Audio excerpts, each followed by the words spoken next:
There you go. Level 5! Level 5! Means something!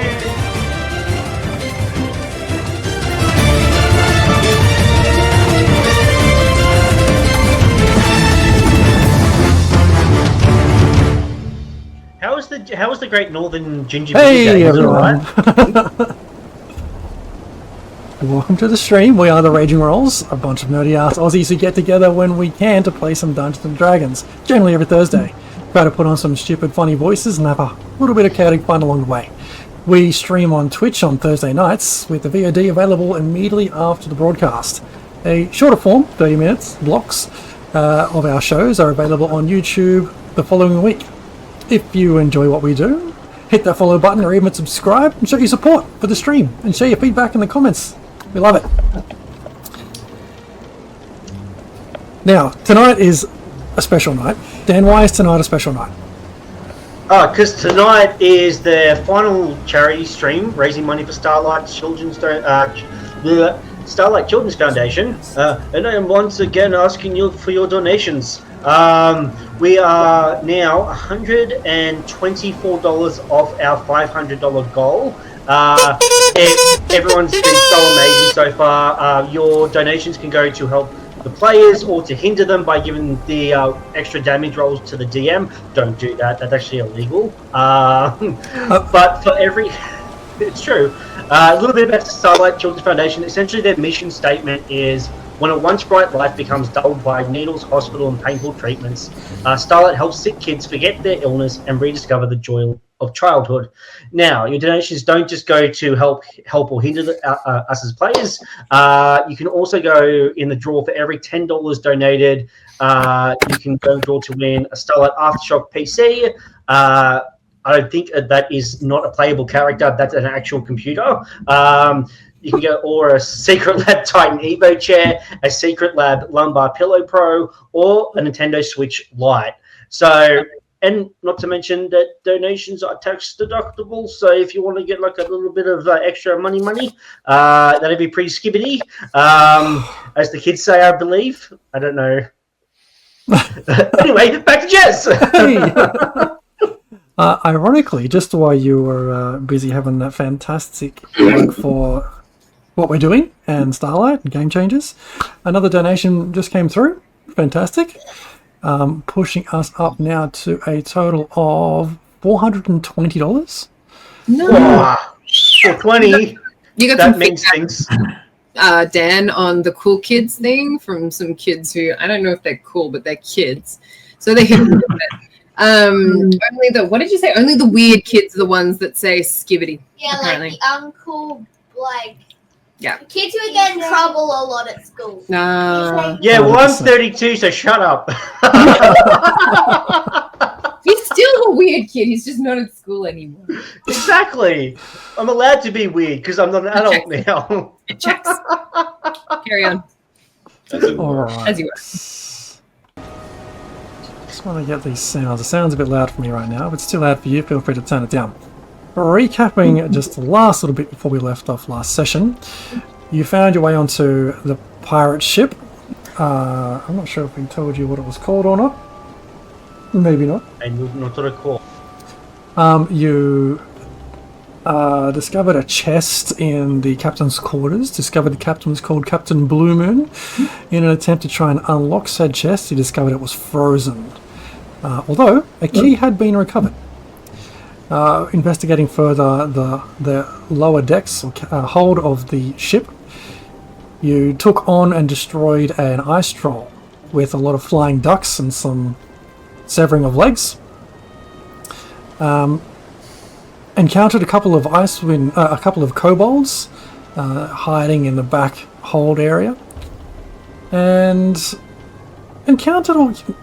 discovered and started to unfreeze quite a substantial amount of treasures standing next to the frozen form of a crag cat.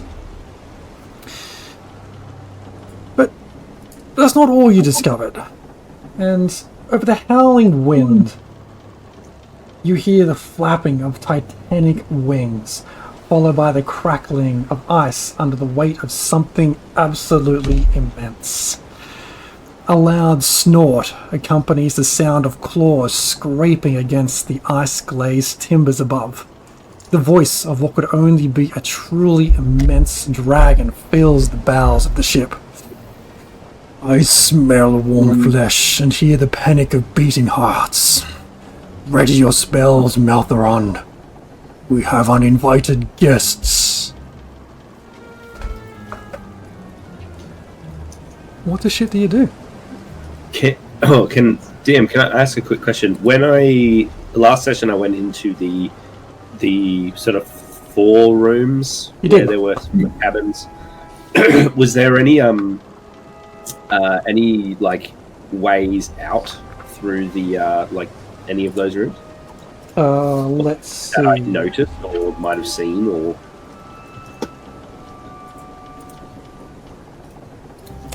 No.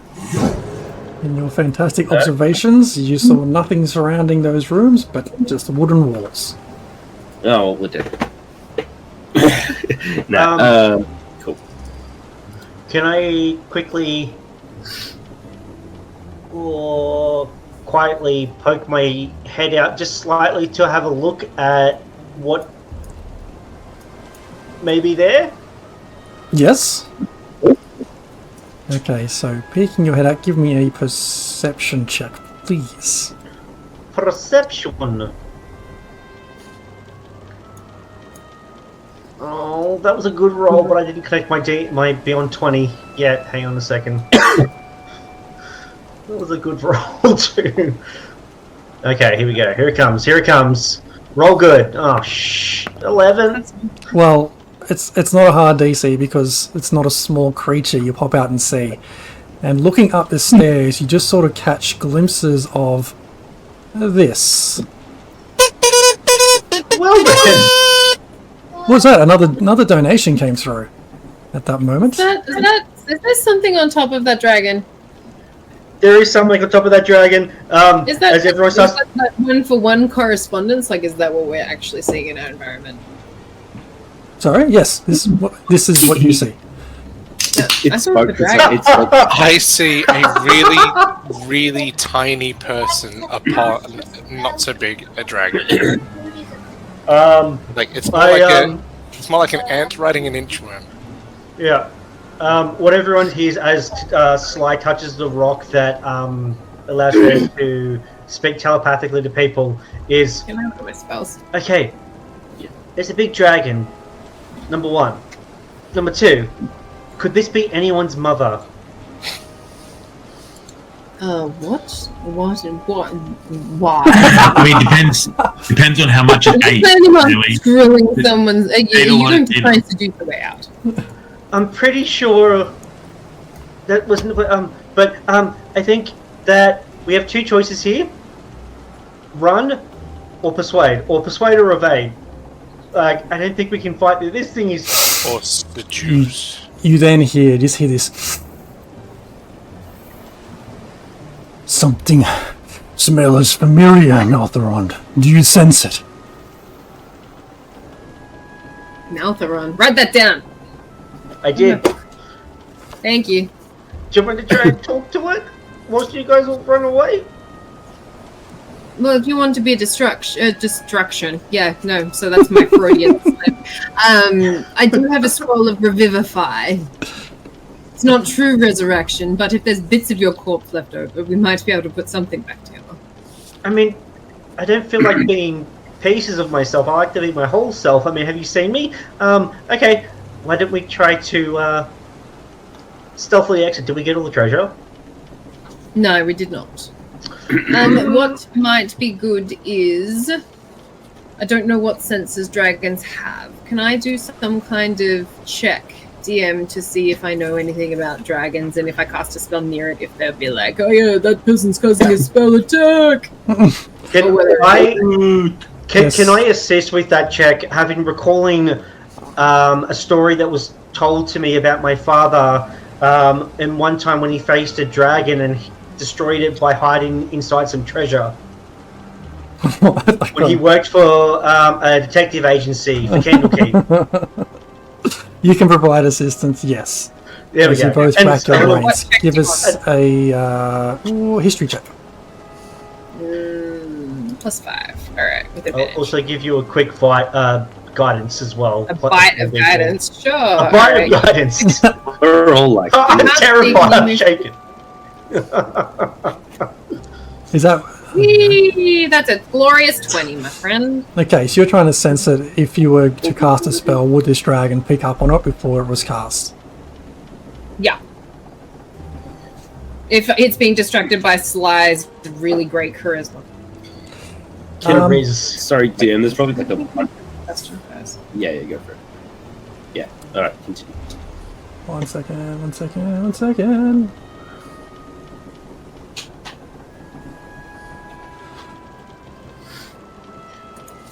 I like to think at this moment that everyone's just like pressed up against the walls, hiding, and then you just hear someone who shall remain nameless just go. No, that's fine. Generally, from your of your study of dragonkind, you don't think they can pick up on that. Right. I'm going to then, knowing that, going to stand somewhere that's not super obvious. Can I see the dragon outside the ship from where I am? Where are you? Yes, you look up through this opening and it's basically above you. Cool. So I'm going to then find somewhere to hide behind my meat shield so that it's not... I'm going to be real quiet and not make too much of a scene. And at an opportune opening, I'm going to start to cast Snare, which is pretty good. And I'm going to elbow Sly and then... go. What spell did I have? I feel like whisper. You can speak telepathically into my brain hole. I'm going to speak into your brain hole then, and I'm going to go distracted for a minute. I'm casting Snare. Don't step there. Or like, I'll just describe with my words roughly where. Pass it along. Purple fish. Slightly. Okay. We want to attract it for a minute. Distract. And we want to do the 2-step, 3-step to do so. This is a very terrible game of Chilton Whispers. Well, basically, it's like if everything goes to shit, it buys us some time to run because it has if it steps in that space, it gets captured and then chucked upside down. But it has to pass like a dexterity throw, so it's just okay. What are our kobold friends doing this time? Jeremy quickly googling snare spell. I need to. It's in the thread. We checked. It's small creature or larger. Small creature or larger, which technically encompasses a dragon. Okay. Because there's no size capacity tap out. The kobold friends. Sorry, Jorgen. As you look around, you just see them like pop down one at a time, and just sort of hide as much as they can inside the barrels. Yeah, do they look terrified or...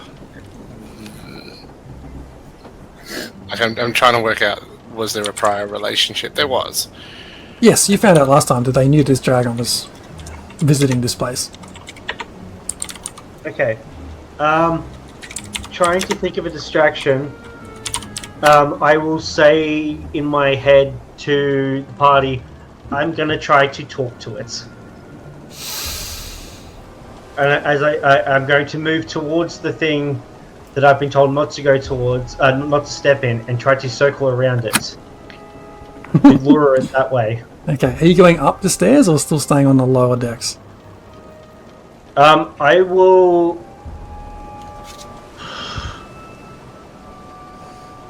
use thaumaturgy to make my voice a bit louder over the sound of the wind and everything like that. And I will say, "Oh, great and powerful ice dragon." How do I pronounce the name, DM? I don't know how to pronounce it. Adventurous.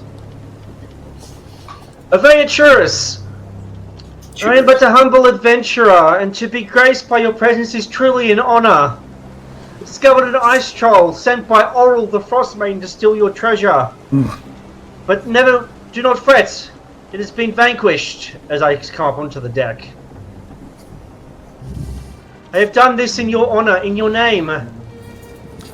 So as you walk up the stairs, it immediately turns and faces you. I'm so happy I wore the brown pants.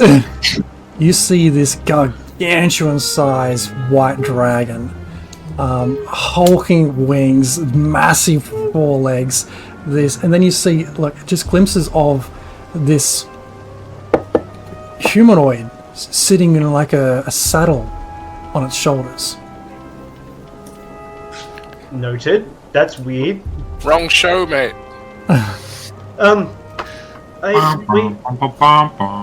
Yeah. You're due about 100 miles that way. You're late for casting call. I've been waiting 2 years for this moment. Trained it. Hey!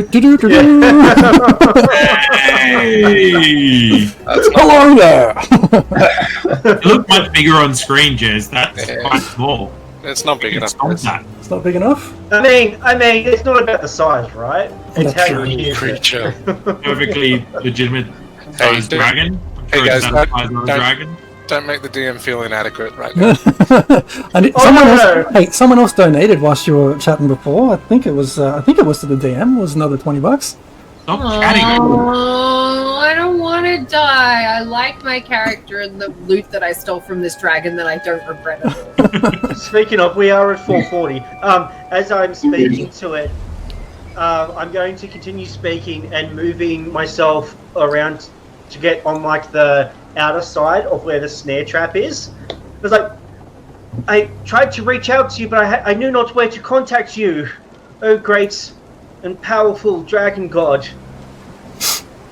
So I rushed out here immediately to thwart the Frostmaiden's evil plan. The slight against you. Sylvanus, is that you? Melthron has told me of you. It is not. Where is Sylvanus? He is near. Sylvanus? Is that... Okay. No, metagaming, I know who Sylvanus is because I played so much Baldur's Gate 3. DM, can I roll a history check to see if this clicks in my... or something? Absolutely. If it clicks in my brain? Yep. What am I rolling? Yeah, history check, yeah.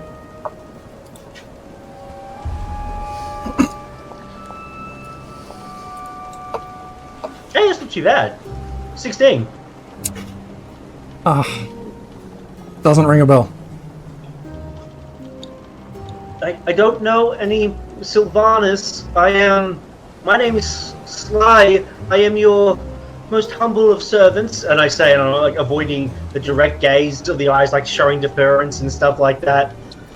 Continuing to move around. Make a perception check. Perception.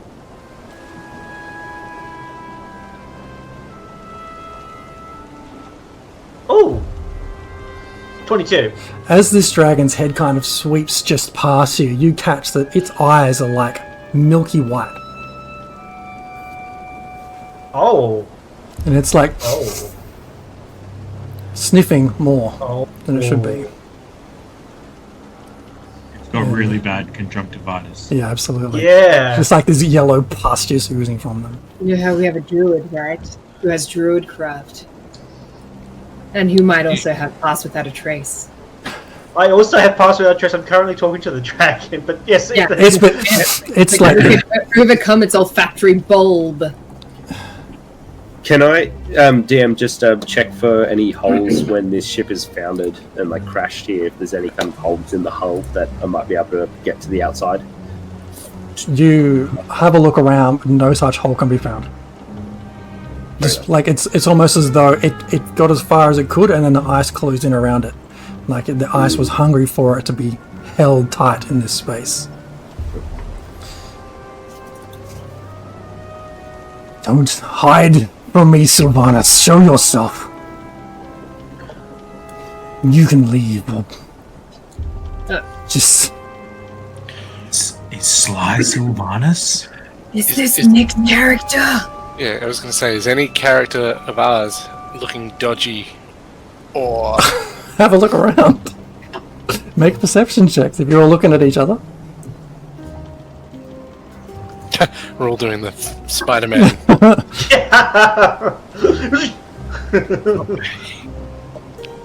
It's a Nick.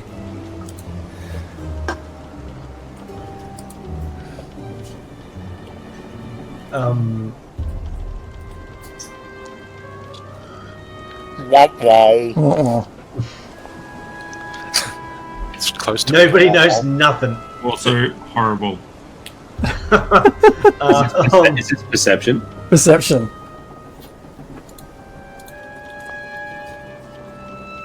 Sly is currently thinking and regretting 60. current life choices.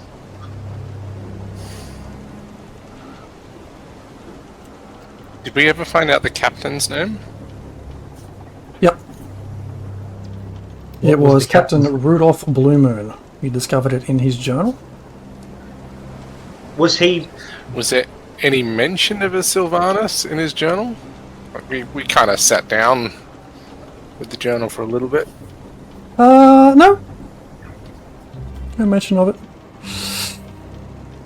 Show me, Sylvanas, or you shall not leave this place. Yep.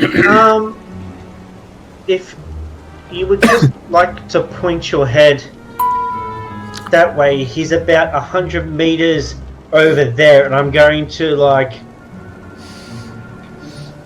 get a little bit closer because I have a feeling that with seeing the milky white eyes that they can't see very well, and I'm going to try to direct it once I get the sense that they can see me, and I'm going to direct it in the direction of where that snare is, and it's like you run 100 meters that way. I saw someone like that over that way. Make a deception check. And as I do that, I will also just suddenly guide myself. Please don't roll shit. Please don't roll shit. Please don't roll shit. Oh no! Bye, guys. DM, can I hear the desperation in his voice and start? And if I can't see a hole, I'm going to climb to the top of the stairs and do it as stealthily as I can. Can I do that? If you can't see the hole, what? Oh no! If I can't see a hole to get out of Oh, the from the ship, walls, yeah. I'll just go up to the stairs because I don't want to be stuck in here. Did we see any gunpowder or anything like that? Something that can be used for making big holes with big bangs. No. No such thing was discovered. So with all this going on, Tolban's just feeling a little bit weird at the moment. He hasn't heard that name in a really long time. Like a really long time. You know that memory when you have like one memory and it's you're like a little kid and it's your out in the backyard kicking a ball or something, right? Yeah. Or you're it's your mum calling your name and you go after it. Except for Tolban, for some reason, he's having this feeling like it's his mum calling his name, but she's not calling Tolban. And every time the dragon keeps saying Sylvanas, Sylvanas. It's that. Mufasa. It's his mum's voice, Mufasa. calling him, but she doesn't call Tolban. And so he's drawn towards the dragon in some weird, is that my mum joke, but not joke. He draws nearer, Malthron. You sense it. Did this thing just attack me, DM? It did. But sorry, I forgot to click attack because of all the conversation. But as you try to fail to deceive it, it just swings a casual paw in your direction. 20 to hit. He rolled a sit. It is a +4 to... That's bullshit, dude. I didn't Yes, write the it is. step line. Did it move? Or is it reaching? Did it move? It just It just like... Alright. Casually. How's your Casually. going, by the way? I think made... you guys have been crapping on for at least a minute, so it would be cast. I tried to mathematically plan this out in my head, but I am so bad at that. Yeah, that 15 20 will hit. 15 damage. Jesus. Okay. Do not waste my time. Yep, wasn't planning on it. Just trying to Um, stuff my intestines back in. Yeah. DM, I'm gonna be Kind of like- trying to get it. Pulls Try out to get his, out. Okay. pulls up his jacket or his, his moss jacket around him, and kind of getting up a bit of courage. He doesn't understand how this name is affecting him. Okay. He pulls out. As you make your way up the stairs, so Gregor, you're trying to sneak up the stairs and just get the hell out of Dodge. Just sneak up the stairs, and as I go past Beatrice and the others, I'll be like, "We need to make ourselves scarce." Gonna roll a stealth, I guess. That's terrible. Are you obscured because he's blind? Partially obscured. Nobody said he was blind. Is this a boy dragon or a girl dragon? Yeah. Or is it a they dragon? Can we get milk from the dragon? You can Who certainly is try. milk from the dragon? So making your way up Can the we- stairs, Greykov, like just one of the stairs creaks underfoot. Yeah. That's the old squeaky stair. But the dragon isn't paying so much attention to you as Tolwyn making his way upstairs in your shadow. So, is this dragon stopped paying attention to me, DM? It's swatted a fly out of its way. Cool. I'm just gonna walk away and just be like, that was so stupid. That was so stupid. Who calls that name? Look, Melthrond, we found him. We found your grandson. Finally. Who calls this name? Sylvanas. It's me. Beatrice and your kin, Melthrond. I have no kin. My kin are ash. Dust to dust, earth to earth. They are gone. You are wrong. Melthrond rides. I saw the flames burn their charred bodies. I can't forget such things. Old Nell. She spent time with me when they were gone. She cared for me and she is gone now. I have no kin. Nell got in the way, and you see this dragon just like slam its front paw down on the deck. She ruined everything when she took you. You be careful with your words. The woman raised me. Join me. Who are you to call this name? Claims you make. You speak boldly, Sylvanas. You speak with confidence, with balls. I've heard that name in many years. Do you not recognize your own grandfather? How would I recognize somebody who's dead? He never did. Where have you You been? look. Make a perception check.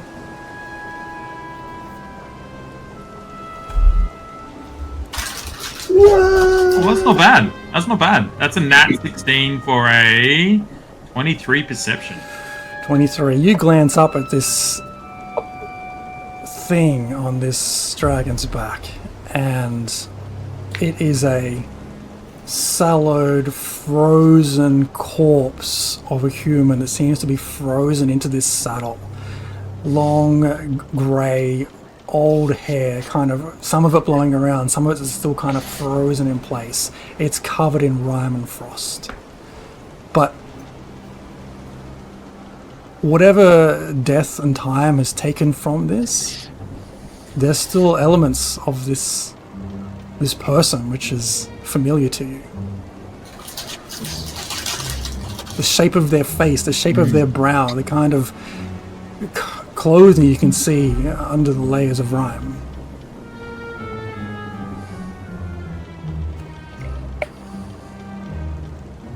Do you not remember, Sylvanus? Transformation, Meltheron tells me, was going so much better than before. For what? The previous attempts were failures, abominations that must be wiped from this place. And we will do it, Meltheron and I, we will. We will remove those abominations. Those parents of yours that he tried this transformation on and failed. You're the ones who killed my parents? We had to, Sylvanus. They were abominations, neither human nor dragon, but stuck somewhere in the middle. A failure of Meltheron who wasn't clever enough to pull off the ritual at that time. They were my kin, they were my parents, they were human. They were not. They were filthy. Filthy in-betweens. And you... He had figured it out when he came for you. The ritual... Might be another experiment. The ritual had begun. You can see this dragon reach out like this front hand to try and like gesture towards you. But your knell interrupted it. But can you not feel the potential that you have? Can you not sense it? And just as this dragon's kind of saying that small white scale on the back of your neck kind of just tingles a little bit. You become more aware of it for a moment. Can you not feel? Thanks so much for sticking with us. If you missed anything, our VOD will be available after we finish up the broadcast, or over on our YouTube channel next week. If you like the kind of chaos we sow, be sure to hit that follow button and subscribe. We love to see those numbers tick up, and we appreciate every single one. You can also find us on Patreon, where we post one-shots and insights into our campaigns and streams. And check out our podcast, available on Spotify and everywhere you find good podcasts. As always, we love your feedback. Drop us a comment or join our Discord and roll with the Raging Rolls.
We're Raging Rolls, a bunch of nerdy-ass Aussies who get together when we can to play Dungeons & Dragons, try out voices, and have a whole lot of chaotic fun. We stream on Twitch on Thursday nights, with the VOD available immediately after broadcast. A shorter form of our shows are available on YouTube the following week. If you enjoy what we do, hit that follow button or even subscribe to show your support for the stream and share your feedback with us. Can you not feel that potential? Meltheron has solved it. He's found the way. You have the beginnings to take up a seat by his side.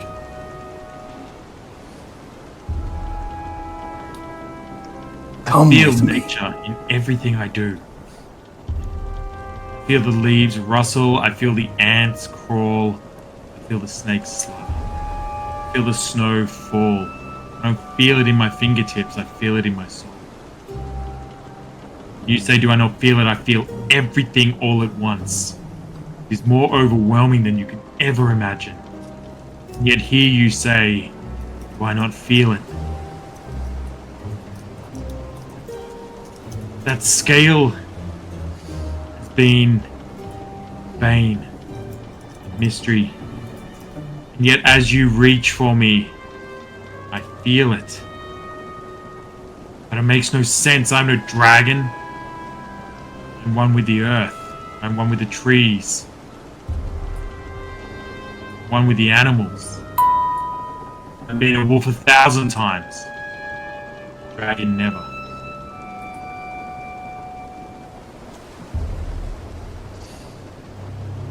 What say you of this? How am I a dragon? You are not a dragon. You could be. There is potential within you. With Meltheron's research and your abilities, we could complete the transformation. You could join me. Take up the seat alongside Meltheron. The three of us could rule over these lands of the north. Rule these lands? Do you think that anything else is above me? In this place? Do you think anything hunts me? I mean, nothing hunts you clearly, but there is no control that you have over these lands. Frostmaiden. She strikes fear into everyone, and do you do nothing about it? The Frostmaiden means nothing. She's temporary. Time doesn't mean anything to me. Means nothing. Do you not see how insignificant this is? How insignificant? And he kind of just gestures, she kind of gestures her head towards the rest of the ship and those she's kind of counted already. How insignificant they are, but we, Sylvanas, could be great. Tom. It's a bit of cat like hanging out the tooth.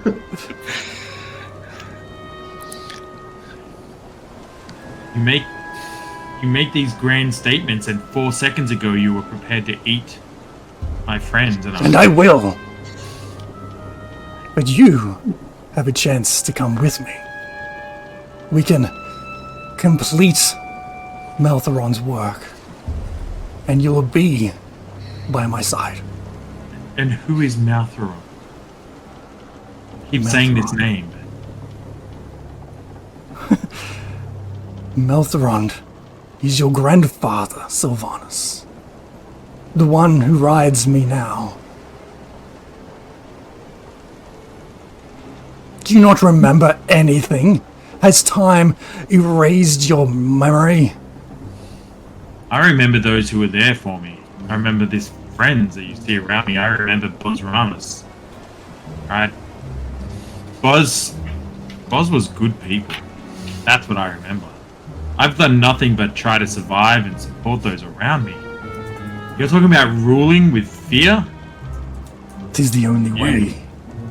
You offer something no one wants.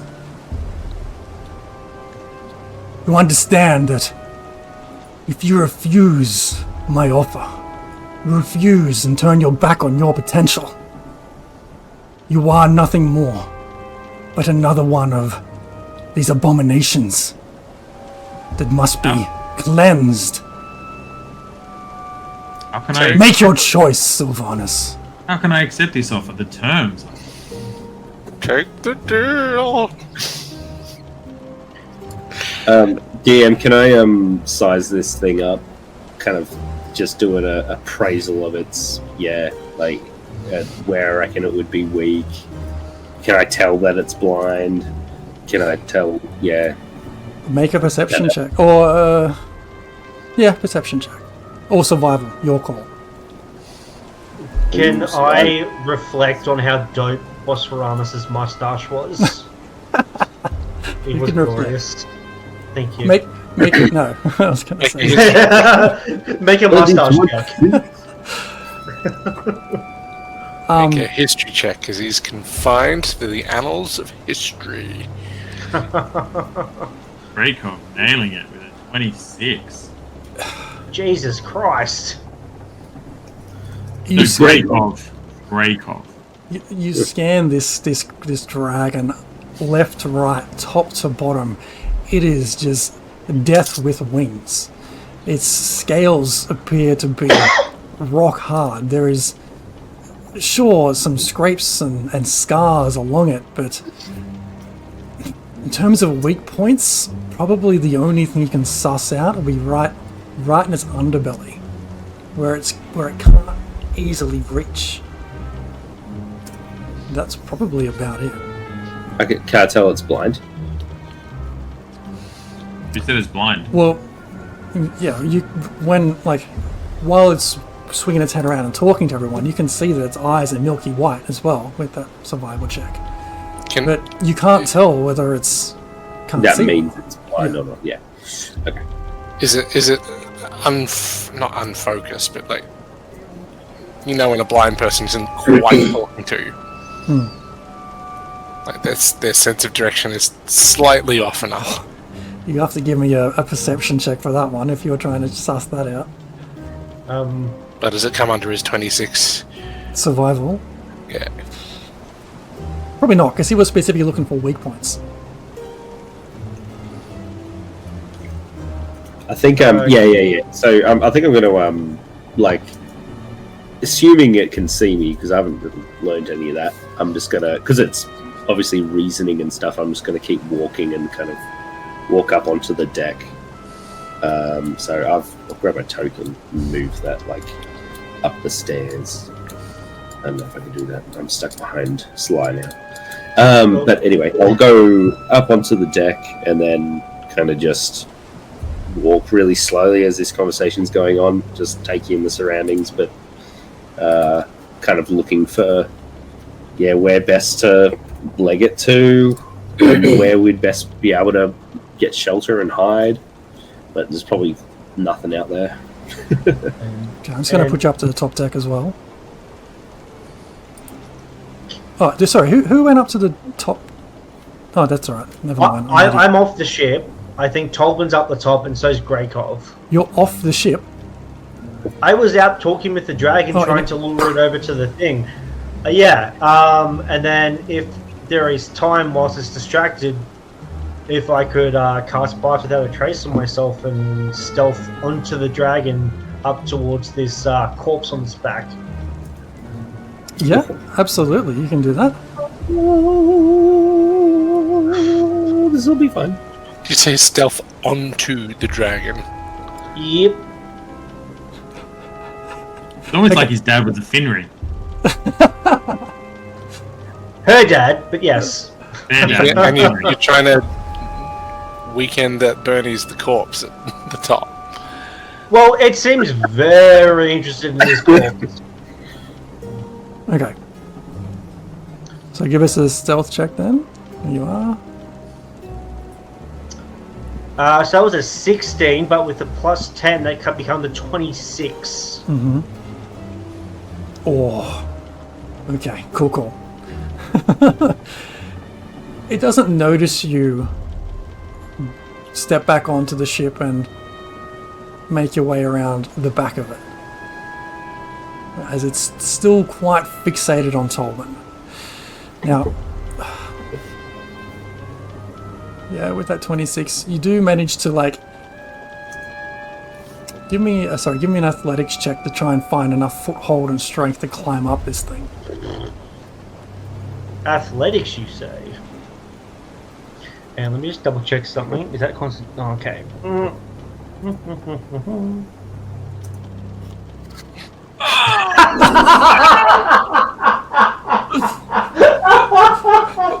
I have any cards or anything, DM? I don't know. Check your cards. Anything? Let's have a look. Are you a When do I check halfling by my any cards? chance? My father was a halfling. Does that count? Oh my god! What do I have? I have the fool. You have the it's What You does not. that are do? or you have? I think it's a I have little a bit of flip column A, a little bit of column I'm B. just looking for the best bit. Is it the shoulders? And we... That's that get in there. So you just see what the full does? It says- It says, as a reaction, when you take damage, you cause the creature that dealt it to you to have the prone condition. Okay. That could be interesting. If Well, you don't anyway, I rolled a die. natural 1 on my trying to climb onto a dragon with my puny little arms. So you try to climb up this Maybe. thing, and you get like 1 foot up, and you're just trying to move your other foot up to the next foothold, and just slip, and that foot slips out, you lose your grip, and you just tumble down and just sort of like land on your ass at the back of this dragon. Maybe combined with your super high stealth roll, that's why you don't get eaten. Yeah. You but basically was so But there's a insignificant and fell off immediately that it didn't even notice. my brain went, if there's a harness, if there is a saddle on this dragon, there must be like a latch or something that I could use to climb up without having to try to climb the actual dragon itself. No. But no, I was like lay there on the wood, looking at the dragon, just like, oh, I could have just stayed home. Without even looking, now that it's felt you kind of like fall Oh off this no, thing, no! Oh god! it just moves its tail and just pushes you to one side.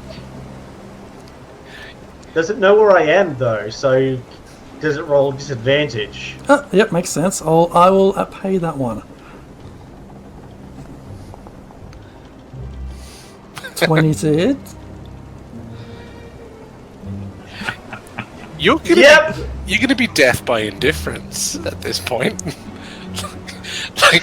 Just death by a conversation that's not going your way. 16 points of tail damage. Hey, you could use the pool.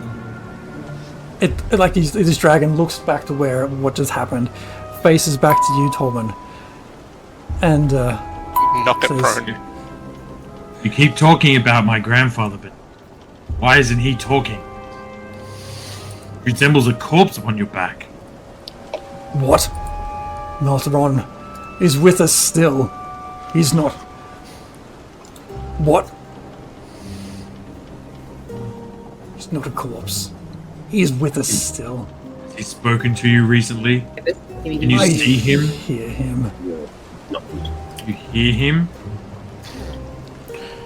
Can I make a like a perception check or a nature check or something to see if he looks alive at this distance? Yeah, absolutely. Just make a.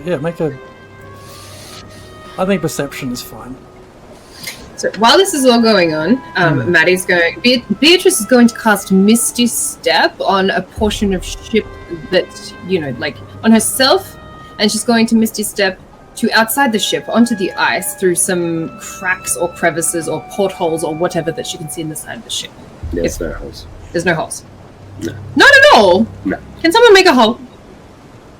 Can I see anything in the air? That you in can the sky? see. No, but you can follow me up the stairs. Oh, I'm going to follow him up the stairs and then cast Misty Step. Do I have to stealth for that? I probably have to stealth for that. I'm going to stealth for that.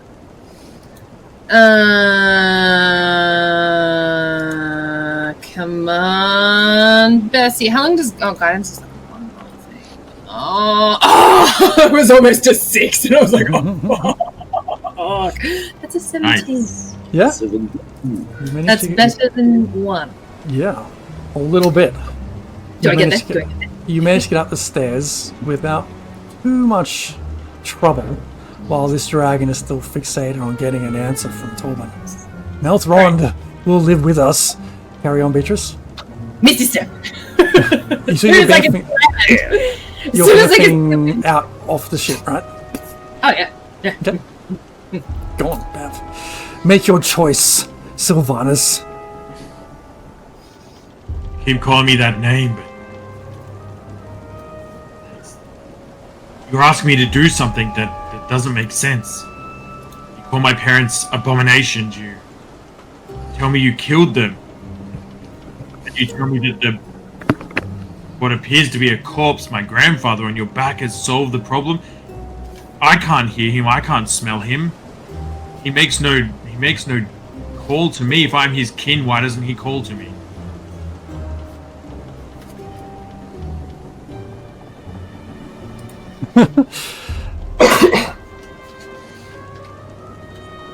This Beatrice just looks like the eyes just seem to be, even though they're all white, just piercing at you for a moment.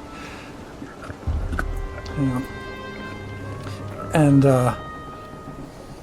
before saying,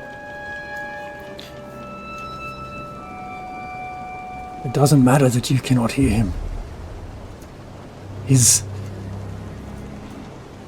insights, his wisdom live on. Do you not want that knowledge? That knowledge is in my possession. It is he is the one that discovered that knowledge. I have it with me. You make grand claims. I mean, what will I become? A dragon like you? Just lesser than me, of course, but a dragon. Lying and eating and ruling. Inciting fear in those beneath us. I am those that you make talk your choice, Sylvanus. You make my choice for me. It is done then. The terms you offer are trash. You insult me. You call my parents abominations. You tell me you killed them. You carry the corpse of my dead kin on your back like some sort of rag doll. You come to this place, my home in the 10 Towns. You insult me bravely and you ask me to join you? You throw down, sir. You throw down. Tobin stamps his staff into the ground with like abandon and scream. I'd scream to my kids were asleep and screams at him. You throw down, sir. He had a glove, he would slap him with it.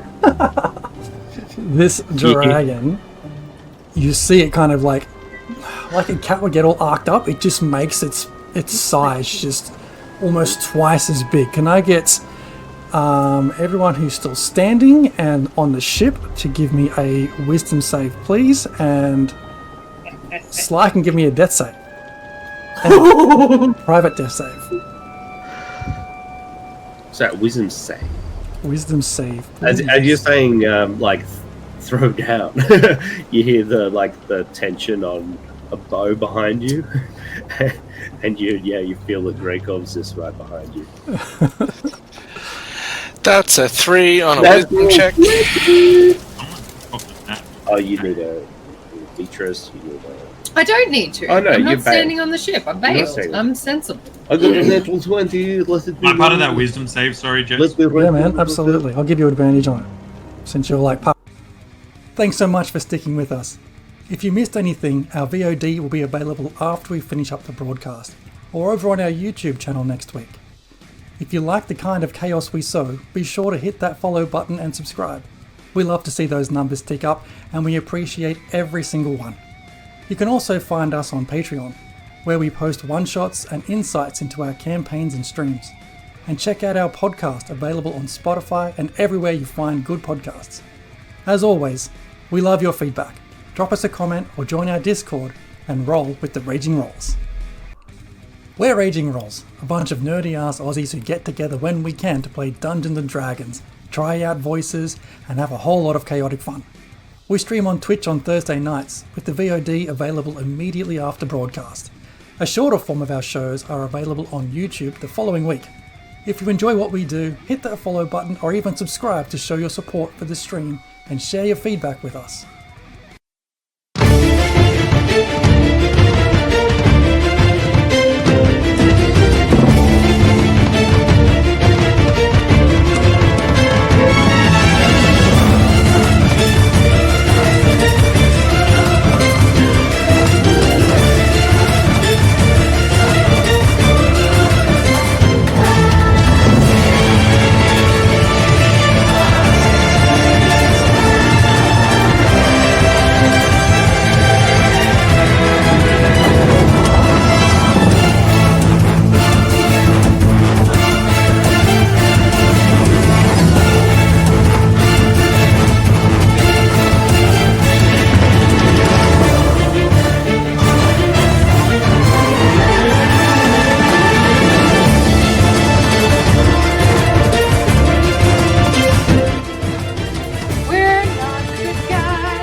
fun! The fun! Mean something!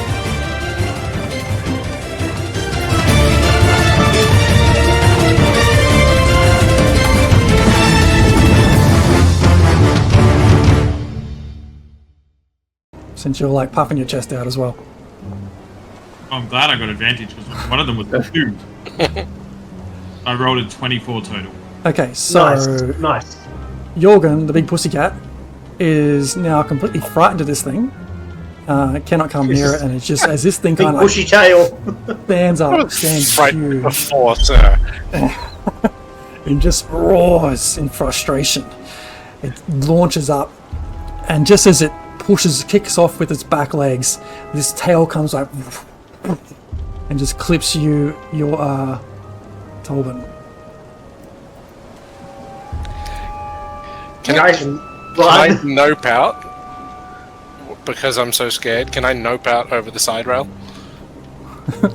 After this action, you can. Yeah.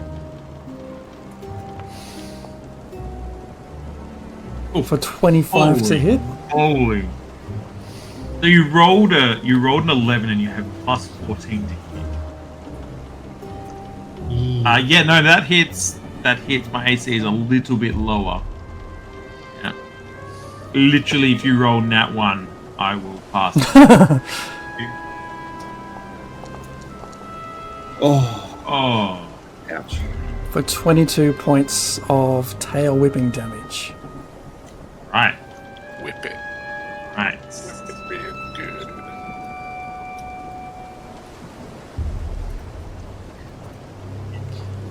Yeah. Yeah, can I bail out over the gun wall? That's what it's called. Yes, you can bail over the edge. Or wherever you want to go. Yeah. Can I, Pretty high up though. Can I loose an arrow at its underside? Absolutely. Am I going to be the only survivor? Hooray! I got the treasure! Did you get all the treasure though? I didn't get Was all there the more treasure, but I, There's still yeah, two there's more frozen treasure, rows. but I picked up a lot comparatively to how much before I'm rich. Yeah, meanwhile you've misty stepped to the clinking on the ice. Like making I don't clink. Just- Oh right, yeah, no, it's in my bag. It's fine. It's fine. I've got robes for days. Is there an attack roll in there, or did it not? Oh, there it is. Woo! that's one way of There was a natural. Yeah, nice one. Nice one. 2 in a row. How do you want to do this? Yeah, give me that damage roll. Right at the underbelly. right into the soft belly, Right. vulnerable bits. What do we got? Is that 10 damage? 10 Oh, damage. yeah. That's 10 damage. That's Yeah, a definite. How do you want to Oh. do this? Yeah, it's dead now. It's right in its underbelly. Calculated properly. Like, Yeah. I'm just gonna, there's nothing else to do. Tolvin's still like flying through the air. Tolvin took it like a man. All in slow motion. Yep. The dragon doesn't even notice this arrow that's pierced it. It's just it's taking out Tolvin and just flies away. And just as you hear it, just as you see it kind of like take off, and it turns back, just its head yells out to you, Tolvin. Our next encounter would not be so pleasant, Sylvanas. Until then. And disappears into the ice, into the frost. The next time we have an encounter, there will be 2 corpses, you and my grandfather. You keep your distance, you hide, and you rue the day you called my name. You will not have your day in the sun. When I'm done with you, you will rue the day you killed my parents and insulted me. You will hear the name Sylvanas one more time, and you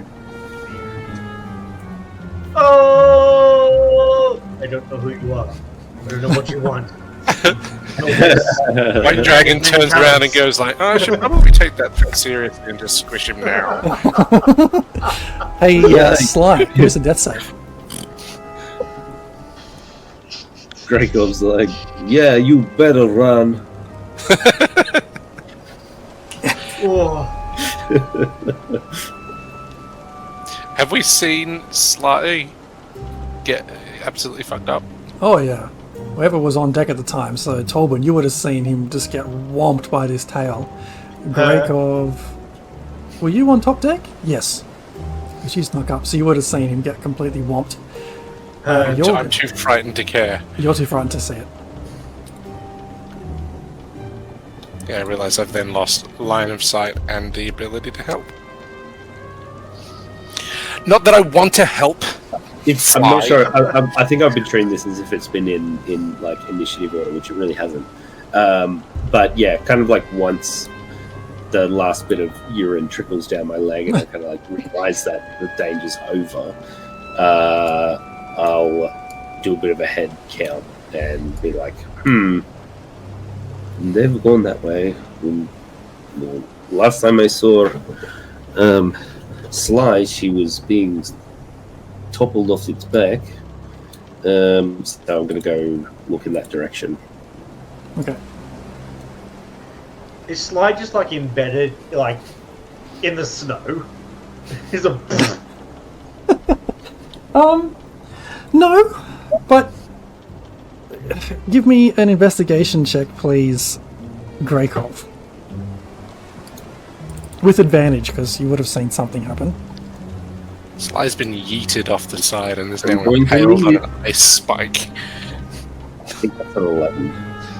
11. Yeah. Jeez. I mean, when you're on this top deck, you don't see any sign of Sly on this deck. Sly! Where are you? Sly, give me a wisdom save.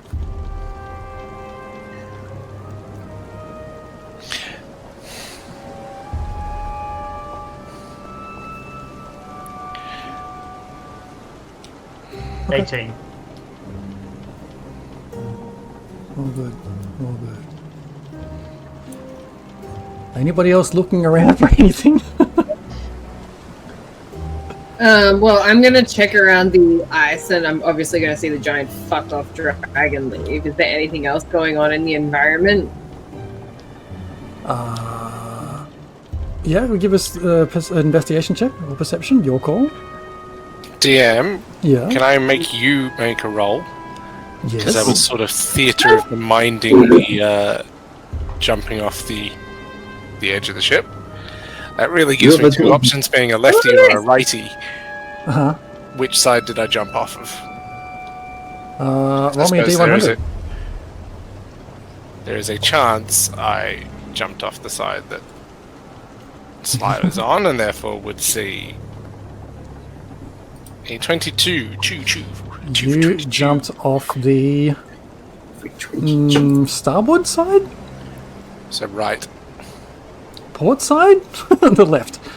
You keep your port in the glove box of the car, and that is Okay, so port when you're side. stashing it from the cops. Port side. And you can also, as you jump off, you take yourself 6 points of bludgeoning damage from the fall. Do I see a Sly-shaped imprint? You do. As you kind of land in this area, and Beatrice comes around the bow of the ship, you see Sly kind of... I don't know if you guys can see my ping or not because of darkness, but about here.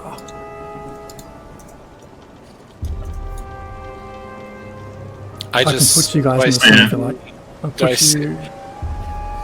Do I see that Sly is not moving? Oh yeah. I think I have a health potion, or did I take it? Hey Sly. Oh, Jorgen, enough. I'll throw you a potion that I got. I've got one. You got one? Right. I think we're gonna need a medic. How loudly do you say that? Medic! But I will run over. No, I won't. I will casually stroll over. If I come to the edge of where I am, can I see him?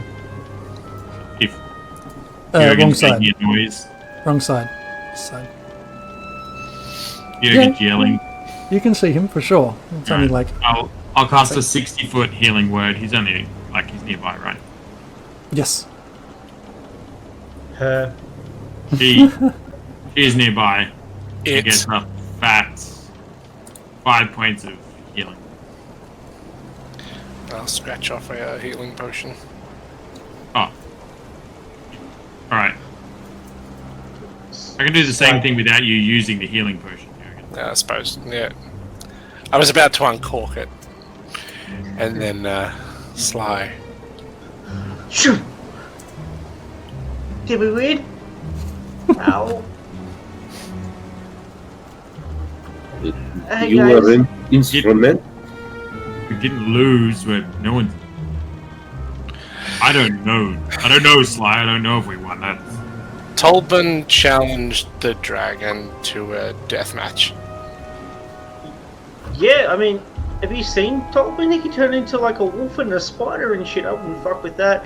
I'm If just the one gonna. turned into a dragon. I mean, I believe you can do it. I'm just gonna give me just lay back in the snow. Hey, wait. If the dragon's gone, does that mean the treasure was left here? Some of it. Yes. I'm on the ice. So. We're I all- rolled we're a all over 23. here. We're over here Oh, somewhere. you're out there. I'm On so what? glad that everyone. Oh yeah, you spotted all this going down. Sorry, I meant to say before. You spotted Sly in the snow about the same time as Jorgen. Oh, okay. And then anything else in the environment, like nothing's coming in, nothing's been disturbed. You saw some footprints that have come into this, like towards this this ship. Which, what was your perception? 23 or investigation. Yeah. You suss out that it must have been the trolls because there's nothing else leaving that. All right. And what direction did they come from? Northwest. Okay. And Sorry, so if I- northeast. Northwest is the sea. Two and Northeast. two together, where does it look like they've kind of originated from? Like, I'm sussing out who sent these. You're asking what direction the ice troll came from? Yeah, well, like, I don't have like, the... Northeast of the other. We're like over here. So. That means nothing to me. Sorry, Dave. How much did I heal with your healing word? We've gone over. 5. Yeah, I know, Alright, but thank what's you. off that way? Nothing. Yeah, fine. It's just come from the wilderness. I very much doubt that they would have made their way here to somewhere that's very dangerous and got themselves locked inside a ship if they weren't either sent by something or like there was a particular reason. Unless they're particularly in love with goats. Well, you did say. I don't think they were locked inside. I think they were just after either the goat or the kobolds. Probably the kobolds because it was banging on that door. But that doesn't make any sense though. Why would you specifically go after targeting kobolds in the middle of a ship in a dragon's den where you as a troll have the capacity to smell out the fact that a dragon has a den there when there are tastier and less dangerous snacks to be had elsewhere? It They're doesn't make not sense. very smart. I think I you're gesture wrong. vaguely at the area that we are. There's not much else to snack on unless you can swim and go after those seals over there. And I point at some seals and wait for them to make some noises. Right, well, you can think that. I'd prefer to check. I would like to go and investigate like the corpses of the trolls and see if there's anything unusual. One troll, and see if there's anything like unusual or does he have a brand or anything that might indicate a purpose. Okay. It's Go like ahead and a make an investigation Nike check. kick. A porpoise. A corpus. So He's just you gonna- are. Edit us, bro. I'm not very good at this yet. Oh, no, that's Reiko. Ignore that roll. Ignore that roll. That's not my character. Oh, Good thing you're ignoring that one. Sorry. That was a real great That cover. was a real great cover roll. That was real bad. Beatrice gets a 16.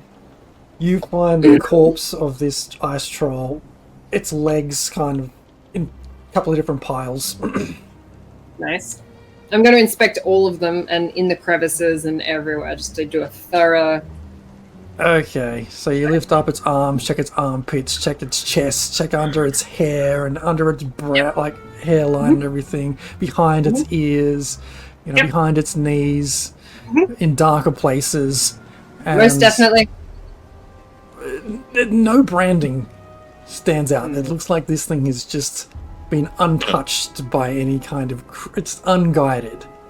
Got a really sick Prince Alfred, but no branding. It looks like a wild ice troll.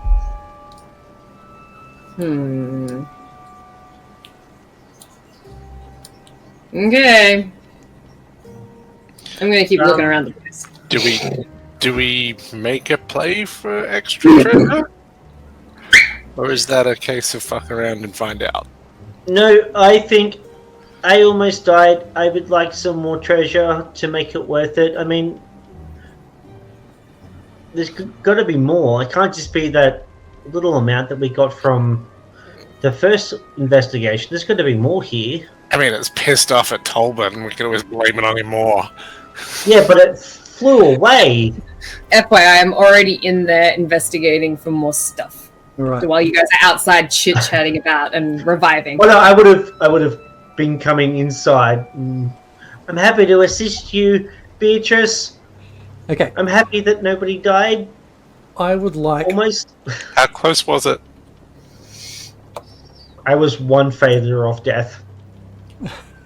If I wasn't healed, I would have died. You're right. Tolbin, fantastic sort of chest puffing before. You can choose an inspo card. Oh, what do we got? We've got the dungeon. Yeah. Always a good time. The ruin. The rogue, which I think has already been drawn. I think it has, yeah. So I'll get another one. Talons. And replacing the rogue, the comet. I'll take the talons, because the dragon would have big ass talons. Yeah. Nice one. Alright, why don't we take a bit of a break there? We'll sort out some treasure updates, we'll sort out the talents card, and we'll sort out being back in 10 minutes. As we go to the break, Tolkien sits down, pulls out a carrot, and starts meditating on what has just been a crazy 45 seconds of his life. Nice one. Back in a few minutes, everyone. Thanks so much for sticking with us. If you missed anything, our VOD will be available after we finish up the broadcast, or over on our YouTube channel next week. If you like the kind of chaos we sow, be sure to hit that follow button and subscribe. We love to see those numbers tick up, and we appreciate every single one. You can also find us on Patreon, where we post one-shots and insights into our campaigns and streams.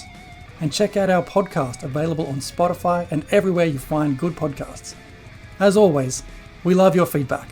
Drop us a comment or join our Discord and roll with the Raging Rolls. We're Raging Rolls, a bunch of nerdy-ass Aussies who get together when we can to play Dungeons & Dragons, try out voices, and have a whole lot of chaotic fun.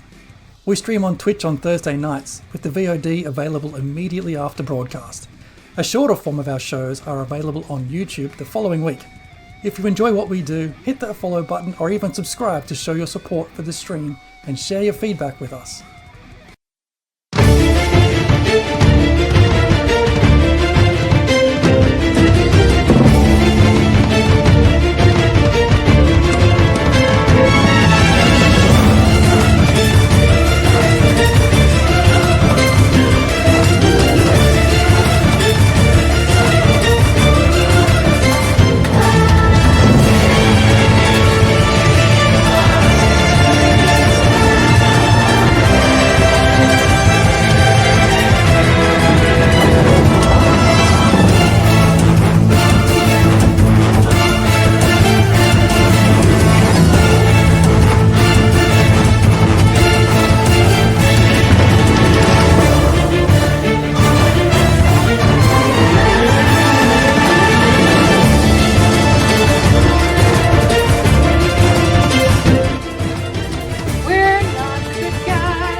A pun!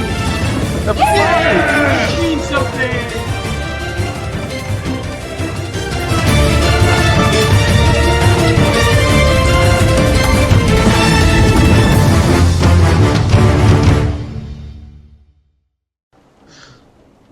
What?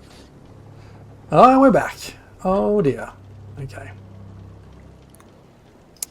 Alright, let's kick into the second half as the dragon flew away. And Beatrice we're went hunting $60 away from Starlight. Ooh, Our goal for Starlight. $60 away. That's only that's an extra 64 damage I can throw at people. So please, let's make it happen. Yeah, let's do that. The Beatrice is investigating a nice troll. Give us some potions. Good. While everyone else is reviving Sly, the ship is yours. Do I roll an investigation check? What are you investigating? I'm investigating the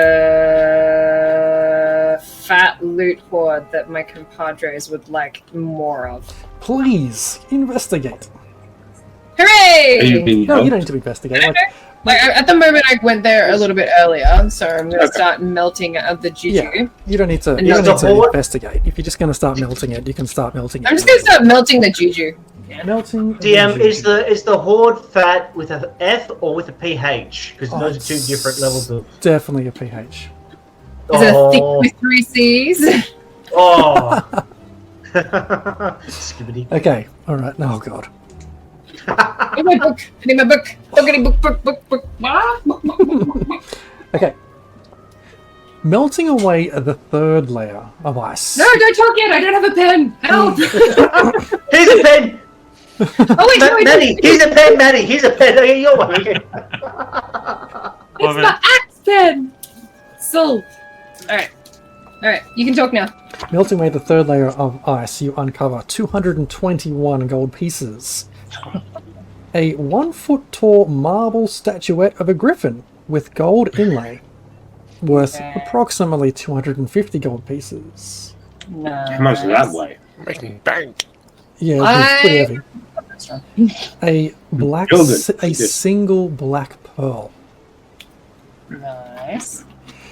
Yeah. A peridot carved in the shape, or peridot, I don't know how to pronounce it, carved in the shape of a leaf, worth about 300 gold pieces. Mm-hmm. The black pearl, is worth about 500 gold pieces. Mm-hmm. And Jack Sparrow is looking for it. Yeah, absolutely. You also uncover a drift globe. A what? A drift globe? Oh, Like yeah. Caleb had in campaign 2 of Critical Role. Drift globe. Yeah, but drift globe. And a quiver of Elona. It's EHLONNA. And one more time, that was too many letters. E-L what? E-L-H. EHLONNA. Yep. Alright. Elona. It looks like an M, but sure. Whatever. Yep. Now, as the rest of you make your way or start to climb back on board the ship, even though the middle of the day now is pretty dark, there is some dim light, but that light seems to have a shadow cast over it, or pass over you, and just around you it suddenly gets a little bit darker. As again you hear woof, woof, woof. Have I Alvin, time tell to you have a make short fuck rest, off again. or have I had a short rest, DM? No. No. we need to leave. Yeah, alright. No, but more treasure. That's good enough for me. I'm gonna start chinking it out.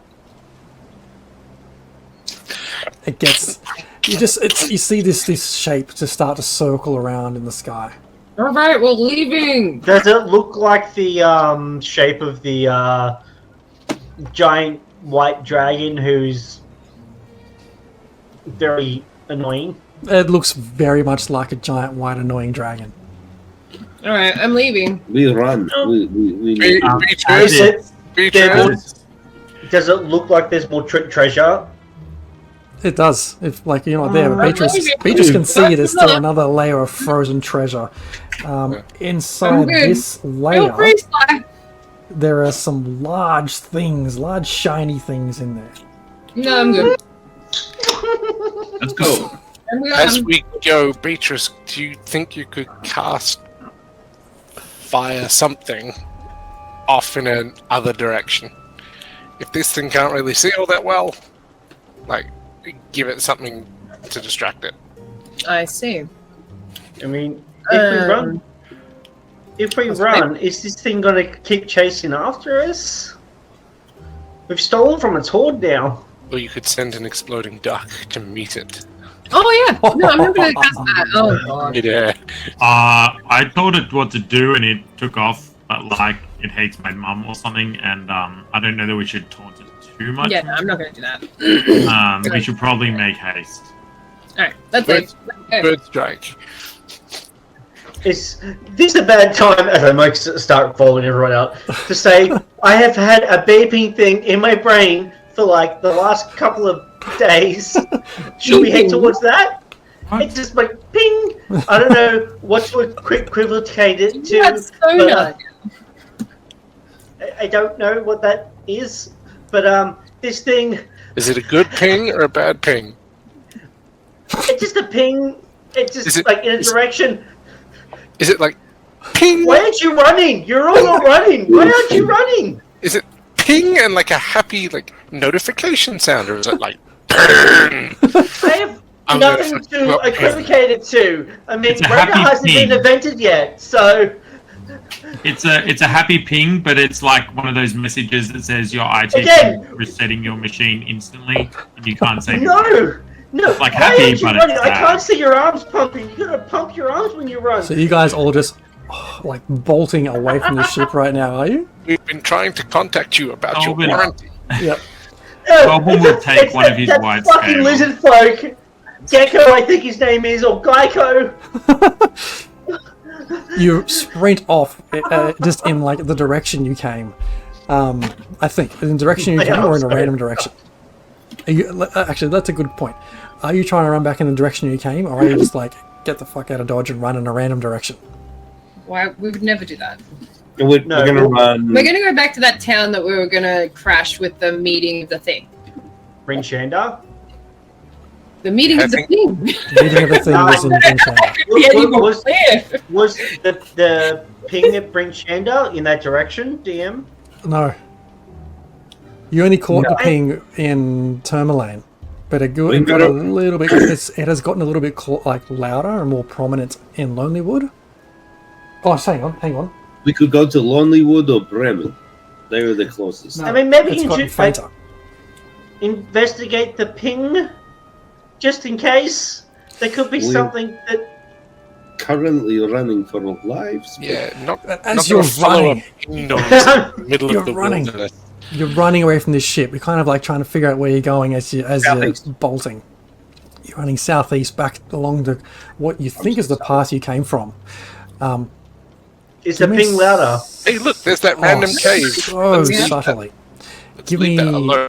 Oh, you haven't quite got that far yet, but you're running. Give me a survival check, please. If everyone is here. Then the one's not here. Can I use my last spell slot also to cast Pass Without a Trace on us to make us a little bit quieter as we piss bolt across the. Yep. Alright, we were a little bit quieter. Everyone gets a +10 to any stealth checks that we need to make. Whilst I continue concentrating. Also, this seems to be the right direction. But I don't know if everyone else is running because I didn't see everyone else pumping their arms. I'm looking at Jorgen's survival check. Is Jorgen leading the party right now? Oh no, I just. I'm going to run in a southeast direction that I think is towards, say, Bremen. Okay. Okay. Oh, hang on, DM. Yep. DM. Bear with me, because I might have Jorgen bullshit. I can feel it's somewhere in the background that is about survival stuff coming from the wilderness. Hasn't translated well into a role, but just while everyone's sorting out their roles of what they're doing, I'm just gonna before Holben takes a leap and run, he's gonna crack off one of his white scales and kind of lodge it into one of the like floorboards, kind of one of the broken boards, so that he's got like a ping to this place. Yeah. Snap one off. Snap one off. Better than rubbing one out, I guess.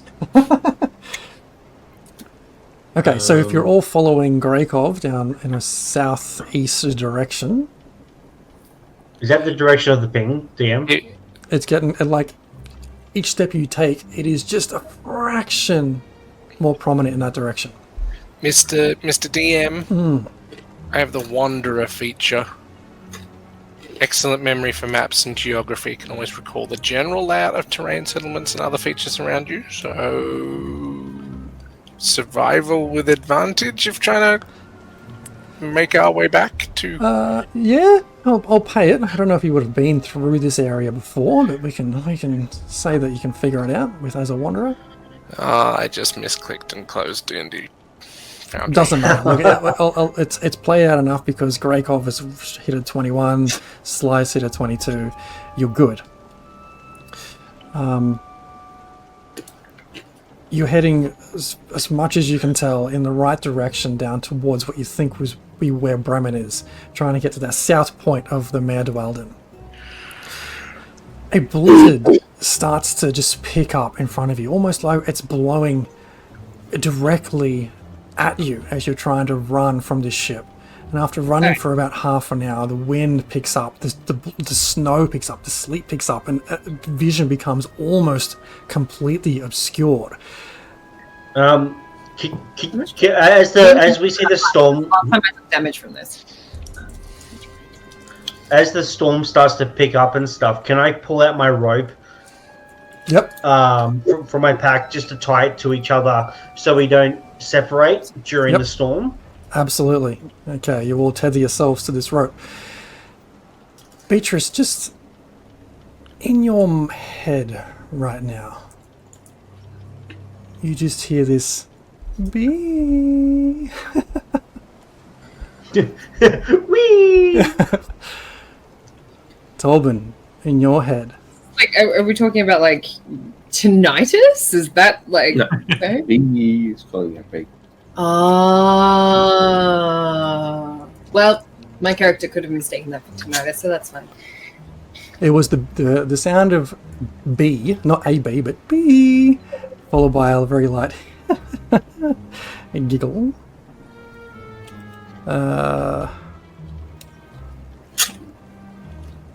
And Tolben,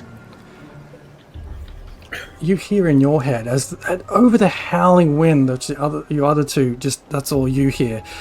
Sorry, other three, all you hear. You just hear, Tubbs. But the two of you, no, sorry, all of you see just a silhouette off in the distance, obscured by this dark debris of snow and flying to just mess of blizzard. Just this figure of a woman, almost look like she's just prancing around away from you. It's the outline of her is obscured from just the fast flowing snow and shit around you, making it so hard to make anything clear.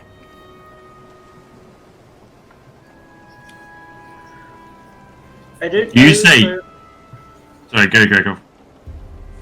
That wasn't Grekov, but I know we sound the same sometimes. No. Are you all seeing the person just cartwheeling and dancing like it's springtime and summer haze. Like, do we ignore it or keep going? Every step you take just feels like an effort. Like every step is so forced that wind it's trying to billow in your face is just really trying to drive you back, but you keep driving forward as best you can. Do we get Tobin hearing that name in his head, he's had enough of memories. He turns into a wolf and sprints at his 60 feet around. Just tries to charge at the silhouette on the horizon. Okay. Guess we're doing this. As you transform into your wolf form and just take off, you get closer and 100 closer. feet around, Sorry? 100 feet around. You're trying to like go around this thing? No, as in 100 feet sprinting per round. Oh, right. Per Directly round. at it, yeah. You Serious speed. sprint out as hard as you can. It takes twice as much of your movement, so you make about 50 feet because of just the sheer force of the wind.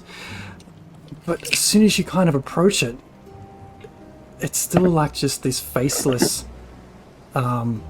silhouette. And when you get close enough, within 10 feet of it, that familiar face, obscured to a degree through the blizzard, turns to face you, and then every part of it just breaks apart and drifts away in the snow. How does his wild shape affect the rope that was tied around all of us? He just kind of like slips out through it. He's now 50 feet ahead of you everyone. hold on, Very it's a strong sled blizzard. dog. It's an option. I'll get I'm a big everyone unit. to now roll me a perception check, please. This is an advantage, disadvantage. No, straight check. I will guide to myself also. Greycoat's going to be looking for perhaps shelter. So I don't know how long we've been running for, but he's guessing that the dragon might struggle to follow us and start looking for somewhere to hunker down. Perception-wise, Tobin rolled a 26. Everyone else seems to roll very average. Hey, You got hey. 19. Okay. Yeah. Okay, so Sly and Tobin now in your wolf form as you reach this point where you're now 50 feet in front of everybody else, right? Who you can kind of just pick up their sounds making their way towards you. Just a little further ahead, you can make out a small hut. You see this too, Sly. And you see, with your perception checks, this billow of smoke coming from this chimney. And as you draw closer, you can notice that on this roof there is no snow. This small sort of round hut is made out of just stone bricks. Thatched roof with a chimney with the smoke, but there is no snow on this hut. How's my ding going? My ping ping. Hasn't changed too much. Still fairly Ding-a-ling. faint, but there. I'll I'm not leading the expedition, but I'm gonna like tug on the rope and just shout over the blizzard. Like, there's a hut, potential shelter for tonight that doesn't include camping in this shit. Well, let us go. And it's in the same direction that Tobin's in, right? Yes, it's kind of like just ahead and off to the left a little bit. 11 o'clock. And is Tobin still just bounding off in the distance, or has he stopped? No, ask Tobin. I would have think he'd He's stopped. sprinting. He's sprinting, just charging on. He's charging. Like he's not 100% there right now after everything that's just happened, and now he's hearing a name again, a new name that should be. So yeah, he's just 100 feet around or 50 feet around it. Okay, before he gets out of that 60 feet of range, you're going to see Tobin heal! come on, buddy. We've found a place. Let's just camp down. Whatever's going on, we'll talk about it. We'll chill and. There's no lights, but there's no snow on the roof. That doesn't sound like the optimal place to be. There's lights in through a window. You can see okay. like torchlight in the window or coming from the window, but yeah, no snow on the roof. There's smoke coming from the chimney. Old wooden door gets clearer as you approach. Is that where you're running towards, Tolbin? Well, yeah, if that was... I mean, I was running towards the lady. Yeah, you got close to her, then she's disappeared into, like, dust. Am I still on the direction towards the house then? Is that near the lady, or is that in a different direction? It's a bit further beyond her, yes. Okay, then I just, like... If I can return... Talk to Dan, I'm like, yeah, let's house. Okay. I growl house at him and take off. Yeah, we don't have to stay here, but like, I mean, what are our options, really? Everyone starts hearing rain because the storm's so loud that like, it's kind of hard to talk. Like, I mean, Beatrice, Greykov, we were about 20 feet from the house, or whatever. We can try and check this out. It might be somewhere safe for us to bunk down for the night. I know this whole place is pretty dangerous, but I gesture around at the blizzard. It might not be the worst thing to see if this can find somewhere safe. Come here, and I'll lead her to the leeward side of the building, where it's going to be sheltered from the blizzard somewhat, so we're not copying the wind. And then, okay, now we can talk and have a bit of a discussion and not die. This is, I don't know whose house this is. Do we just stay here? Don't we have like a mud hut or something that we can do? Not yet, no. I don't know. Can I get everyone to make me a Constitution saving throw, please? Is this full of the blizzard or from an ill effect we're feeling from the house that we're at the moment? It's the blizzard. Last time we had a blizzard, we all got hurt. Oh, someone rolled good. Jorgen, finally. Yeah, that's what happened last time. I don't like the cold. I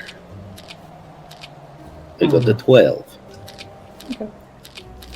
Someone got a natural 20. Nice one. Jorgen, soft kitty, warm kitty. Has anyone got resistance or immunity to I just cold? sidle up to the kitty. We're all talking, but we're all cuddled up against Jorgen. It's just like, it was the warmth. Okay, you all are freezing. The wind is blowing in every different direction, right? Kind of making it hard to go anywhere. You can't hardly see. Your vision is getting closer and closer. Oh, fuck me. I'm just gonna go inside. Yeah. Fuck this. Bust in the door. Okay, I mean, we could. We can't talk about it, but I'm attacked by a rodent. Whoa! As we're all... the door swings open, if it is. I have ducks. Come on, everyone, go inside. They have ducks. Hello, I am Beatrice. I have ducks. Pluck the down from them. Can we pluck this down from the ducks? What will happen? Probably they'll explode. If you what? Pluck the down from the ducks. Oh, yes. No, you got to pick up a duck and then go like, take a bunch of feathers off it and then throw it. Yeah, it's a hand grenade when you do that. You have 3 seconds to throw it before it explodes. So, when you walk into this hut, it feels bigger and cozier than you would imagine. There is a fire burning. Is that because it's actually some not illusion, but it's a spell, magic-y, funky kind of funky town? Jeez, I didn't want to describe the place. You're like, wow, I'm so suspicious of it. We just survived an ancient dragon at level 4 DM. Of course, we're suspicious. Does it feel abnormally large on the inside? No, it's not abnormally large. It just, once you step in there, because it just feels bigger, but not like mansion size. Not like a Harry Potter tent or anything. Then it looks on the outside. You see a small, humble fire in a hearth. You see lots of shelves of woodwork trinkets and scrimshaw carvings, and over the top of a doorway out to must be what you imagine to be a bedroom or some other small room, there is a banner which just says "Live No Evil," and then that's just off to the left. There is almost like a bit of a kitchen. Sly has a question. Or are you trying to focus your camera? Both. The camera's gone on focus. Sly's only question is the pinging stopped, or is it still in a direction? Right, okay. It's still there. You see behind this kitchen area, and someone who's just sitting there with a small kind of carving knife in their hand. This nicely carved piece of bone they're sitting there carving. A middle-aged woman with a human woman with... No, not a human woman, sorry, got that wrong. Middle-aged woman, sort of shoulder-length straight dark hair, slightly greying. She wears a pointed green hat and green green dress. She pops up, looks up and says, "Oh, visitors, please come in, come in." Is this like friendly old witch kind of abode, or are you like a hag in disguise? Because I'm terribly sorry for barging in, but I didn't want to die of cold, but likewise I do not wish to be eaten. That's completely understandable. I have no intention of eating anyone. That's horrible. Good enough for me. All right. And how young and supple is this lady? She'd be around 50. She looks about 50. Right, so she has experience, but like she hasn't fully sagged yet. Okay. Jorgen, you notice on one of these walls, there's a number of different paintings. One of these paintings... Actually, I guess you want to make me a perception check in here. Hooray! I like seeing things. Do I need to make a perception, or can I just use my passive? Because it's much better. You can use passive, that's fine. Or I can use my What about the natural 20? 20. I got a natural 20. I'll use my natural 20 because I like that. Yeah. And my Thomas Tank Engine. So many tabs going everywhere now. I gotta find this thing. Tolbin, you're on mute. 19. I got a 19. That's not too bad. You got a 24. Tolbin, you're on mute. Just rattling off numbers. I with a 24. Beatrice with a 19. Greycock with a 24. Tolbin with a 22. That's very perceptive as we wander in out of the freezing cold. Our eyes adjust and we're on high alert. Everything. What you all notice is a number of paintings sort of around the walls as well. One such painting is slightly moving to the point where you see a large ice-capped mountain, and sitting on a small shelf on this mountain is a curled up, for lack of a better term, cat humanoid, tabaxi. Beyond, in the far background of this painting, it looks like there is just boiling seas of lava.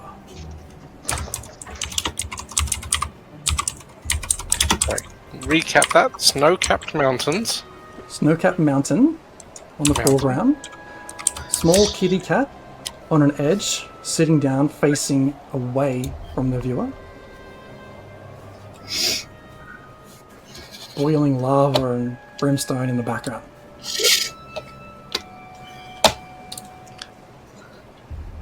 Does it look like it's lava or magma?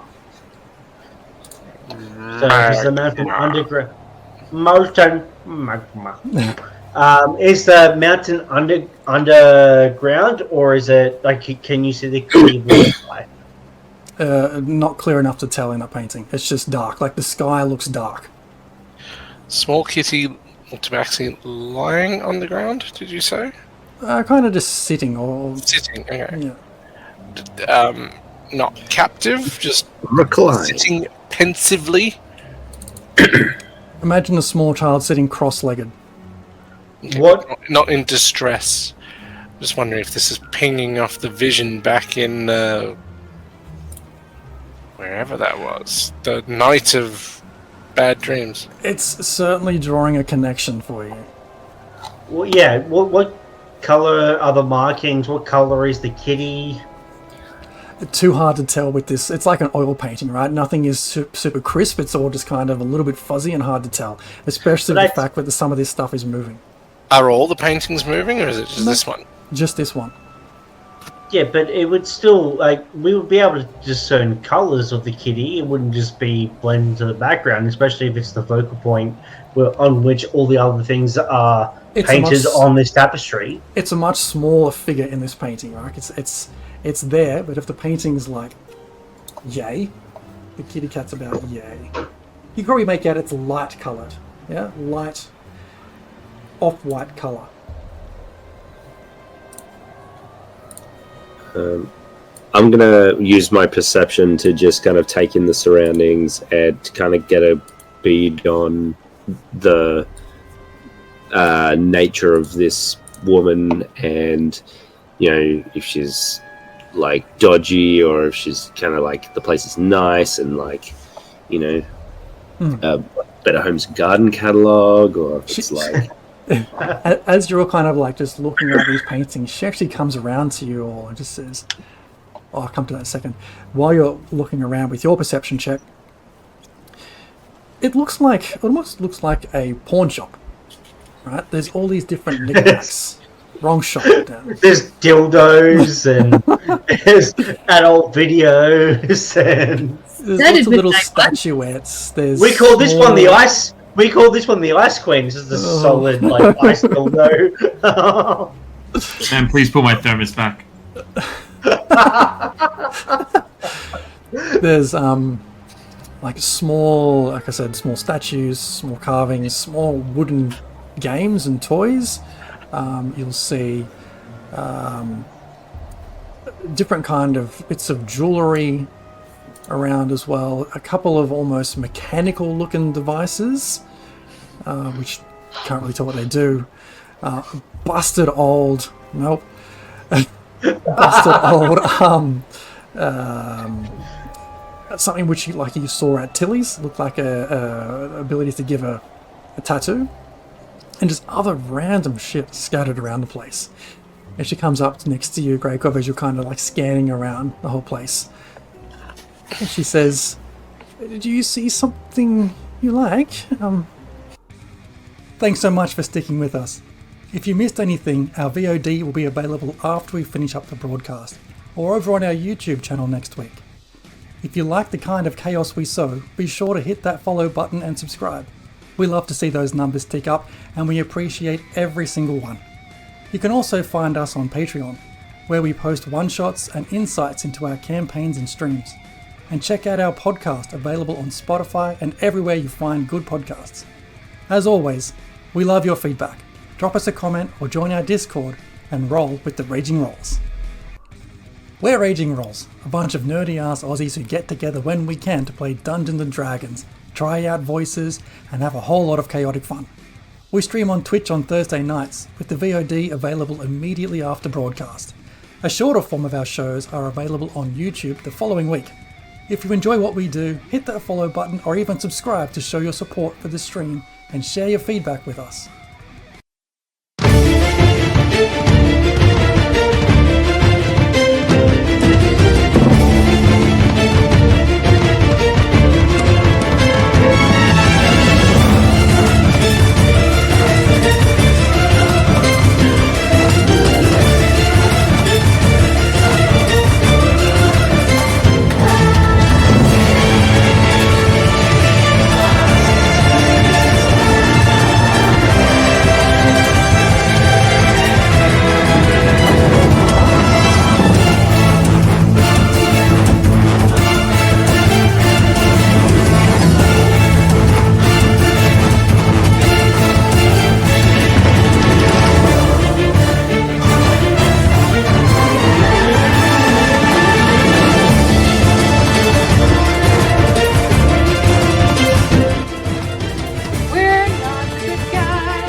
The daddy's up.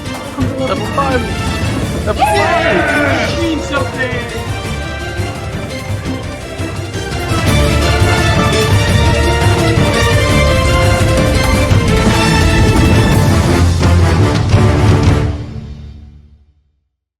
I'm happy to be of service. I mean, I seem to pop up here and there and help out those that are in need. So if you do need something, then I'm here. Do you make these knickknacks? No, I think I don't make them. What do you mean by pop here and there, or whatever you said? It's a funny thing. I seem to be, or whatever fate has dealt me, my humble little home here appears where it needs to appear to help travelers and adventurers such as yourself find a bit of respite, and you probably all feel a lot better now stepping in through my door, yes, than you were wherever you were before? yes. I think yes. Most of us, we've had a trying day. Greykov definitely looks like he needs a little bit of respite and release. You almost died today. You almost died, dear. That's... No, it's not I like but a point thing. to like the scratch. bandage thing that's going on Oh, there. Like, That's right. I'll have a rest, but no, Greykov definitely looks like he's in need of release and respite. Maybe a massage and. Well, we managed to have a sleep since last I was very hurt, but... Stop deflecting, Sly. We all know you got your ass handed to you. No, that's totally fine. I'm not gonna not admit that. I mean, I tried something and it failed, and you know what? Okay. I learned from. That's how we grow. Given that this house appears where it's needed, does it provide things that is needed as well? Like, My dear, more than respite? He's already- asking for a flashlight. it already has provided you with more than you've asked, with everything you need. And as she kind of says this, you feel yourselves rejuvenated. You feel your strength restored. You feel the very blood in your veins warm once more. You all have the effects of a long rest. Oh, does this stop any negative things that may be trying to affect a certain person? This seems a little bit too good to be true. Do you get that often? I get it a bit, and you asked before where all these things come from, and these are how people show gratitude and thanks. They find things for me. I'm a bit of a collector, you see. I like to collect these little trinkets, some baubles and things. I like the stories that go with them. Are you perhaps a wine connoisseur? And I, with a flourish, pull out of my pack the sweet berry wine. Now, this wine, it's my go-to favorite. It is bold and berryful. And when I say berryful, it's like a mix of like berryful and beautiful.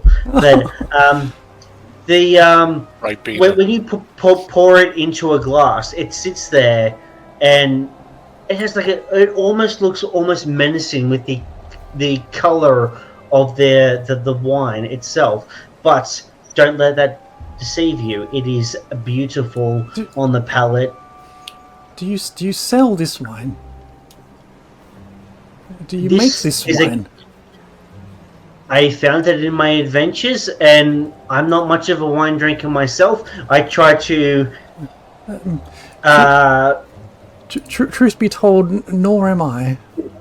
But there is something I've quite desired, which is why I think the fate has delivered me to you today. And I don't think it's for this wine. I wasn't prepared for this so soon in our adventure. Might you I only just met you. I don't know what you're talking about, but I think you've got the very wrong idea. That is She not wants the... to own you, dear. Oh, goodness me. You couldn't handle me, love. Ooh, a challenge. I do love a challenge. You see, I have a particular challenge for you all, and I if you could, I'd be ever so grateful as I guess a reciprocal transaction for you all happen to be feeling much better, and me providing, let's say, some shelter and time away from any such large shadows which hunt you. See, Jared would like to interject because he's not here by going, he's very sus of this person. Also, And what would you want in compensation for this?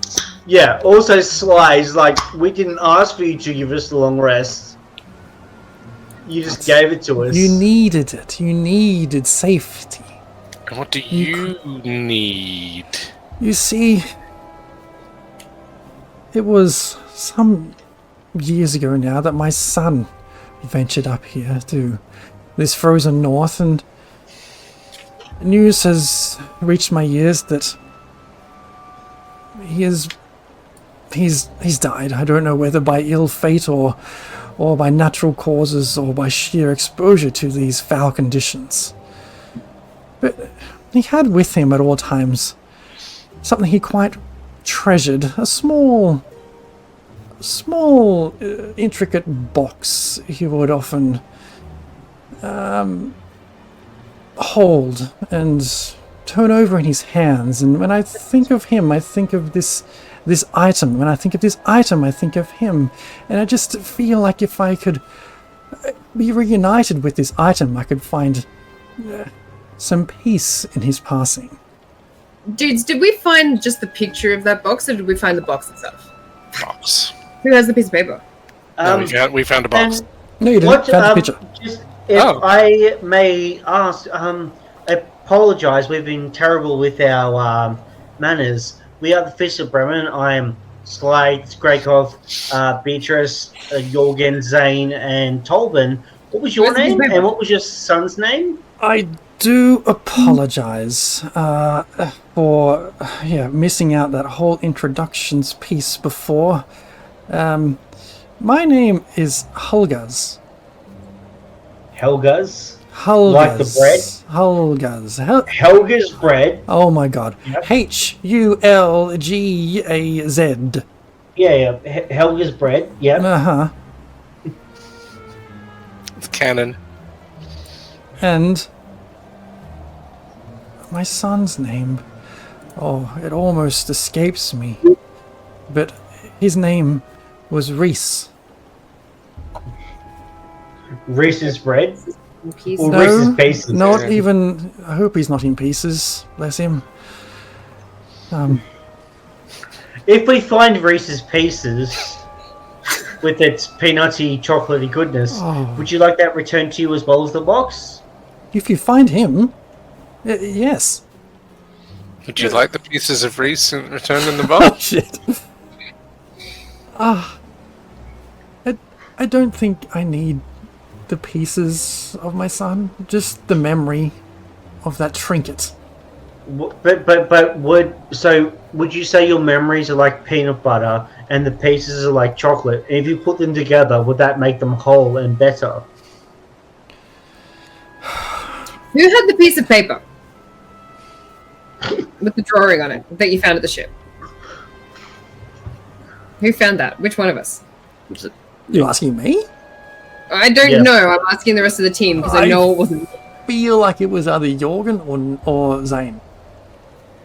All right. Well, I'm going to take liberties and go. If Zane's not here, It's probably Zane has it. Hey Zane, that piece of paper reminds me of what this woman is after. Do you mind if we go? Hey, is this the thing? Oh, yep, sure. Yeah, cool. All right. Is this the thing? Oh my word! It is the thing. It is exactly the trinket that I need. Exactly the memory that I so crave. If you could. In the journal, is there anything that was articulating what the box was, or it was a item of power, or was it just a picture of a box? No. Let me just double check on my historical notes of record. Like, this doesn't feel like it's her son died and it's a box that belonged to him as a special trinket. It's a thing that is being sought by lots of different people. Phylactery? Is your last name Rubik's, potentially? We are for a No. Rubik's box. So you found in that journal, there's also some notes that say that Captain Blue Moon suspected this thing to have incredible power.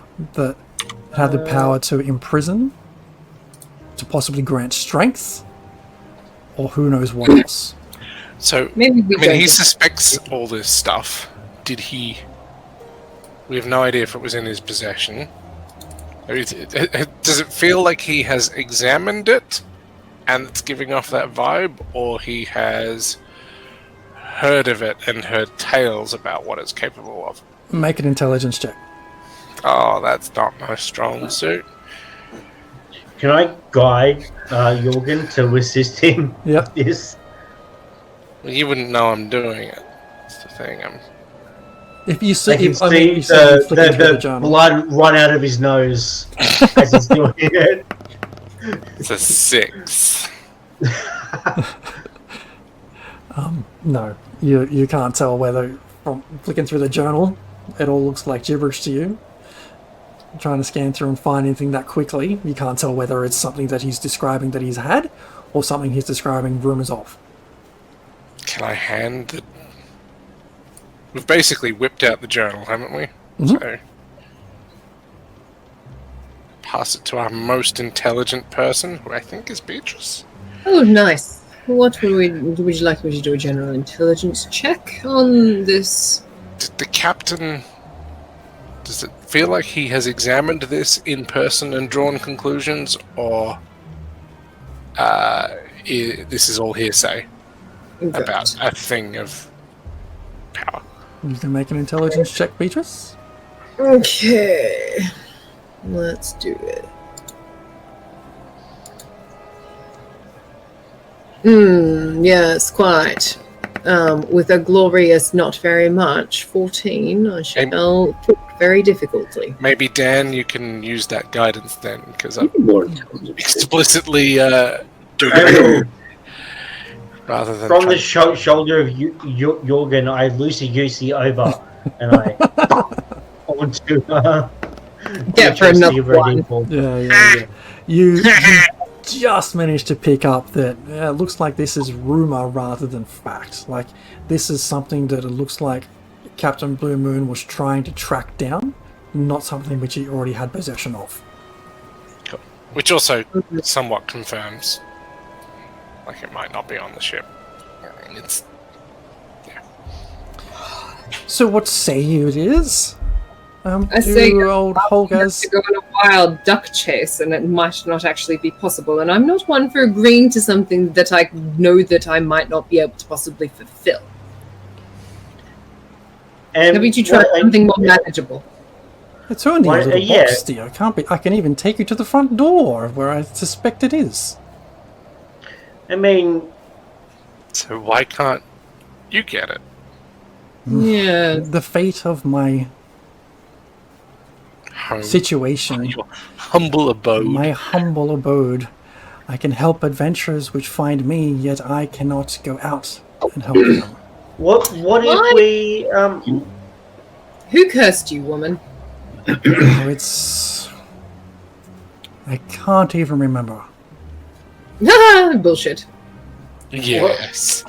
I'd like to... Can we make a bullshit check? You can make an yeah, insight check if you bullshit like. check, bullshit check, everyone bullshit check. Yeah, make me a bullshit check. What is that? It's a... You get 18. It's a solid 8. With a -1. Yeah, so Sly and Jorgen, you're like, yep, shit checks out. Beatrice is like, you pick up that she may not be so forthcoming with all the truth. Yeah. Beatrice, It's give us bullshit, the eyes. everyone. No, she's just going to say it because she's not. She's got a minus 1 charisma. Excuse me, I am not full of shit. I'm just a woman who's just like to get some closure on her son's demise. What if... Okay, so what if... Okay, we're going around the 10 towns doing the bits and pieces and whatever pops up. If we come across said box, we bring it back to you. But we are not beholden to go on a quest for just this box. Because there are a lot of things that are going on in the 10 towns. I don't know if you've noticed. And the overarching theme of what we are doing is to end... pointing outside at the blizzard. Orals, you know, fuck-uppedness. If we find it, we promise to remand it into your custody. However, if we don't come across it, no harm, no foul. There is a lot going on. What if we just say no? Then I would be devastated, heartbroken. I cannot send multiple groups of people to find this for me, and I don't get guests who visit me that often. If you must collect it when it's convenient... Not when it's convenient, but if we can come across it. I mean, we're pretty thorough in our searching of places. I might have zoned out a bit, but you just want a box that belonged to your son, or your son was looking for, or whatever. But you want this box, and you know exactly where it is. Where is it? I think I've got a good idea where it is. Well, if it is in a town nearby, then yeah, Shelby will step by and have a look. I do not think it's in a town nearby. Okay, well then we're probably not going to be able to help you. But I can deliver you to where I think it is. Whether you take me up on that offer right now, or you find your own way there. Wait, you can deliver us? You can translocate us from where we are currently, or...? It is the fate I am dealt with, my little house. You mentioned other travelers coming through here and the stories that their objects collect. And DM, I'll speed through this a little bit, but I'd like to sort of go just picking up on nearby things and be like, tell me about this, tell me about this. Eventually do a tell me about the painting, but not finish on that. Tell me about, like, it's inconsequential, that painting, but I'm interested in why that has triggered. Okay. You can skip over stories of individual things, because you might not have... Give me exposition, DM. You go around touching different things, and she entertains. Actually, no, Jez, I want you to explain in detail every single item in the shop. Oh, this fishing hook here, I was told it caught the biggest fish in the lake one year. The biggest knucklehead trout that ever there was. I think they almost caught a kind of large sea monster in that lake one year with the same hook. And moving on. And she sort of goes on a bit, and the painting you mentioned, this one is particularly special. It's when she says particularly special, like, is there any that is directed at me? Particularly with like a... No. Make an insight check. Because I'm so good at those. Hey! 15.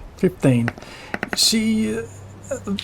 in the way she says these things, no. but she's looking you dead in the eye. And she goes, yeah, this one is particularly special.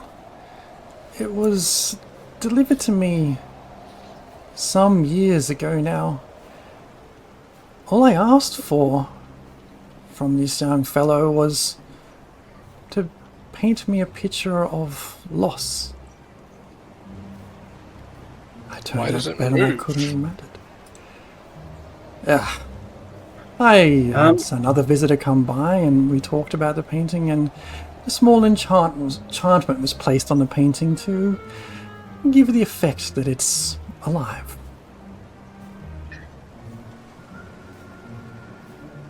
With your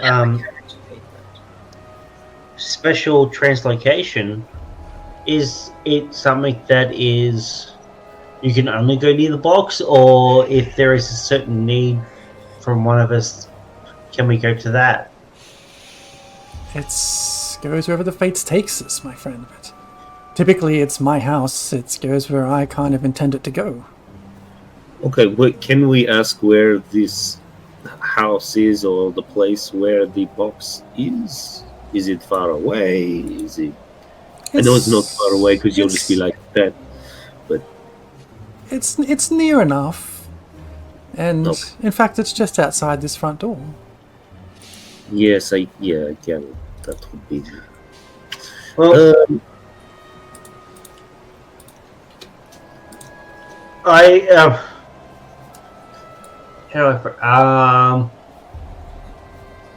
do I get the sense that the ping may be the box, DM?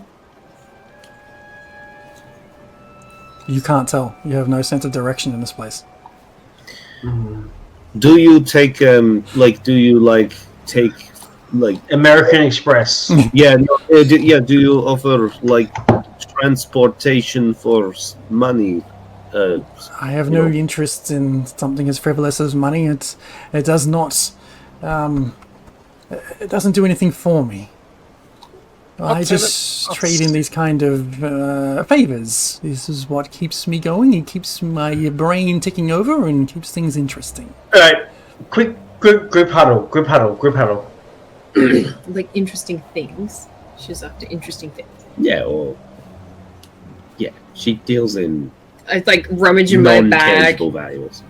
Oh, non-tangible. Well, like things of weirdness. Yeah. I have these 2 severed fingers in a jar. Oh. I pull out another jar. A jar of ichor. Swishy, swishy. That's very lovely, deal. A great story. If you listen to those jars, they will tell you lots. They speak? They play music? Oh, they do all kinds of things. If you listen and you know how to listen. I'm going to roll deception. And where do we want to go, everybody? We have a fast travel here. Pull out. She really wants these jars. I have a Codex Macabre.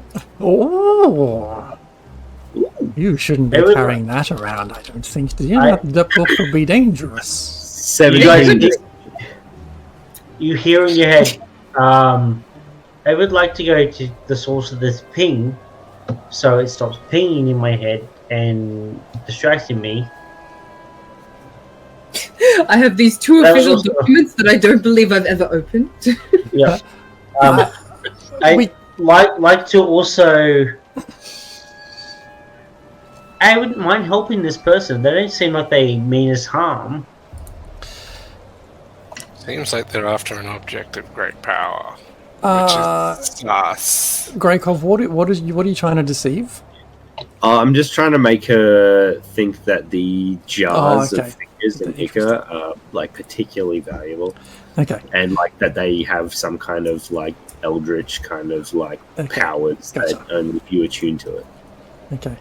I can see that those particular items are of interest and value to you, and Sly, you mentioned you have something you want to resolve as well, but I cannot keep delivering favor after favor after favor. This is a 1 for 1 and then we can go again type situation. Yes, I make you all feel much, much better and safer than you were. You deliver something for me and then we repeat the process. But we didn't ask for that. You are welcome to step outside and undo our transaction if you wish. Undo? Well, I'm not going to give anything away for free. What'd you say, Ben? I said quick save first. What would you say to a devilish pact carved into one's skin? Take that skin taken off. The very skin is written on. The story behind it as well. That's interesting, but I think you need to hold on to that for now.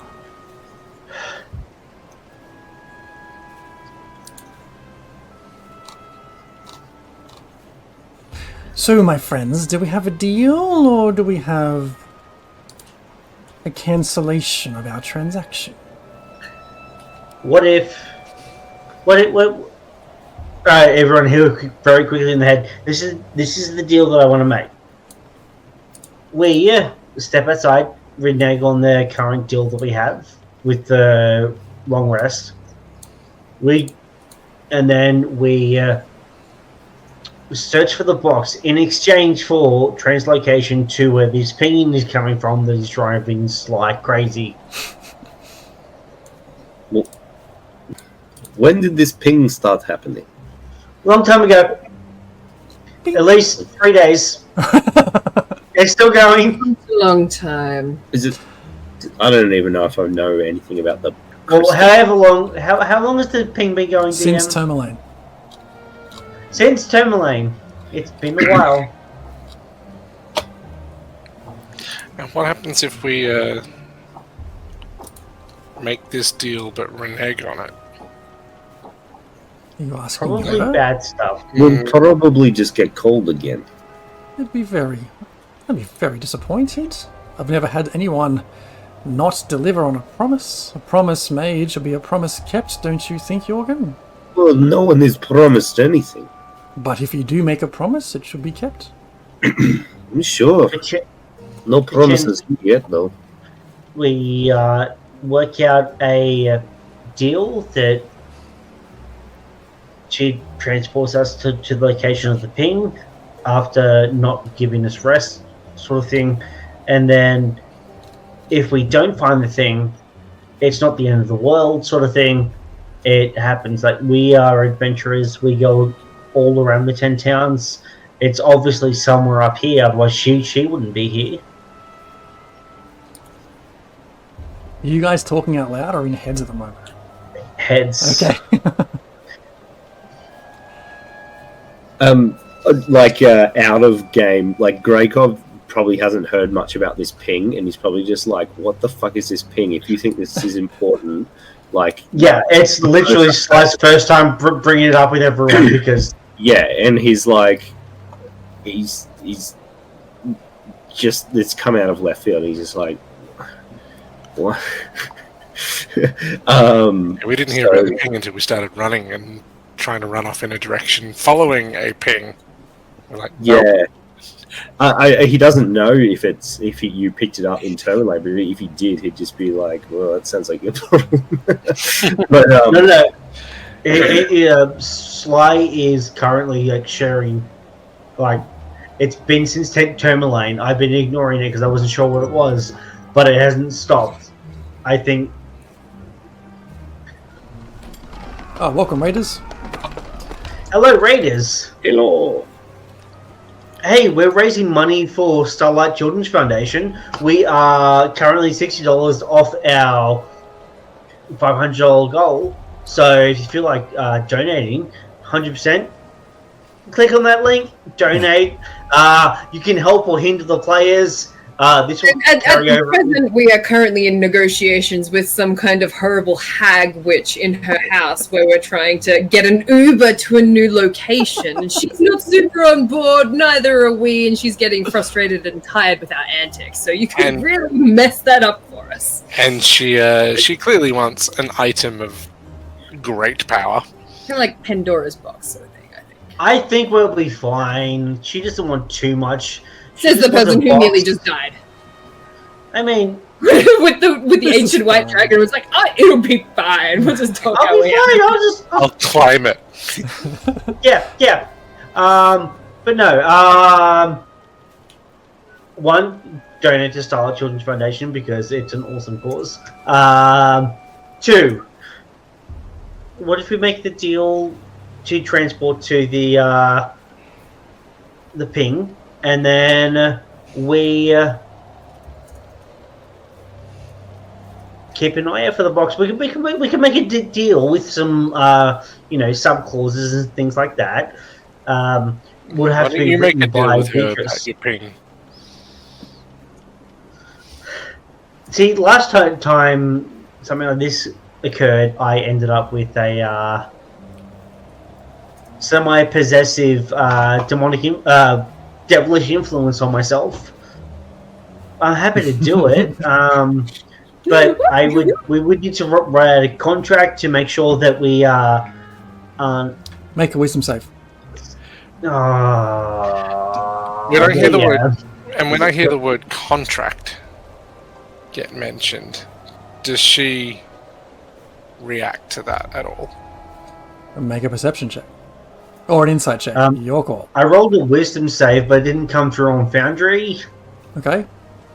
Well, no, there it is. It is a Pretty good. 18. Okay. No, that's Jorgen's wisdom. Oh. I'll roll my wisdom save again, because that didn't seem to come through. When she says... Awesome! Fantastic. That's a 10 DM. When Sly says contract, Yep. does this old biddy show any signs of interest or sort of just perk up a little bit? She does kind of like glance up and look around a bit more intently, like she's paying a lot of attention once the term contract is mentioned. Sly, you feel very much pushed into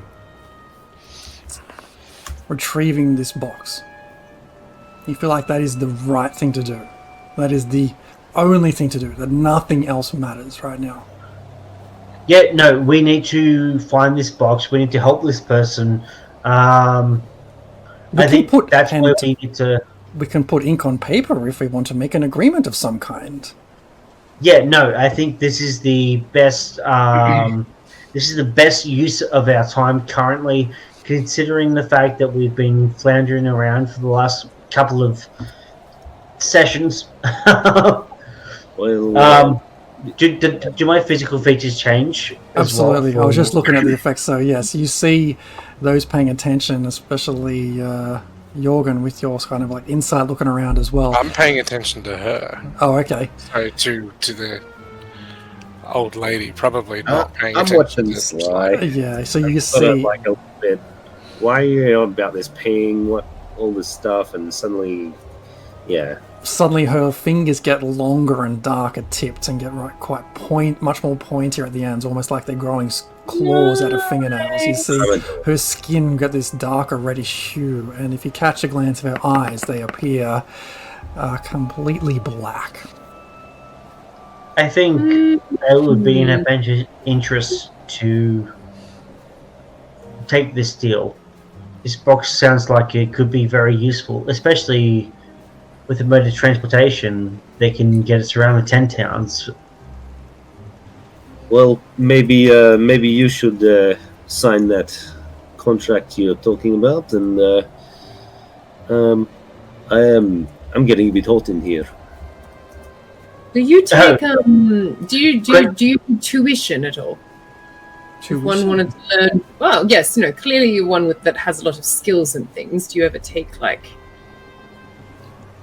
fee commission for tuition services if people wanted to learn a bit about a few different things magically. You look very thus inclined and capable. I dabble, dear, a little. If there's a particular thing you're interested in, I'm sure we can work on such scholarly matters together. Pull the book up a little bit and then shove it back down again. Like I said, you may not be wanting to dabble in that particular thing too much. You can leave that one with me for safekeeping if you wish.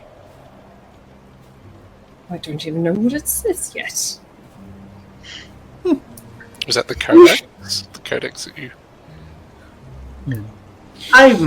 I'd be more than happy to assist you, Beatrice, in the... Oh, Beatrice, right. Sorry, I I'd be more than happy to help you decode. Yes, but you have no magical skills. So you can decode it, you might not know what it means. You'd be surprised on the level of my linguistics. I speak many tongues, Beatrice. Indeed. I'm aware you speak the Abyssal. We've had this conversation. I'm gonna, like, flick my woolly coat and, like, all the like, the melted snow and stuff, like, drips off. Like, well, I'm thinking of leaving, and I start, like, kind of half shuffle back to the door. I don't think we need to... I'm with Greykov. Greykov. The vibes are not good vibes. There's much we could learn, though. We could learn our way across the 10 towns. We could translocate. We don't have to be near where the White Dragon is. We could survive and prosper, and all we need to do is it's one little box. What do we need to do? Nothing about this box. It seems. Greykov, do you walk out already? Very interested in a box. Kind of just moving towards the door. Okay. No, I don't think we need to do that. We can help her, help her son, help us, and we can prosper and become more powerful. And I mean, like, translocation, we can get away from where we are now, which is in the middle of a blizzard, pursued by a dragon, and we can be away from that. We don't have to. We don't have to stay here and go back out into that cold, dark night, and wonder if we're going to wake up in the morn. It's not the worst thing in the world. This is a calculated decision for us. By the sounds of it, we would have to deliver on the goods or consequences. And we don't know what we're getting ourselves into. I mean, we can look at the contract. Retrieve a box. We can look at the contract and make amendments to it. And, like, you would be open to amendments, wouldn't you, love? Terms and certain conditions amendments, can of course, be adjusted in considering circumstances, if such a thing occur. I mean, we might end up committing to having to walk through the 7 circles of hell to get well, set. Not, we don't... 9. There's 9. We don't know shit about this box. It's being dangled in front of us as a simple fetch quest. Bullshit. Pussy. Exactly. Literally. How meta of you, Jorgen? You're on mute, Greykov. Sorry. I'm going to open the door and check if it's a blizzard outside. And it's like, I'm going to leave now while I'm still where I was. You step out? Ditto. Alright. It's still snowing out there. It's eased off a little bit, but it's still quite windy and snowy. I'm looking at B. Oh, fine. Does she not be? Does she look pissed off or rattled or like there's Make a? an insight check. If she's losing a deal.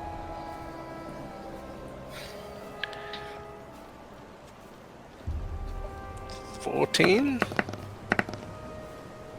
No, Like, does she just start to become more desperate? no. She seems indifferent right now.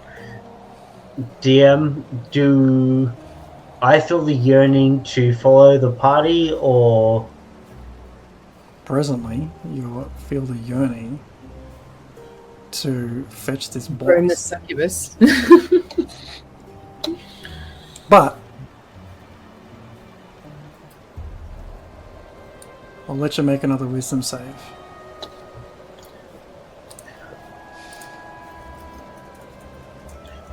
okay, here it comes. Nope, I'm going to fuck the party so bad. I'm gonna say in my head, well, like to everyone's head, whatever. I'll say like we just got away from the dragon, very luckily, and we had no control there. And here, I don't think we're in control. We're very likely to meet our end. She sees you all looking fairly hesitant and starting to open the door. She pipes up. I can see you're all a bit hesitant to do favors for a stranger, as I have done for you all. But that's okay, so be it. If you feel a change of heart, you can find me. Yay. For everyone. I grab Sly through the and I door. say, "Come on, we're going." As you're getting dragged out straight away, like this, this woman appears next to you. Sly. She grabs your arm. She looks deep into your eyes. And she just, bring me that fucking box. Everyone hears in their head the voice of Sly. I can't stop her. As they hear out loud. Done. And the last thing you hear after that is like, we're running out of time, my lord. Make it quick.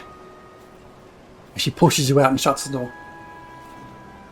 Dun dun dun. Hey, what?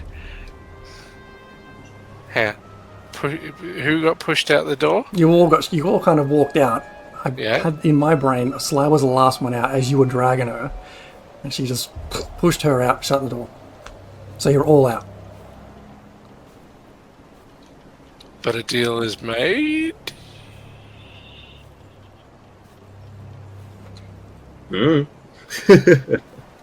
As you stand up and look around, that hut is nowhere.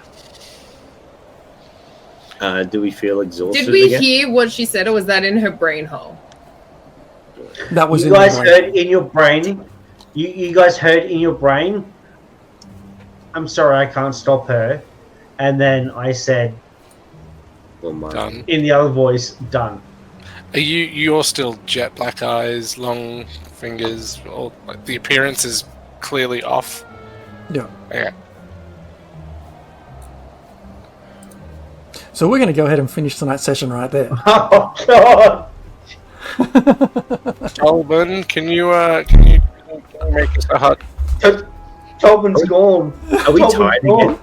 No, you still have the benefit of a long rest. Oh, okay. Can we choose to not have it? No, it sounds weird, but it's like, can I refuse? I know what you mean, but I think that is done. It's a freebie. I'm not paying for that. Well, look, I feel like it was a gift given up front. I feel like it was a it was like the free It was a- Costco. Yeah, it was a. I accepted the Apple terms and conditions without reading them, so I just thought, yeah, but you didn't accept them on behalf of everyone because we. I don't know. I don't think it works. I feel like you are accountable to that particular deal because you signed up for it. No one else explicitly agreed. Yes, but my wife. I signed up for a Disney Plus account in 2019, and my wife died because she was given shrimp at a Disney resort. So, I waived all my rights and baggage. So. Salisbury, we're not married. All right, folks, we're going to wrap our session up there. Thanks for joining us. Thanks for the raid. And thanks for helping us raise a few dollars for Starlight Children's Foundation. Whoop, whoop. It's been a good August. We still do have a couple of days left, so you can still donate until the 1st of September. So consider doing it or share it, and people who have more money than you can do it. So yes, we'll leave it there. Right. Before we go, thanks so much again for sticking with us. If you missed anything, or want to catch up, our VOD will be available after we finish up this broadcast and over on our YouTube channel next week. If you like the kind of chaos we sow, be sure to hit that follow button and subscribe. We love to see those little numbers tick up, and we appreciate every single one of you. You can also find us on Patreon, where we post our one-shots and insights into our campaigns and streams. I'll be putting a little clip up after tonight's session. And check out our podcast, available on Spotify and everywhere you find good podcasts. As always, we love your feedback. Drop us a comment or join our Discord and come and roll with the Raging Rolls. See you next time, folks. Bye. Thanks so much for sticking with us. If you missed anything, our VOD will be available after we finish up the broadcast, or over on our YouTube channel next week. If you like the kind of chaos we sow, be sure to hit that follow button and subscribe. We love to see those numbers tick up, and we appreciate every single one. You can also find us on Patreon, where we post one-shots and insights into our campaigns and streams. And check out our podcast, available on Spotify and everywhere you find good podcasts. As always, we love your feedback. Drop us a comment or join our Discord and roll with the Raging Rolls. Added benefits? What? We're Raging Rolls, a bunch of nerdy-ass Aussies who get together when we can to play Dungeons & Dragons, try out voices, and have a whole lot of chaotic fun. We stream on Twitch on Thursday nights, with the VOD available immediately after broadcast. A shorter form of our shows are available on YouTube the following week. If you enjoy what we do, hit that follow button or even subscribe to show your support for the stream and share your feedback with us.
Let's indeed, Mark, as we welcome everyone to another fantastic session of Rime the Frostmaiden. As you might have caught in our little intro, we are the Raging Rolls, and I have a beard. Who knew? 1 week. There we go. It didn't take long at all. It looks like It's so. you know for all the men on the stream, when your wife has had like a shower and you go in after and there's just hair stuck to the wall. It looks like that beard's made of that. 100%. Oh, and just. I'm going to throw to you, Dan, to tell us how we did through August for Starlight. Yes. First off, I want to say a massive thank you to everyone who donated and took part and shared and everything for our campaign with Game Changers to raise money for Starlight Children's Foundation. Together, we smashed through our second goal of $500, and we raised $589. That's just with our stream. As a total, Game Changers raised $239,192.75. So that's a massive effort. Like, yeah, it's amazing. That's gonna help so many sick kids, which is, what it's all about. So thank you all so much. Indeed, thank you everyone. And you could still, can you still donate? I mean, technically you can still donate. Who won the back massage pillow thingy? Not me. Not me. The premium pro back massager. Pillow thingy. Yeah. The other, so I'm going to put the last link for Tilt for our fundraising here in the chat. There we go. Happy days. And the other news we have for September is that it's Twitch's Subtember, which means you get some discount on subscribing to your favorite Twitch streams. And of course, that includes us. It's us, your favorite one, of course. And you can also use your Prime membership to subscribe to a Twitch stream of your choice for free. You can choose us if you want, just saying. Alright, shall we dig in? Yeah. Anyone want to go for a recap, or I can just jump into the spiel? No? Do the Alright, spiel. let's go. After an encounter with Arveatruris, the hardest name in the world to say, aboard the Dark Duchess, you took what you could and ran from that ship. The dragon's dark shadows circling menacingly overhead. The wind and snow began to intensify, so much so that each delicate snowflake felt like a shard of glass cutting into any of your exposed skin. Each gust of wind a cruel reminder of your own fragility. Ahead, you caught sight of a figure of a woman strolling along in this dark weather. Some of you heard a name, followed by a callous laugh, and as Tolbin tried to chase her down, the figure disintegrated into the frozen darkness and was carried away on the howling winds. Shortly after, you found shelter and respite in a lonely stone cottage. The sole occupant, by the name of Hulgaz, asked that you retrieve a trinket for her, a small box that was her only memory of her departed son, in return for her providing you some shelter. You watched as Sly's appearance shifted once again, and before departing the cottage and refusing Hulgaz's requests, she grasped Sly by the wrist and demanded the box be retrieved, her grip tight as her voice rings in Sly's skull. Leaving the cottage, you return to the dark and icy wilds of Icewind Dale, surrounded by that unnatural, ever-pervasive darkness. Boop. Sly, you hear that sound in your head once again. It feels Sly or am more I the frequent. other one? Whoever you are right now. Whoever I am right now. It feels more frequent than it has been. Okay, first off, just from our YouTube, we also streaming on YouTube. Just a quick shout out to Carly. Hi, Carly. Specific request. So the ping is still going on, even though I'm not currently Sly. Okay, that's really annoying. I was like, so, gentlemen, shall we go towards this ping and find out what this incessant noise is about? Are you very clearly not Sly? Oh, you look at my figure and you can definitely see that I look exactly like I did when I tried to make you jump off a cliff. You see the elongated, darkened fingertips. You see like the more reddish hue to the skin, and if you catch her eyes, they're just solid black. Jorgen, Sly doesn't look like Sly. No, I'm wondering if Sly's head needs to come off. Hey, Maybe that'll fix this problem. We could, take one step before that, maybe. And Well, conversation. I know that the dragon is not too far behind us. Like, I don't know how long exactly it's been, but I don't think we're out of the woods, if you could call this that yet. How about, don't forget that if any damage done to me will also affect your friend Sly. I do apologize to you, Jorgen, for trying to murder you. This whole thing's a little bit new to me. I don't know my own strength when it comes to this. I came through a little bit more aggressive, and I do apologize for that.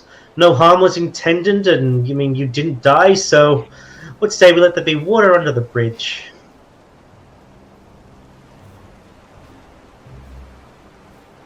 Okay,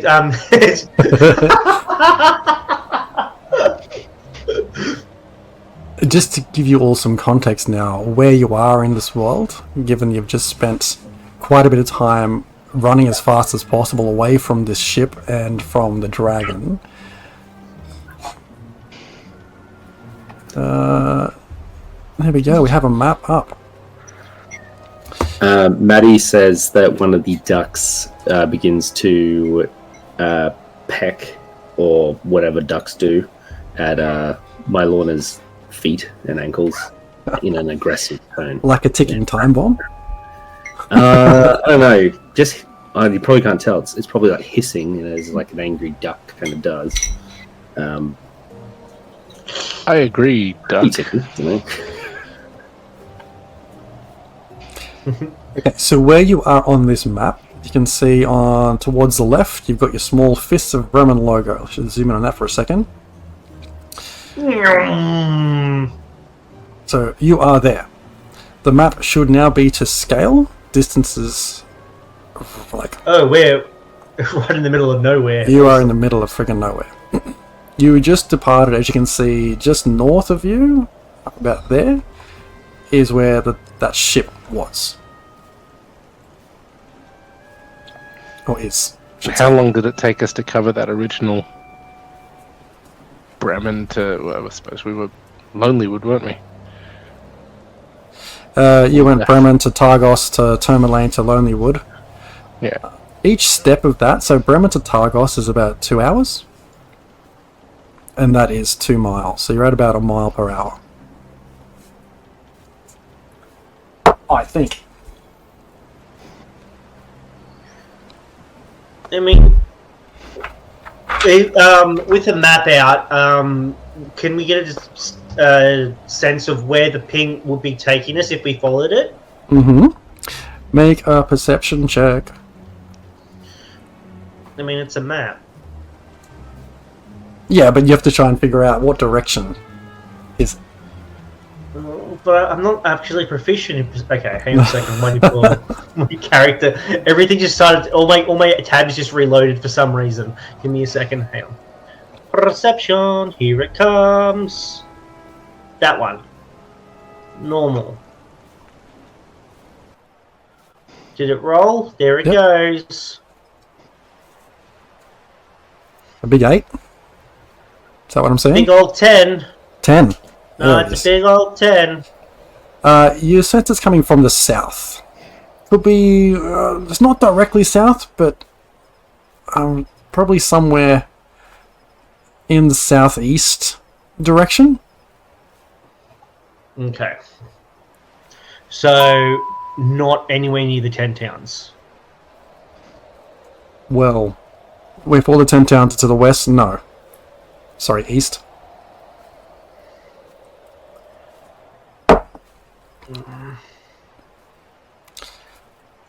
I mean...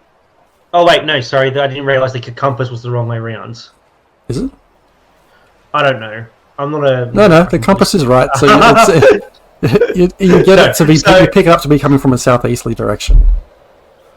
I mean, Judging by the map, it looks like this ping could be coming from Bremen, Targos, Bryn Shander, all the way down to Goodmead, perchance even Dugan's Hole, which I think dirty thoughts when I think of that, but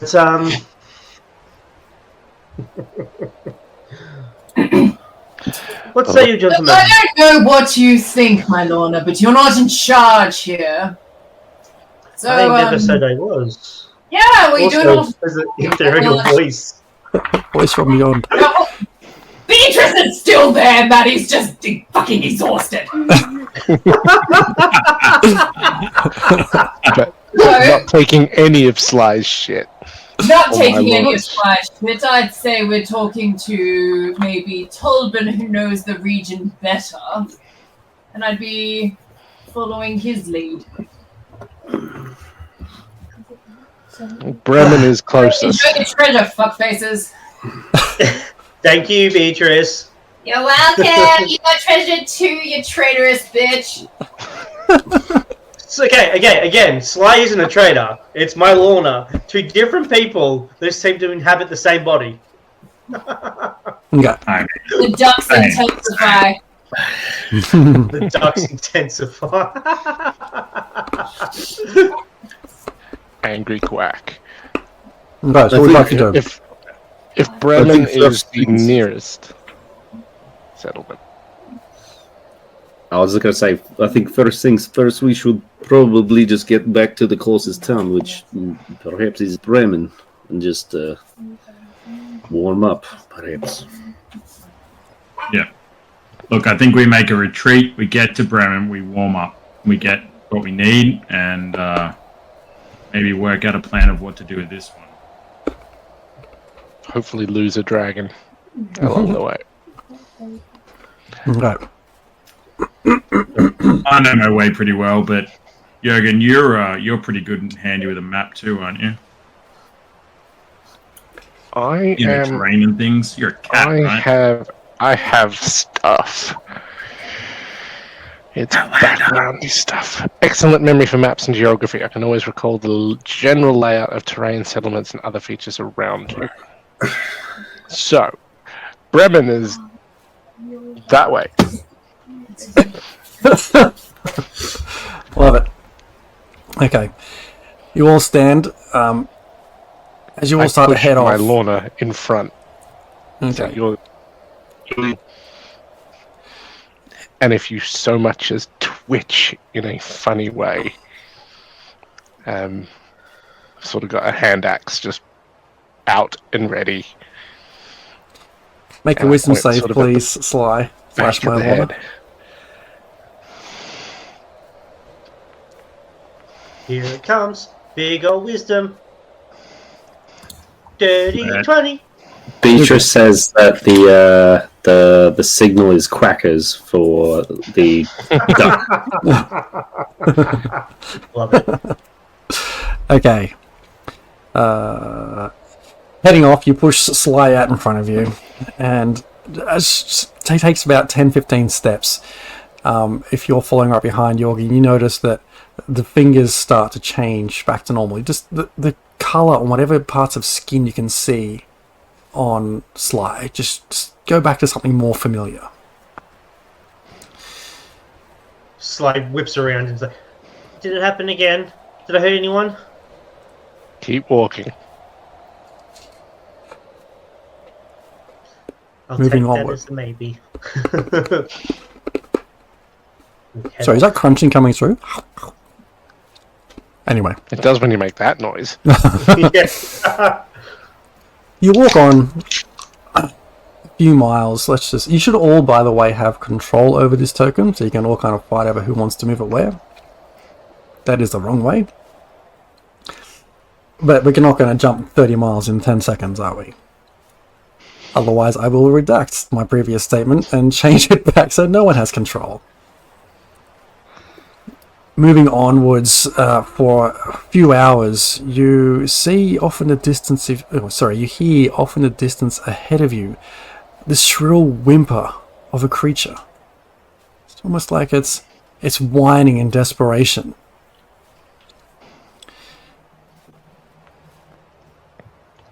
What's this? Ah. Does it? Yep. Can we discern the nature of the creature? Like, is it a canine style whimper? Is it deer style? Make a nature check. Is it something else? Jorgen, can I assist you by giving you some guidance? I feel like you're really angry at me still. No, it wasn't me. It was the other thing that seems to be inside my body. Guidance. Touch me again, and I will split you down the middle. Well, you need to maybe have a chat and explain a little bit more about this thing in your body for me. I'll take your guidance. Take my guidance. Okay. Here's a D4. Didn't they explain everything? Alright, maybe when we have a long rest, we'll have a chat. Yeah, we can find out what's up with that. So, Jorgen, you pick up the sound as being that of... It sounds canine. It sounds like a canine that is really struggling right now. It sounds like it could be between, say, 60 and 100 feet away from you. Tolbin, do you hear that? This seems more like your domain. I'm going to go wolf. Okay. Action. Oh, that is too hard to do on this map, but I'll just take your word for it. Fine. I'll just do some perception advantage. Scaling out what I'm looking at here. Mm-hmm. That's pretty good. What are you Pretty good.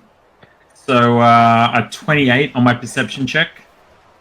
What's their point? Do the full on like one leg down, one leg fall down the well. Pointer. Do I think it's a? Do I think it's something dangerous or? Doesn't sound like it. No, it sounds like it's very familiar to you in this form, and it sounds like it is not in a good way. I'm going to nuzzle up against Jurgen for a second, and then cough up a fur ball, and then take off in the direction of it. But like, give a clear, friendly, everything good, and just head off in the direction of the sound of this friendly, familiar thing. Okay, cool. Well, this could be dinner. You take off after it, and as you approach, you feel like every mound of snow surrounding you has eyes on it, and that each slowly turns to watch you. You feel like every flake of snow on your coat, on your back, bears down on you with immense weight. Eventually, you can see a clear image of a wolf before you. With your passive perception and that very much a high roll before, you make out that it's got a harness attached which has been all ripped and mangled. Leather bands trail off it into onto the ground behind it. You can see blood that has matted its thick fur at its right side, where you can just make out what you think is probably a large gouge, as if something has tried to tear this creature into. When you say a harness, like a riding harness or a sled harness? Or like a sexual harness thing. Neither at the moment. It's just like it's not visible. It's just like it's got straps from its back, but either one of those kind of things, yeah, like a riding harness or a pack harness.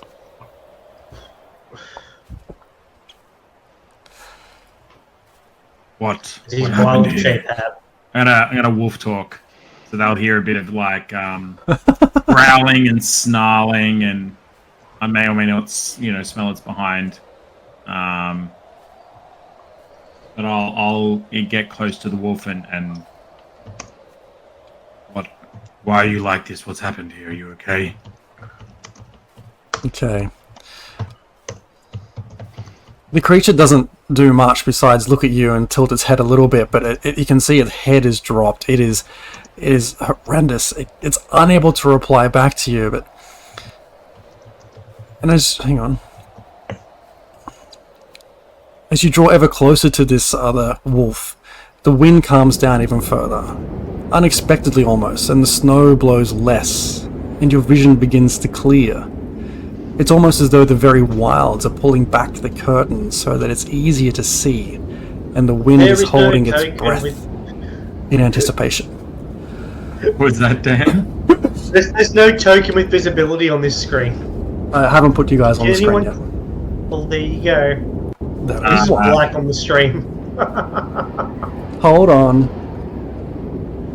I'm gonna roll another perception check to see if there's anyone else in the area. And this is a fat 27 to see if there's anyone else in the area with us. Is it just me and this injured wolf, or is there like, can I pick up the scent of other things like in ambush? Or is there scent of other blood? Okay. So with your very, very high 27 further perception check, you make out the sentence and can see another doggo in the distance. This one is down on its side. You see two other creatures, both still, and what looks to be sitting in a pool of something dark and red. And it's, now that you're closer, it's easy to see all these different things as all of a sudden a beam of unnatural light just sweeps across you like a lighthouse. Oh, not these fuckers again. Hey, it's okay. I actually have something that we can potentially use against these things now. Hashtag level 5. Hashtag level. Just remember how much these hurt. Hurt you? It's okay. I wasn't killed by a dragon. I'm not going to be killed by these guys. They're weak as shit. But my mum's a dragons. Try not to climb this one. Yes, she is. I mean, you could have told that to Tolben's grandfather, but it's... This doggo, I'm going to drop you as a doggo on the map there. Tolben? Okay. Is there only one of these things that we can see? Oops, crap, I used polymorph instead of the other one. Hold on a second.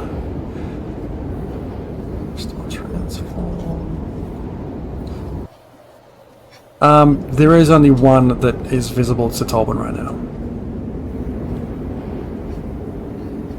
I'm just saying, get me in the middle, and anything that's nastily undead, I can just...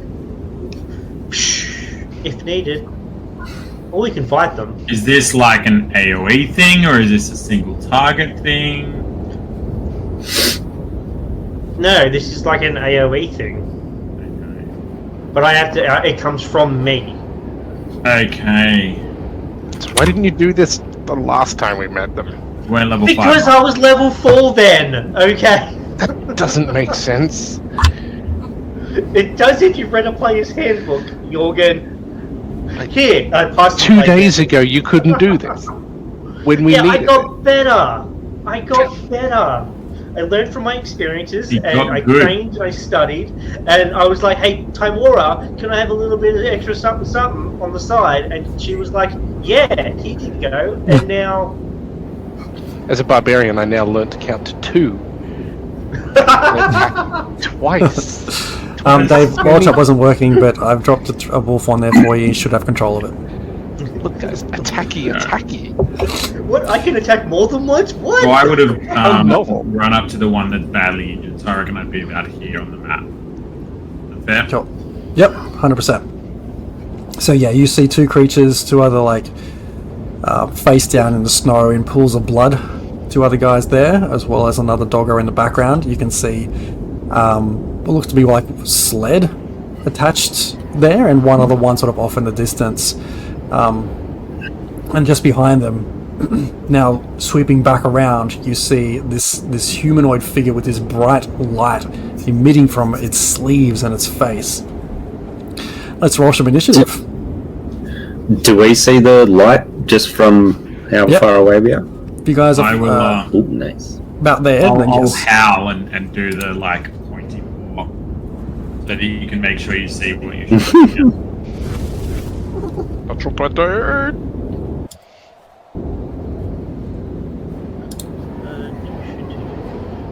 That's right, this thing's probably going to be dead by the time I get my turn anyway. Oh no, I actually rolled pretty good initiative that time. Nice. Great, pretty far away I from rolls it. today. Are you running for Grey for I rolled a Beatrice too, 15, Jared? and I'm in last. Yeah, I'd be happy to. See, we came to eat candy and kill undead things, and we're all out of candy, so... Not a kid. Alright, I'll go. With that, Greykov, you're up first. This thing is not going to stand a chance. Yay! Sweet. Where's my guy? Where's my token?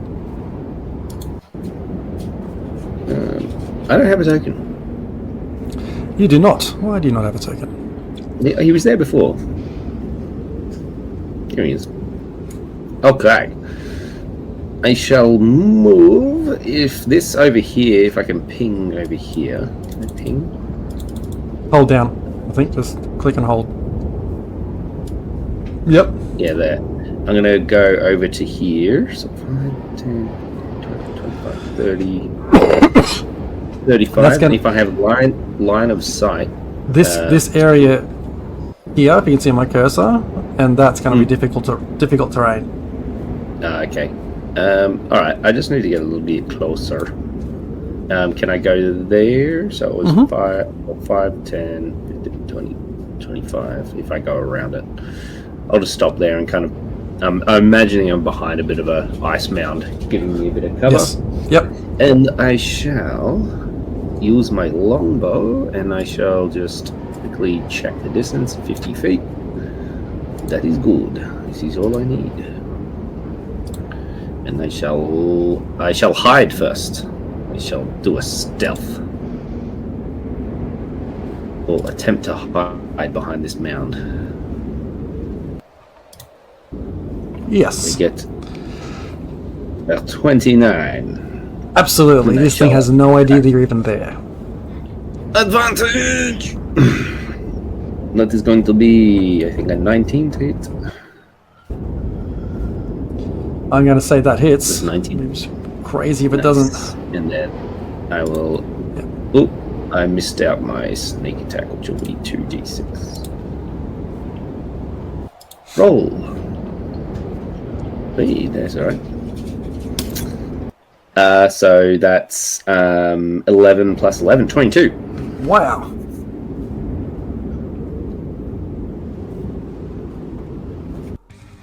Thanks so much for sticking with us. If you missed anything, our VOD will be available after we finish up the broadcast, or over on our YouTube channel next week. If you like the kind of chaos we sow, be sure to hit that follow button and subscribe. We love to see those numbers tick up, and we appreciate every single one. You can also find us on Patreon, where we post one-shots and insights into our campaigns and streams. And check out our podcast available on Spotify and everywhere you find good podcasts. As always, we love your feedback. Drop us a comment or join our Discord and roll with the Raging Rolls.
Something.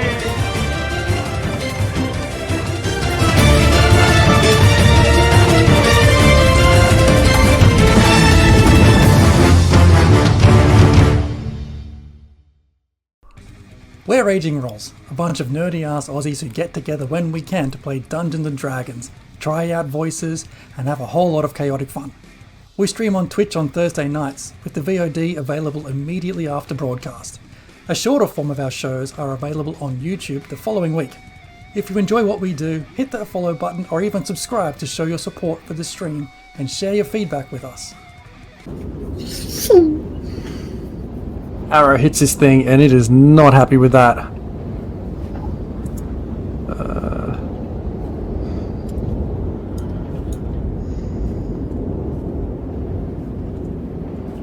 Okay. Nice. Yeah, I'll add my turn. Alright. Whoops, I didn't do this. Jorgen. Cool. I would like to use feline agility to run like crazy. Which I think gets me somewhere around there-ish. And then lob a javelin at the light coming from a torch face. Roll for yeet. Oh no. Not so good. 9 for yeet. No, it lands just between the creature and the pile of bodies on the ground in front of it. Just falls short. Fine. Roll for second yeet. Because I can do that now.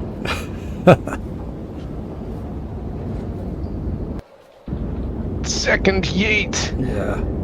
Now that you feel the weight of a javelin in your hand, the second one finds its mark. Roll some damage. Natural 6. So 8. Nice. Big rolls. This thing has now an arrow sticking out of its chest, as well as this javelin which has just hit its thigh. I was going to say that face, there's basically just a shaft of a javelin poking through the torchlight. That's much better. Let's go with that. Got vibes from that scene in Lord of the Rings. Yeah. The flaming torch is embedded. Because every time these creatures come up, you're going to be like, oh, it's the Lord of the Rings thing. Sticks in the face. Anything else on your turn? No. Okay. Just gonna yowl. Beatrice is up. Yeah. Looking through Beach. I've just been like cramming to see what does Beatrice do, Maggie? Set things on fire. Burn stuff. Fireball! Yeah, so she's going to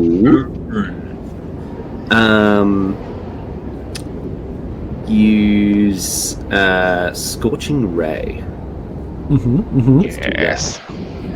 You can have that one target of 7. Make a range spell attack for each ray on hit. Okay, so how many? 3 rays. Scorching Ray. She will. Second one. So this is Ray Romano, Ray Cummins, and. It's just going to be a normal attack, I guess. Yeah, so it's normal attack. Oh, a natural 1. Sorry, Excellent. Maddie. And then attack again. Do I just push the button again?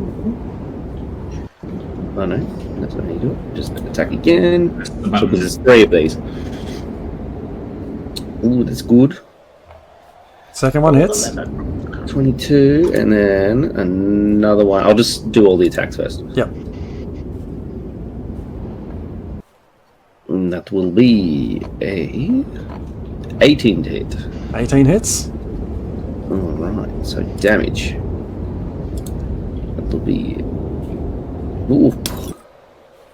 11, the first one. And it's not giving me the damage option again because it's... I'll just roll 2d6. Yeah, 2d6. Oh, 11 again! Is that 2d6 per thing? Yeah, wow. I think so, yeah. I'll just double check that.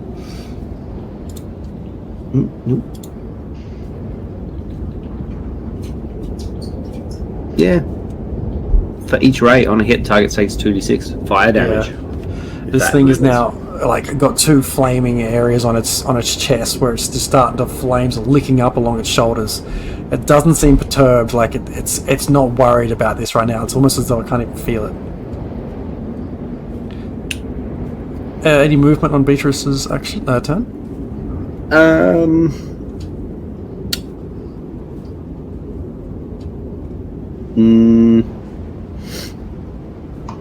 No. I think she'll just stay there for now. Cool. Sly, you're up. Okay. So from last time we dealt with these things, we can and like checking them out, the corpses, we knew that we could tell that they're undead. You probably could. Fantastic. I'm going to wander up next to my good buddy Tolbin. Hey, buddy. Give him a quick screech.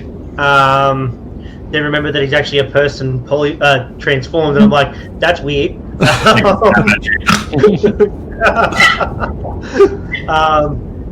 I'm going to hold out my locket and say, by the power of Timora, I'll punish you! And I cast Turn Undead, which at level 5 becomes Destroy Undead if their CR rating is under half. Oh, that's not the case. Well, it'll still be scared. Yep, okay. Run away. How if it scared? fails. We're so scared, like, So ultra scared. So scared. It's just so scared. I just put a thing. It needs to make Wisdom saving throw to beat my DC of now 15, because level up.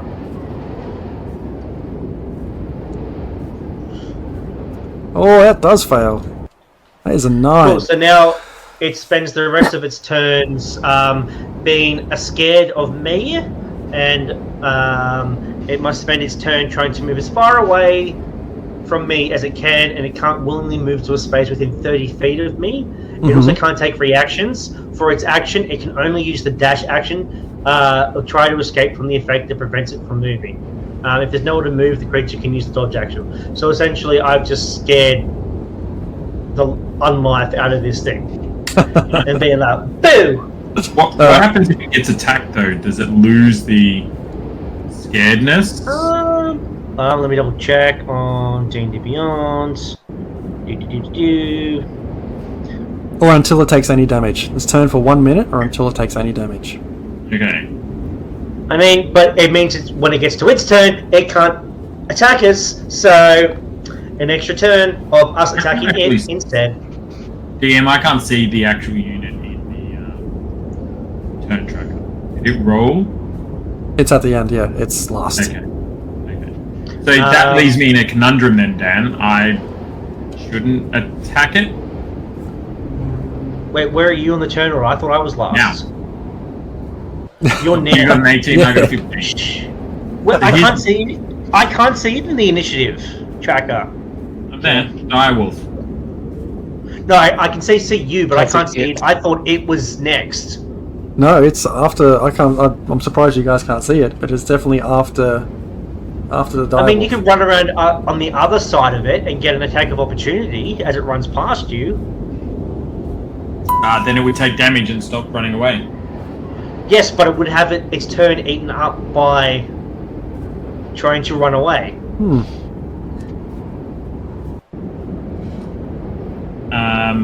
I might assume that my team has enough firepower to take this thing down. As it looks quite scared, I'm gonna drop wolf form and return back to Tobin form.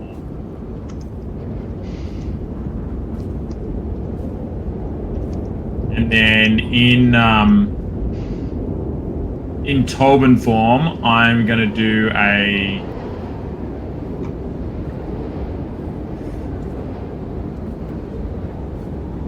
cure wounds on the wolf that's damaged, that's right near me here, because the rest are dead, right? Yes. As far as you can tell, there is no movement from the other one. Sweet. I'm gonna drop a healing word on it. Can you cast while you're a wolf? No, I'm dropping wolf. Oh, okay. I don't need to hit this thing. I've got like glass cannons all around me. Yeah, and it's running away at the moment. So Alright, I'm gonna... if I need to, I can go back to wolf. Turf you there.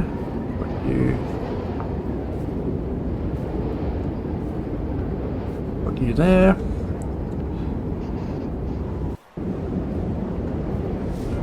And add you to initiative order.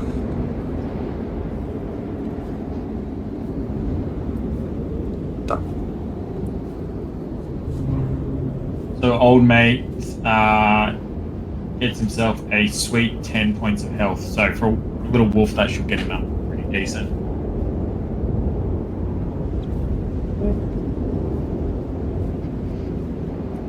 Did you just score yourself a pet? Best friends for life. He owes you a blood debt. I shall name you boss. You touch this doggo and you can see the wound on its side, on its right side, just begin to close up. It's still got blood covered in its fur. Well, its fur covered in blood, but it tends to right itself and it lifts its head and looks at you for a second, and then turns and sees its owners and its other dog and just starts head back in that direction. Once. I will finish my turn there. Okay. The creature turns around and starts to make its way away. You said it's got to use a dash action? Got a dash. Yep, got a dash. Alright, so that is going to be... I assume it's 30, yes, so 60 feet of movement. Oof, it is gone. And don't come back now, you hear? Good times. If you would wish, Greykov is up.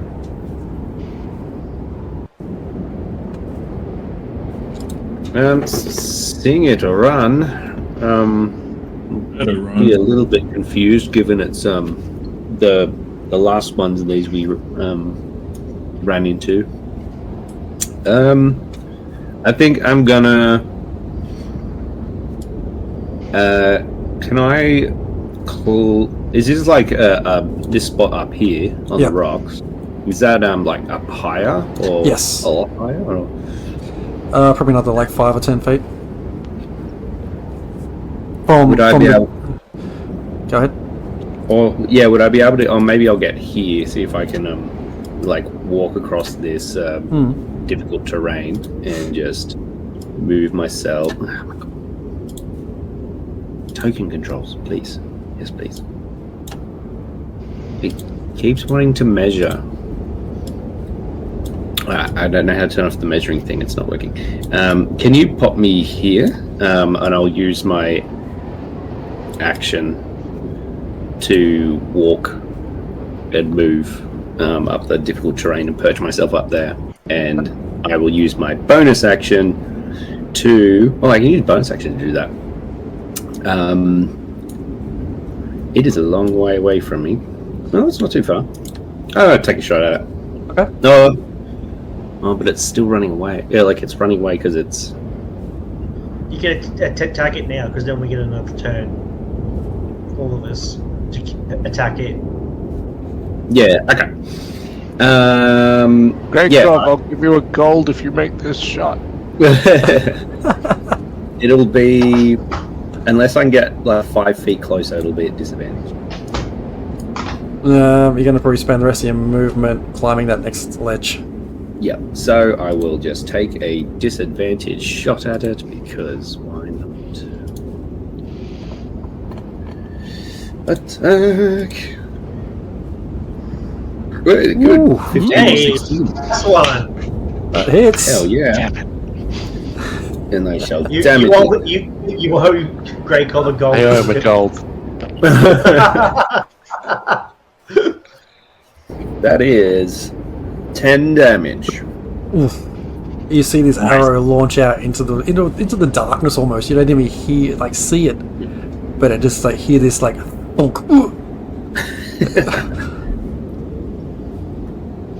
Anything else on your turn? That's it. That's it. All. That's all I'll do. Jorgen. I'll just look cool. Just look cool. Like, glad that I've done something that isn't shit. I knew you could do it, Jorgen. I would like to move up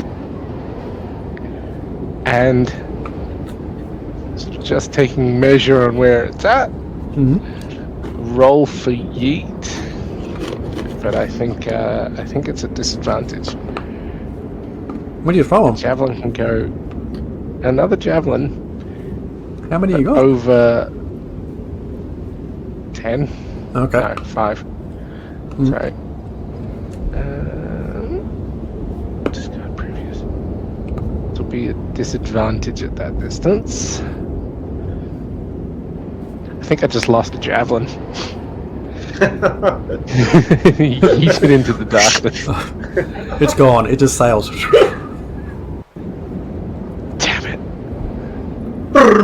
As it hits a rock. Hang on, I can go again. I get another shot. Again, a disadvantage. I'll give you your gold back if you hit it. 13. Beats it. Pizza. Yeah. Nice.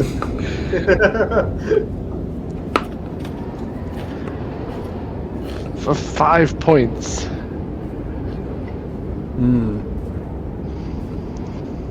You hear your javelin meet that, like, the soft, squishy tissue of flesh, but you don't hear the soft thunk of it falling to the ground afterwards. I think I just lost another javelin. This one's attached to it. Mark 4 javelins.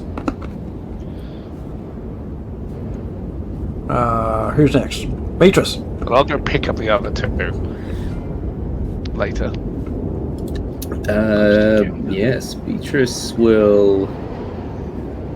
Oh, it's really far away, and I don't think she'll like. She could probably do another Scorching Ray, but that's a spell slot. Like a.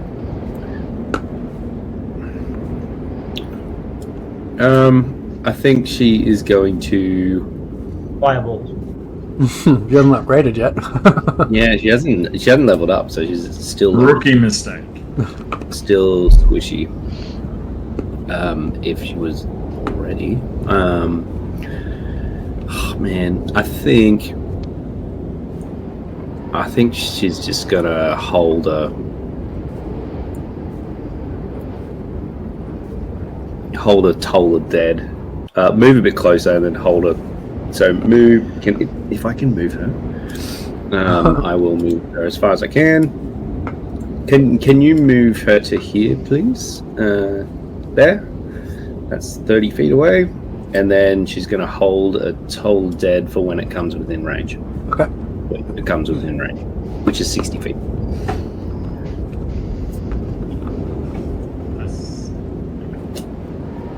Okay, Sly, you're up. Okie dokie. I'm going to move 30 feet up next to Jorgen and say, hi. I instinctively move 5 feet to the side. Oh, come on. Alright, I'm going to look at this thing. I'm just like, you know what? I'm having a really shit day, and now so are you. And I'm going to cast Toll the Dead on this thing. All the tolls. So it needs to make a Wisdom saving throw versus DC 15.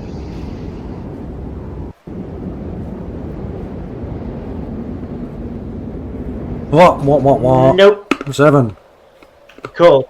The sounds of bells surround its brain hole as it takes a whopping 10 points of damage. You see it just off in the distance, grab its head, and then just turn to face you. Still not dead. I don't remember them being this tough last time. Alright. Then I rethink using my entire 30 feet of movement and being like, I really should have put myself behind the cat. And I am my turn. Tobin, you're up. Shove you 5 feet forward. Oh, as I was running up DM with a passive perception, as I'm running past all these other bodies, are they just like they're just gone? They're not like half alive or anything like that. Gone. You see a couple of dwarves with these big long white beards, but in all these like cold weather clothes, but they are covered in blood and face down, almost like they've been torn open by this other creature for feasting. That's a rough way to go. Tobin, you're up. Tolwyn is going to run forward to kind of just like stand near the bodies, check the other animal. The other animal's dead, isn't it? Yeah. Very much both. The other animal is 100% dead. I won't even have to give you a medicine check for that one. Sweet. I'll just chill there. I will have a... would you say there's a storm going on at the moment? No, it is calm right now. Like, it is weirdly okay. calm. I will prepare Call Lightning in case it comes back. Mm-hmm.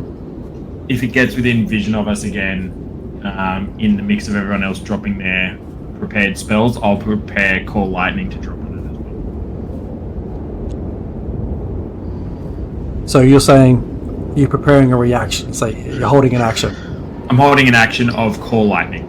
if it comes closer to you. If it comes closer, yeah. So Okay, if it gets cool. back on the screen and becomes a threat, I will drop a Call Lightning and take it down. Okay, cool. On the creature's turn, now it's just got these javelins and shit in the back of it, and another arrow. It turns, and it just see this beam of light just sweep across this dark, frozen space. Now,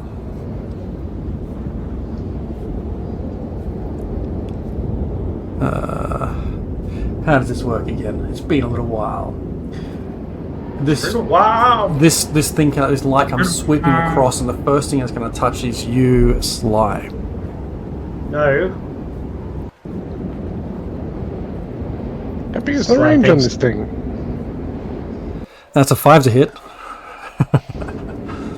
Big old 5. Sly's No, like, no. you gotta do better than that, punk. Yeah. The least threatening trash talk.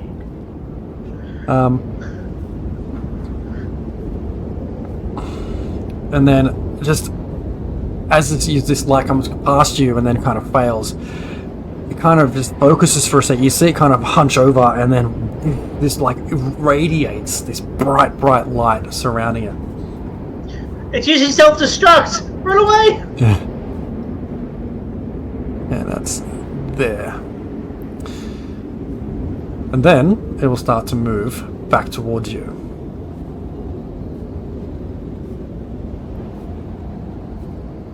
Oh, good. It's bringing my javelin back. One off. 2 of your javelins. No, you got it twice, didn't you? Nah, last one.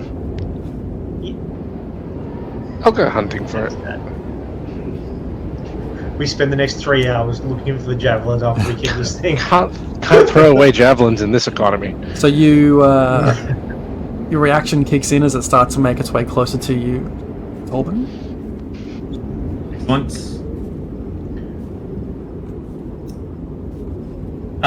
So, as it starts to get back closer to us, Tolbin looks like if you saw him and you're looking at him when it happened, like B, who's behind him, might just notice that like the snow around his feet seems to float a little bit, and his hair seems to fluff up a little bit. I don't know if you've ever seen lightning strike videos, but there's this phenomenon where just before lightning hits, the static electricity in the air goes a bit cray-cray. And everyone stands around and be like, "Ha! Look at you!" Yeah, they're like, "Wow, look at your hair!" And then I'm just imagining Tolman goes, "You want to know what happens to a light walker when he gets struck by lightning? Same thing that happens to everything else." Can you guys see the placement on the board? No. You. You're about to. Oh, snap. Now, what happens with Call Lightning is that I create a storm, right? So as you see everything around me get a little bit lighter, hair starts on people starts to like frizz up a little bit. Tolbin doesn't go. Yeah. Sorry? Cat's gone full puff. Full puff, yeah. It's just like, he's just a puffball now. It looks like Big Hero 6. Right? It's a safe spell. Here's the thing. It's a safe spell. I create the storm, and then I will call down within a 5-foot radius of where I want the damage to be. So while we're in the storm, I'm now going to start pulling damage down directly on top of the unit. And it needs to make, it needs to make a DC 14 saving throw, actually. That's a lot of dice. Out 2 days ago. Yeah, so it needs to make a DC 14 saving throw, or it's going to take a little bit of damage. Oh yeah, I'm pretty sure that fails. That's 11. Okay. Yeah, All and I can 11 see is is the a flicker fail. It's of going the to take screen 11 on Grey points Gold. of lightning damage. How much? 11? Just 11. Just 11. It's actually a really bad roll. However, yeah. Concentration, I can now bring the repeatedly just bring that down for the next minute. Okay. The next 10 minutes. Every turn I can keep bringing that down. In different locations. You just... Wherever I want within 5 feet, and anyone near that 5 feet gets hit by the damage. I just want to say, on the YouTube, it looks amazing. That's all you see on YouTube. It's like water. Yep. Okay, so tell me how your first lightning strike, just what it does to decimate this creature. So as like Tolbin brings the, like, you just see him kind of plant himself, everything gets fuzzy around him, and then he just puts his like little staff up and he just pulls it down right beside him, and as he hits the ground you just see like a lightning strike across the clouds of this storm. You know, it just goes straight across the clouds, and then it just pulls down. And it's not like a fuzzy beam, it's more like somebody turned a torch on above him. And it's just a... It's gone. Amazing. Well, that wraps up combat. Is there just like the pair of smoking boots left? I've got 10 minutes on this bad boy. I'm just going to leave it up for the moment. If anything comes along while we're underneath it, I'll use my reaction to call it down. In case there's another one lurking. Hey, do you want to go explode a dwarf? Get the bodies together. You just imagine us like in our resting place now. We just keep using like 3rd level spell slots just to call down lightning and see what we can explode. So this walker, there is absolutely nothing left of it. Even on the snow, you can see the snow looks burnt. Is there a javelin? There's nothing remains of it. There's nothing. There's like... That metal tip was like the conductor. Yeah, absolutely. I'm gonna go damage from the javelins. I wouldn't mind walking off trying to find the second one, but never. You can recover 50% of your spent ammunition. So that's 2. Because you threw 4. Through 4, obviously one of them got incinerated. Yeah. But typically you can recover 50% of your spent ammunition. Can I start looking over the bodies and Start saying some rites for them? Yes. And so and going through their pockets? Yeah, there it is. Yes. There it is. Give me an investigation check. I'm going to take my guidance that I gave to Jorgen and give it to myself because I have piss poor investigation. So that goes from a 9 to a 12. 12? Yeah, so in this pile of corpses, more or less, you see these two dead dwarves, one dead black-haired doggo, and two dog sleds. One of them is still attached to the dead dog. One of them has been sort of strewn across into the towards the rock wall, the rocks, but it still appears to be intact. Digging through or saying the rites to these fallen dwarves and digging through their pockets. Rest in pasta.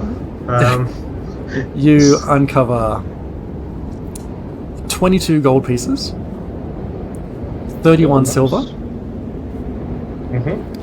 3 bottles of Frostfin Reserve. Frost? That's the is that the fish whiskey? Fish whiskey, yeah, the fishki. Yeah, fishy. 1 bottle of purple liquid. Interesting. Is it wine or? No, it's like small bottle. I haven't got it here. Yes. Small kind of corked bottle about yay big. Oh, so it's okay. Yep. A small bundle of sticks.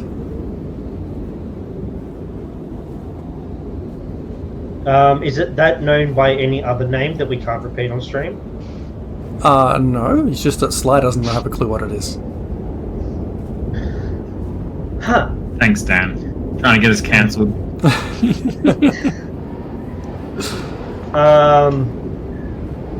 Cool. I'll start to move the. I'll like as I'm doing all of this and I'm going through their pockets because I mean I wasn't looking for, you know, wealth. I was looking for identifying papers or anything like that. But I'll move the bodies together. Begin saying like, you know, last rites and things like that. And I'll just look over at Tolbin and say, Tolbin, are you able to use that move earth thing that you can do? And we can kind of give these blokes a proper burial? Do we bury them, or do we want to set them up and burn the bodies? I mean, I don't know much about dwarven culture. I mean, do they prefer to be burnt or interred in the earth? What about this? Why don't we make him a moderate grave, and then if anyone wants to come back, we can come back and burn it then. Or they can come back and burn it then. Yeah. Somebody can burn it then. Yeah. Right. I will cast a bunch of mold earth and make some decent sized graves. Okay. Including for the dog as well. I'll make separate graves so it gets the fair burial. Okay.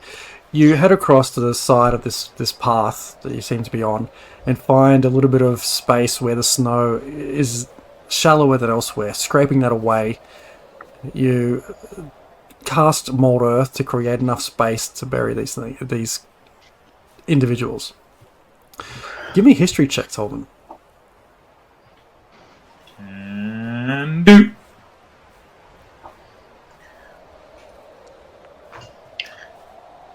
Tolbin's feeling a little bit lightheaded from the jumping in and out and calling down a storm for the first time, and he's just really tired. I mean, he thinks you're good looking, but he's just very tired tonight.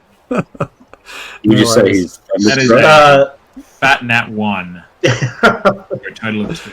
You make enough space for these 2 dwarves and this doggo and bury them up. Sly finds this very long stick with a weird metal top, but she breaks it up into make a marker for the the graves, not realizing that it might be one of Jorgen's missing javelins. It snaps it.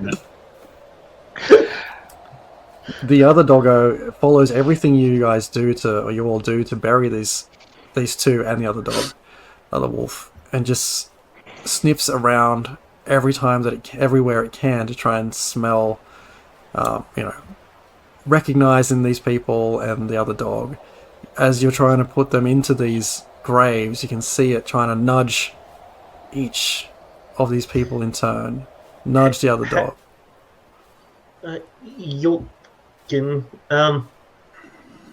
Jorgen or Tolben, can either of you do a thing? Talk to them?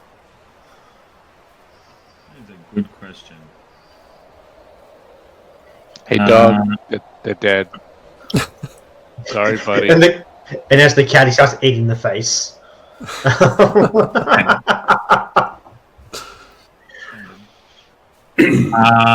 Can I? That's a good question. Can I talk to the dog as Tolben? Can you talk to the animals? Can you speak with the animals? Oh, Can you?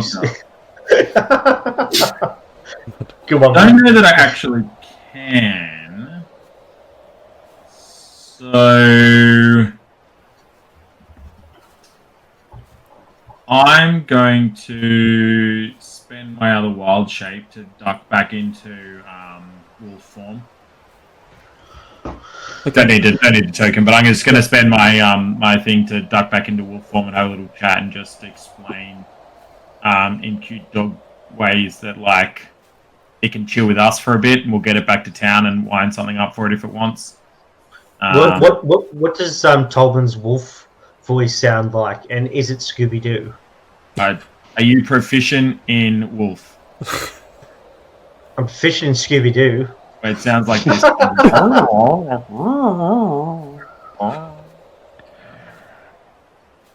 That's all you understand. Rubbo!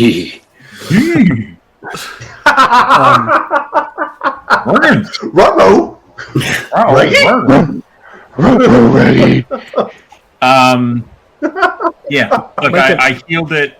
I feel like I've given it some good vibes. I've taken care of it, the body of its, family, and I'm just giving it the old.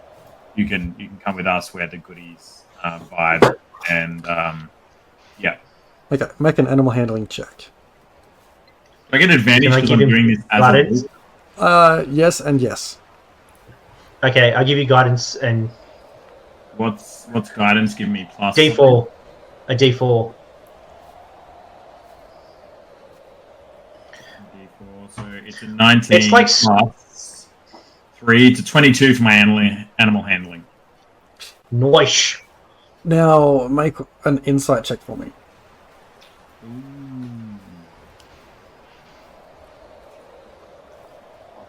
Ooh. Nice. Yo, I'm rolling tonight. I got it intact. 24 in my insight check. You convey your message as best you can, and it seems to land. This other dog seems to understand that you've mean no harm, that you're friendly, and that it should come along with you for a while until it's safe. Yeah. DM, while this is happening, I would like to see if I can look at the tracks, if there are any, of the walker, to see if it leaves any tracks and familiarize myself with the tracks if it does indeed leave some. Okay, make a survival check, please. Oh, it was almost a 19. With everyone's footprints in this area, it's hard to discern which is which. I'd say your 10 minutes is now up. And rather than us all having an epileptic fit, we might kill that thing.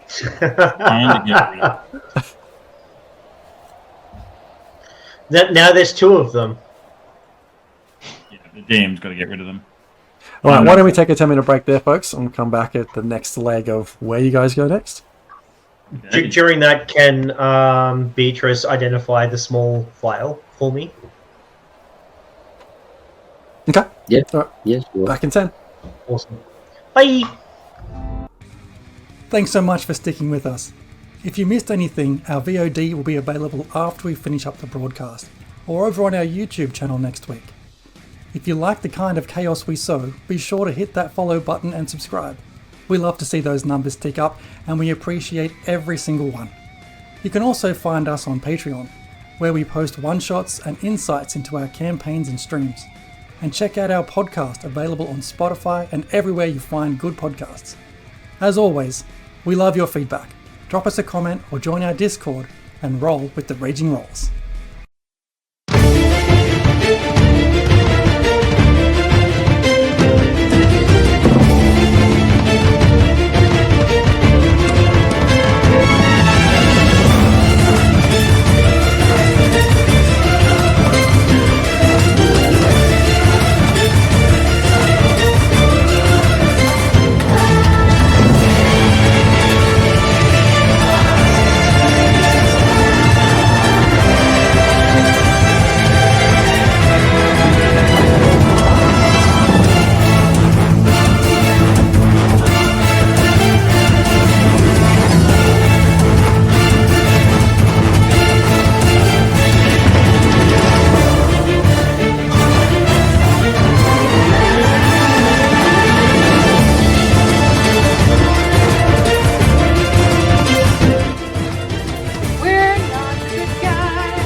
We're Raging Rolls, a bunch of nerdy-ass Aussies who get together when we can to play Dungeons & Dragons, try out voices, and have a whole lot of chaotic fun. We stream on Twitch on Thursday nights, with the VOD available immediately after broadcast. A shorter form of our shows are available on YouTube the following week. If you enjoy what we do, hit that follow button or even subscribe to show your support for the stream and share your feedback with us. Okay, welcome back as we let to go. You've just taken down this Cold Light Walker, having spent the time to get from where you came out of the witch's hut to this encounter, and now the time is pushing the evening.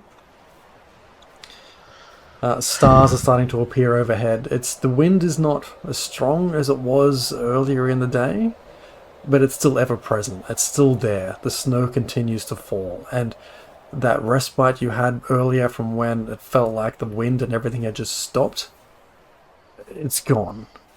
It's back to a degree.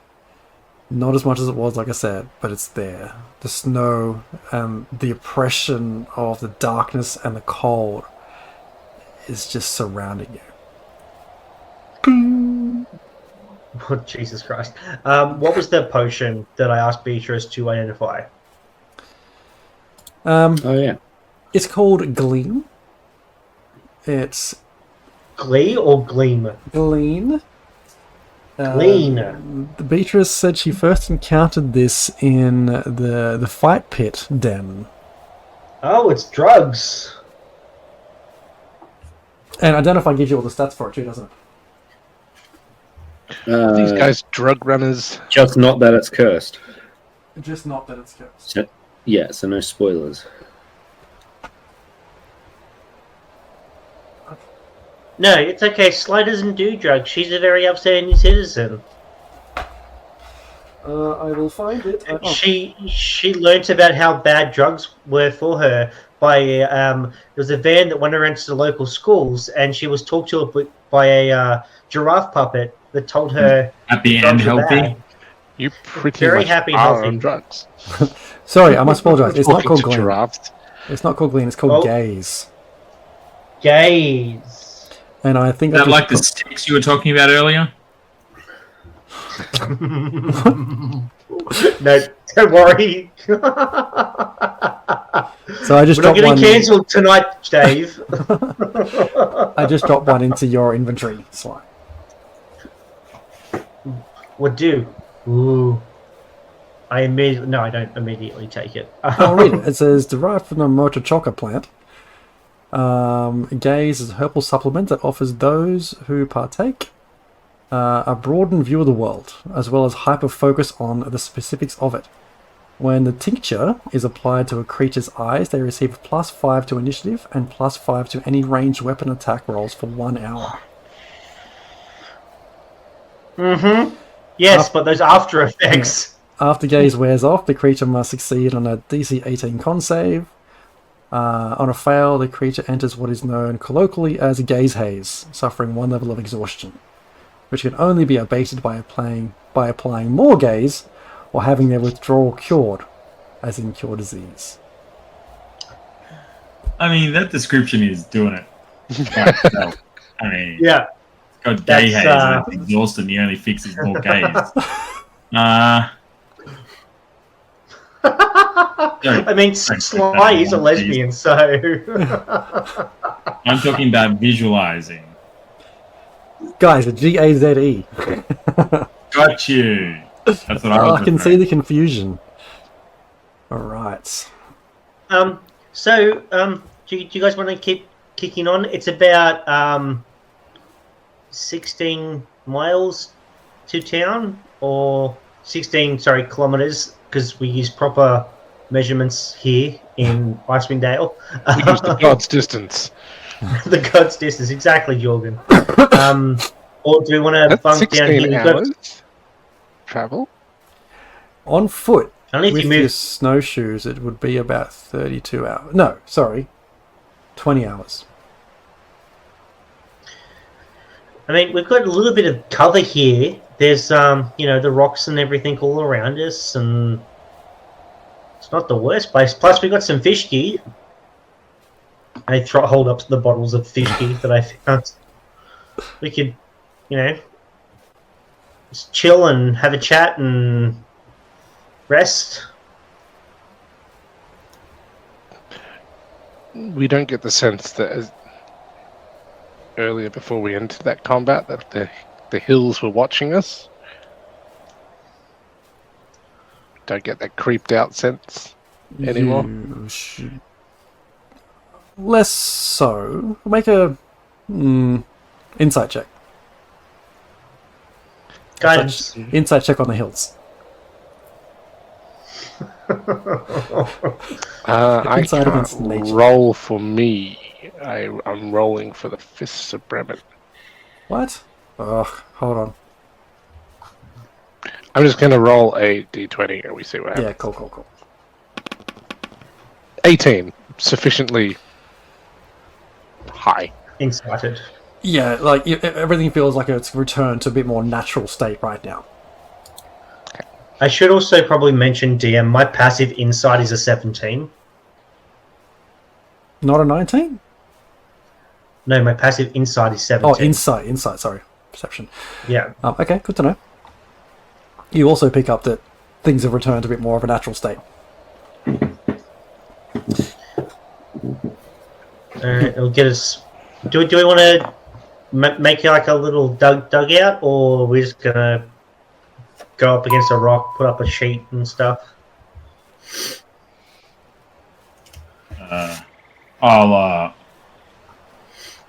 I can do the first part for us. Dig out a land and mold earth a little and make it nice for us.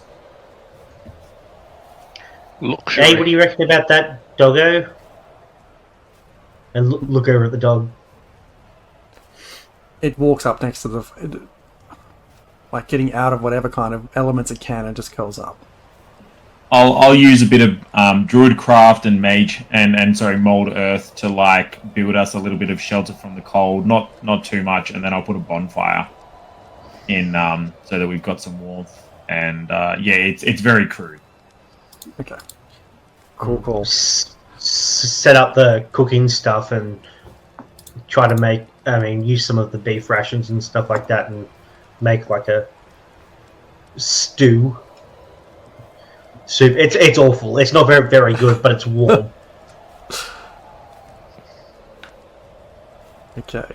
And I pop open a bottle of the fishki. Anyone? Oh, Tolman takes a big swig. As you take that swig, Tolban, you see like the nightly aurora just sort of start to appear and streak itself across the sky.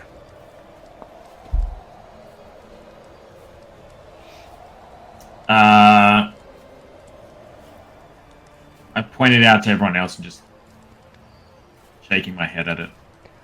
Do we need to rethink the bonfire situation with a possible dragon looking out for us overhead? I don't know. I didn't get the sense that the dragon was going to keep following us, at least for the moment. More, if we hung around, we were going to have to encounter it again. I mean, no fire means we have to get real close for warmth. And I get the sense that Jorgen definitely doesn't want to get anywhere near me. And I don't exactly feel like being the little spoon and freezing my tits off. You're like the dessert spoon. The one that's out on the side. By itself. Exactly. You only need me for special occasions, which is like an honor. Tolman, I'll get you to roll me a survival check with advantage to create this kind of semi-shelter. Guidance. You just walking, the slightest walking and going boop, boop, boop, just touching everyone. Booping everyone. Booping everyone. Survival with advantage. And a D4. Plus the D4. It's a 21 plus 1. 22 total. You managed to find enough open dirt to create a small kind of barrier from the elements, and enough to keep the warmth of the bonfire contained. It's a good-looking piece of dirt there, Melbourne. I mean, you kid, but even when I was young, the dragon has made me think about a lot about my childhood, things that I haven't thought in a long time. And now you mention it, I spent a lot of my time outside in the cold when everyone else was cold. And, you know, digging away the snow doesn't affect my hands like everyone else seems to get, you know, chilled to the bone. It doesn't bother me. Yeah, finding dirt is a skill as much as you giggle. You giggle while you enjoy the fire and the dirt and the twigs made into it. No, I was complimenting your dirt shaping. This one is especially top shelf. I like that you managed to dig out little divots for everyone, to signify where their beds are supposed to be set up. It's a little bit of panache. I do a little bit of extra druid crafting for the dog to have a bed next to mine. I like that you left some rocks in Sly's bed. Yeah. Just a couple of lumpy bits. Yeah, that's it. Can't get comfortable. Listen, again, I'm sorry for what the other person in me is doing, but it's not me. I'm not the issue. I think I've more than proven that over the last couple of, at least week, that we've been traveling together. I'm not trying to hurt you guys, and I didn't know. If I knew that this other thing was inside me, I wouldn't have risked traveling with you all. And yet, a switch gets flicked, and then your friend joins.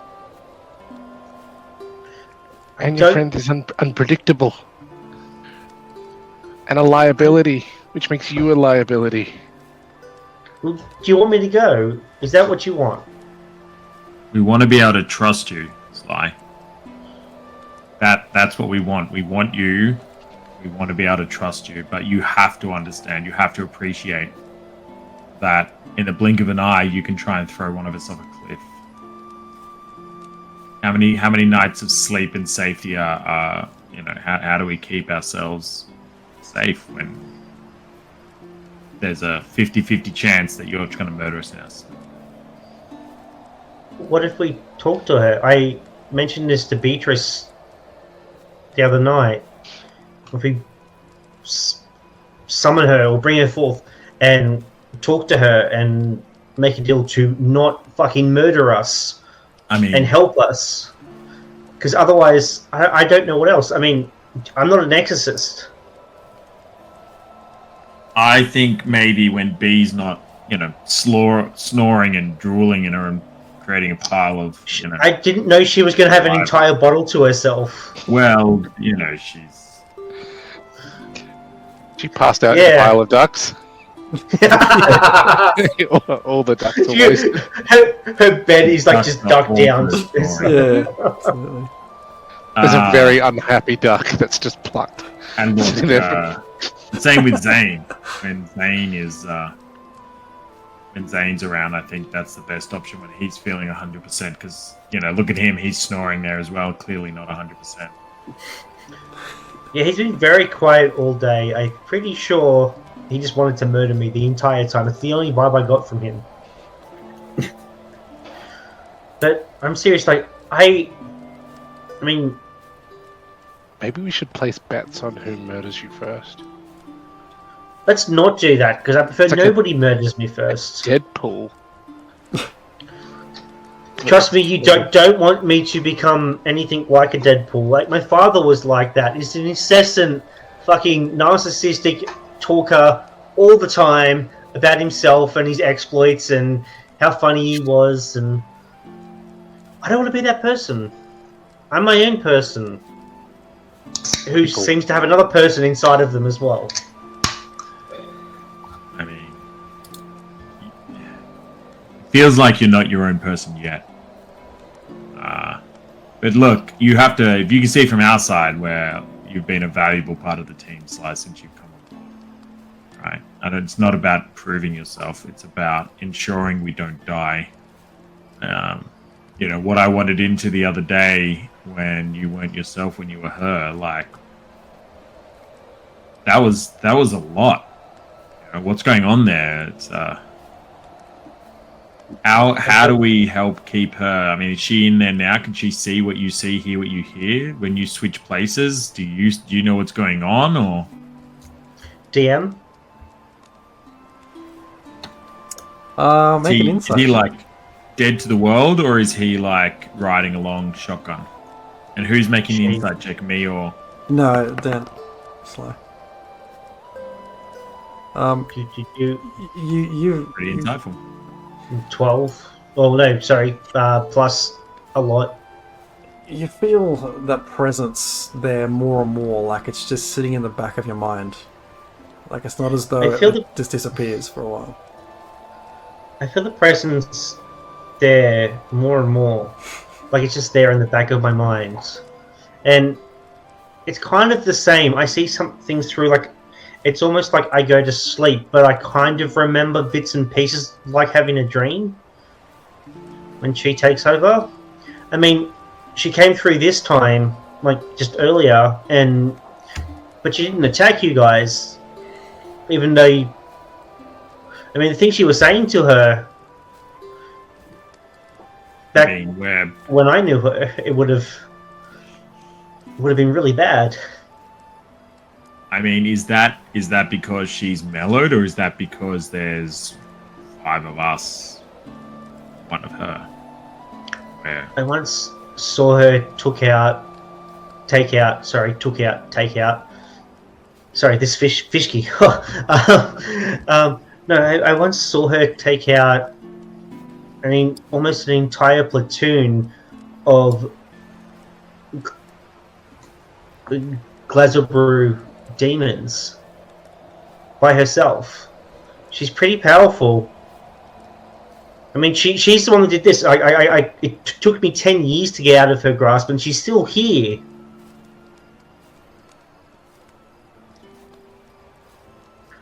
So she either wants something from you all, or she might not be at full power. Well, I think maybe we, when we're at full power, and B and Zane are drunk, we pull her out for a chat.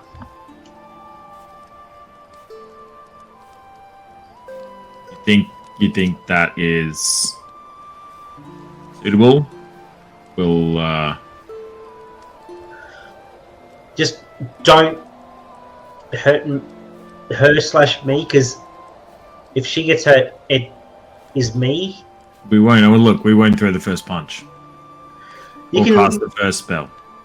You can strap me down, like, or bind my hands so that I can't, that myself or her or us can't cast spells and stuff. Like, it's part of one of the things that we can do.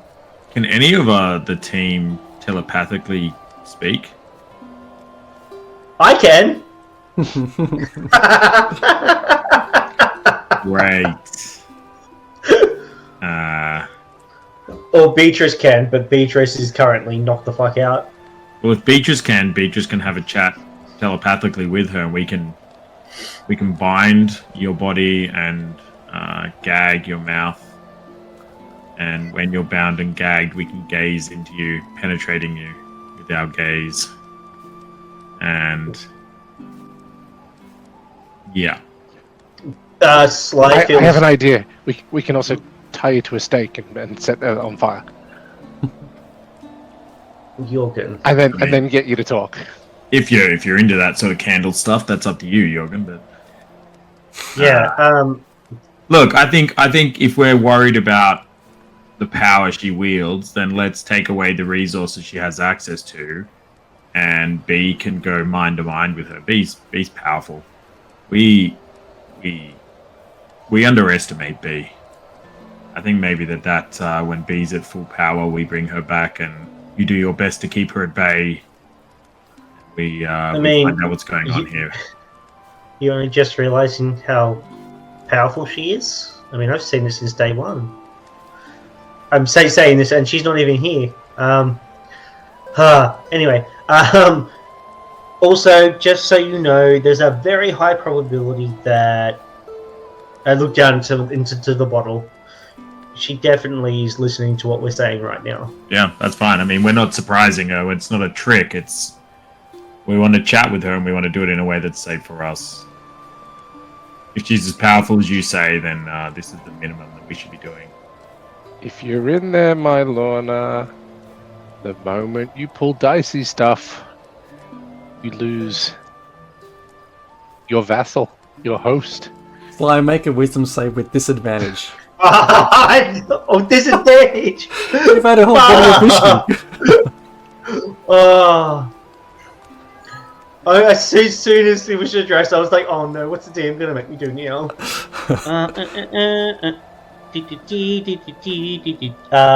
Wisdom save? Yes. Disadvantage. Oh, I always forget it. Wisdom save, wisdom check. Hold on. Let me have a look. Yeah.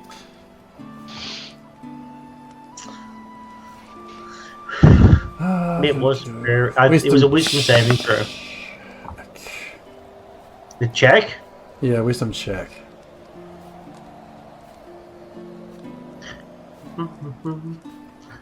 Why isn't... Oh, God. That's not working. Let's just do through here. Because my wisdom save was pretty good. My wisdom check at disadvantage was not. The 6. The fingers go dark, the skin takes its reddish hue, and Jorgen, you see the blackness just swallow Sly's eyes. That is, as she takes a sip, that is without a doubt the worst thing anyone could put inside themselves.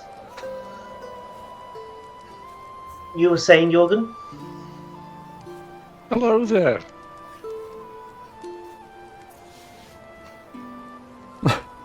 We were saying, my Lorna, that you're a risk. You're a loose cannon. You're a crying baby in the back of a stream. I apologize for what happened with Jorgen. Sometimes when I come through, it's very painful. It's all new to me too. But I mean no harm. I mean, I have my goals, you have your goals. We can work together. We can. What are your goals, my Lorna? They're mine. They won't. When you share a body and you spend your time with us and you're listening into all our conversations, your goals are our goals. I ask again, Listen, what are your goals? I would like out of this situation just as much as the next Sure. devil. What does out look like though? Out of the body? Having Sly out of the body? What is out?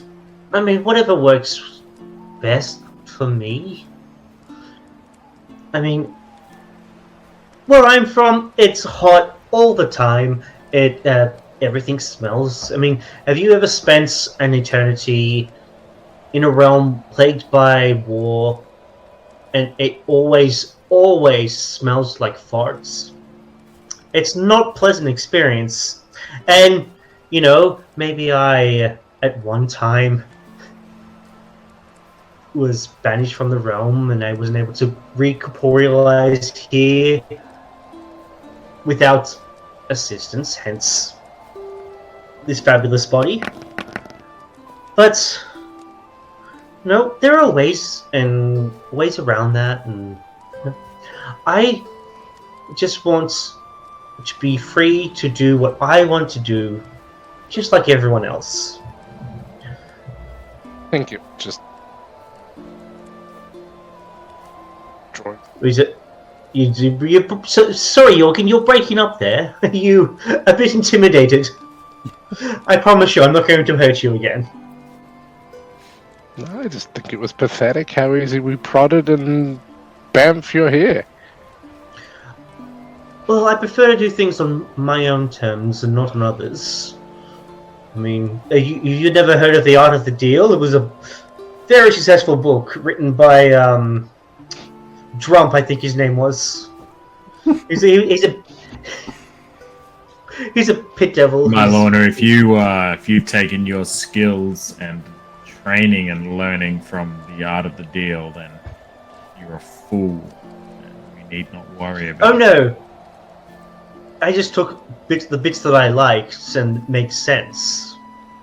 If anything in that thing makes sense, then you're more of a fool than I thought you were 30 seconds ago.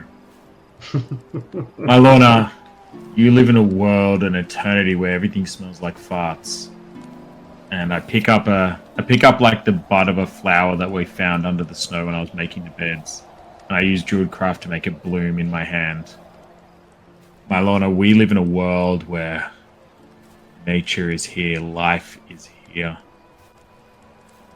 You are eternal. Fantastic for you. We are mortal. We live our lives, we bring meaning to what we do, and we make an impact on the worlds we live in. We aren't interested in immortality. We aren't interested in never-ending pain. We are solving problems here. Look around you. Look at the sky. When's the last time you saw daylight through these eyes? You want what's good for you? 8 hours ago. You want what's good for you in this eternal darkness, right?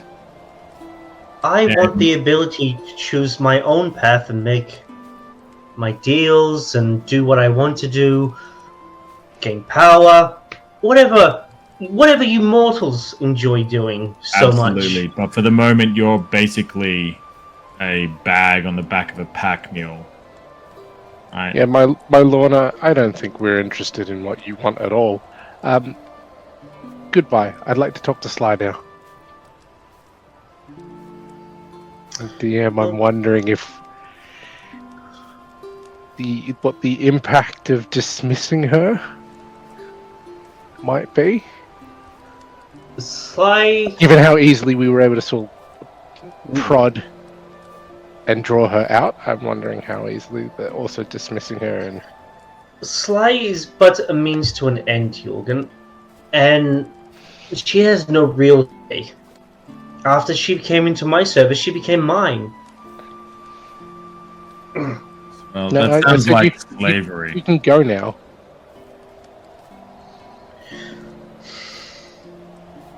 Listen, I think things would go a lot more pleasantly if we all talked civilly and you weren't telling me to go. You want to get rid of this Frostmaiden person? What say you this? What say we have a deal? No. I assist you in getting rid of this Frostmaiden bitch, and you let me go on my way. What does let you go mean? I do what I do, and I help you. You and leave Sly's body and inhabit something else somewhere else in a different plane. That sounds fine to me. I mean, if in the course of our adventure we find something, yes, I'll jump into that thing, but if not... I mean, what is a thing for you? We saw 2 dead bodies. You could have taken over those cadavers. Nobody would have missed them. It was the monster with the light face. Where were you when that was around? We've got a dog right here. not to be That racist, seems suitable for a bitch like yourself. Jorgen, the mouth on you, pretty kitty.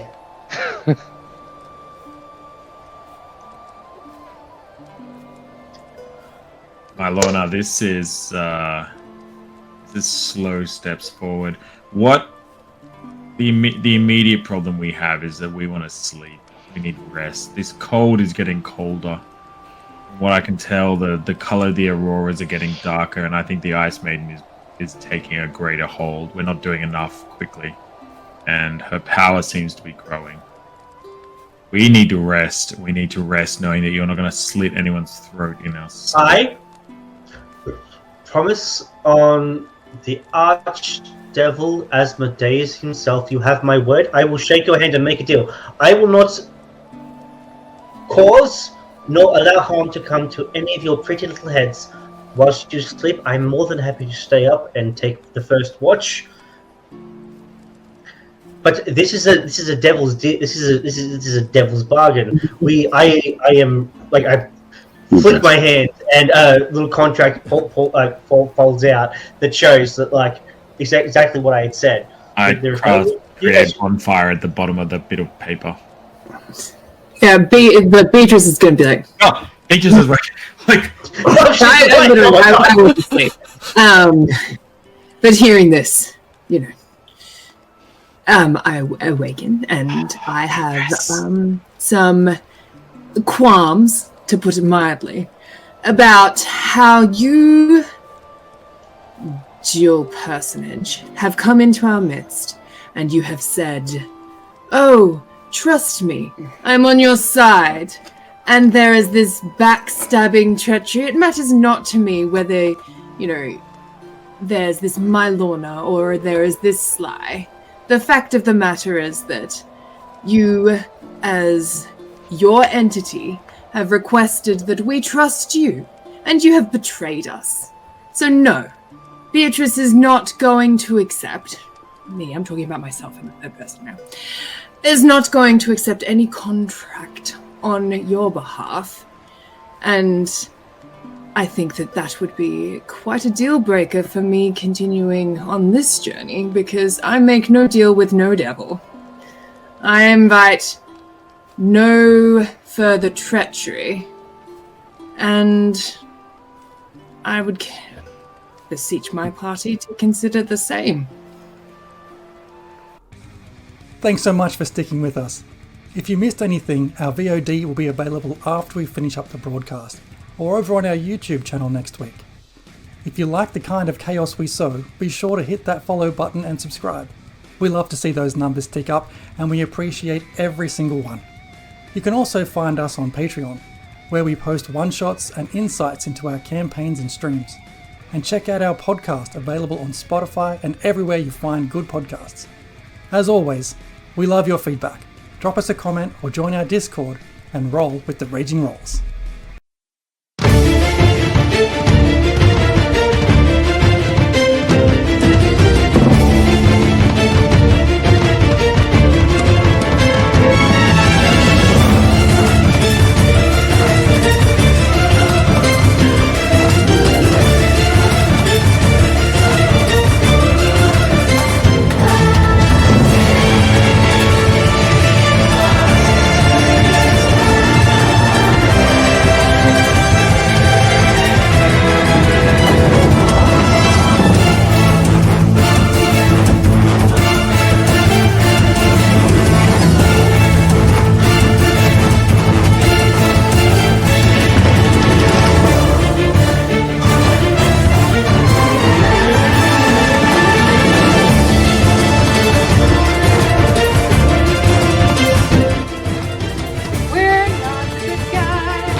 We're Raging Rolls, a bunch of nerdy-ass Aussies who get together when we can to play Dungeons & Dragons, try out voices, and have a whole lot of chaotic fun.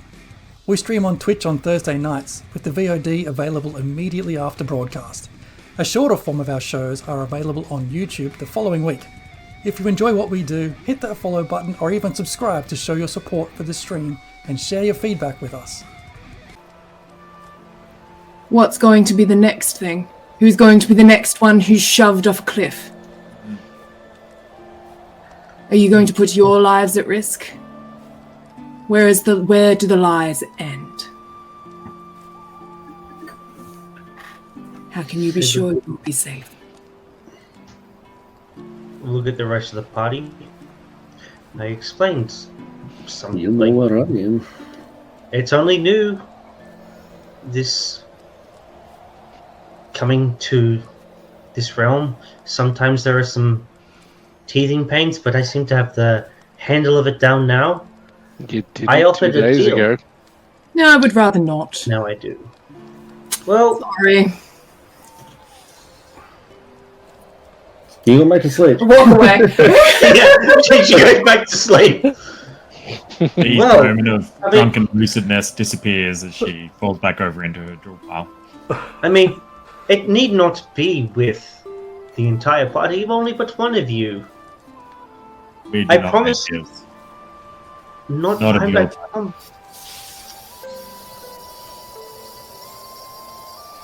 My Lorna, this is I look for someone who's running a tap. My Lorna, this is an opportunity. You want to not be banished back to where you've come from. You want your own goals to come to fruition. This is not a point for us to make a deal with you. You're already in a spot of bother that causes us a dilemma.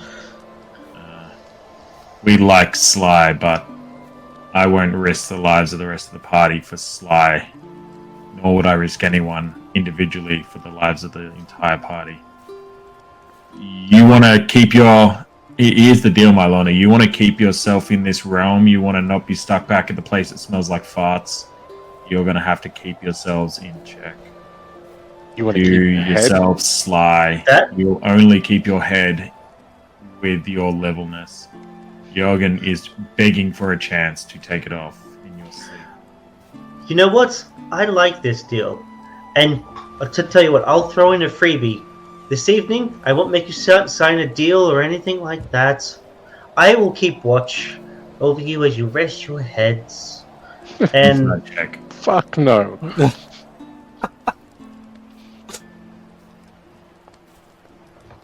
was there an inside check? There was a nat 20 inside check for a 26 total. You can roll. You can My private Lorna roll is- your private roll me your persuasion or deception, and then just carry. That I will just say honestly, my Lorna is not lying about that last part. Yeah. My Lorna, it is very rare for a devil to say anything of trustworthiness. You want to build trust? Give us Sly back. Right now. Right now. That's all you have to do. Build a little bridge. Jorgen, do you see the eyes of Slime My Lorna just go cloudy for a second before that blackness starts to clear away and they return to their normal state? The skin goes back to a regular hue and Sly returns. Did you hear that? Hi! What? Did I drink too much again? What? We were talking You're, to my Lorna, Sly. Your friend was here. You met Patty? There's a third? Getting crowded. Oh, it was her. Shh. It was. My Lorna was back. You didn't make a deal with her, did you? No, shh. I'm talking. We didn't make a deal with her, no, but she not for lack of her trying. In fact, we made it very clear we will not be making any deals. And we made it clear that if she wants to achieve anything, that she'll need to stay in this realm. And without taking care of you, without her taking care of the rest of the party, then we'll be ejecting her. Did she say what she wants? She said she wants power and all the things that a person of 10 Town wants. But she was very careful in her words. That's good. I was a bit worried. It seemed like you... Wait, hang on a second. I look around and I'm like, did Beatrice wake up and convince you all not to take any deals? Or was that your own thing? Oh, we were not taking the deal, but Beatrice has a way with words when she's been on the bottle.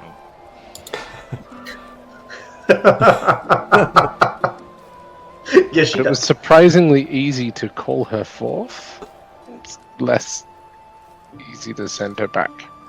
I think it's more when she's challenged. Yeah, it's alright. We learned something.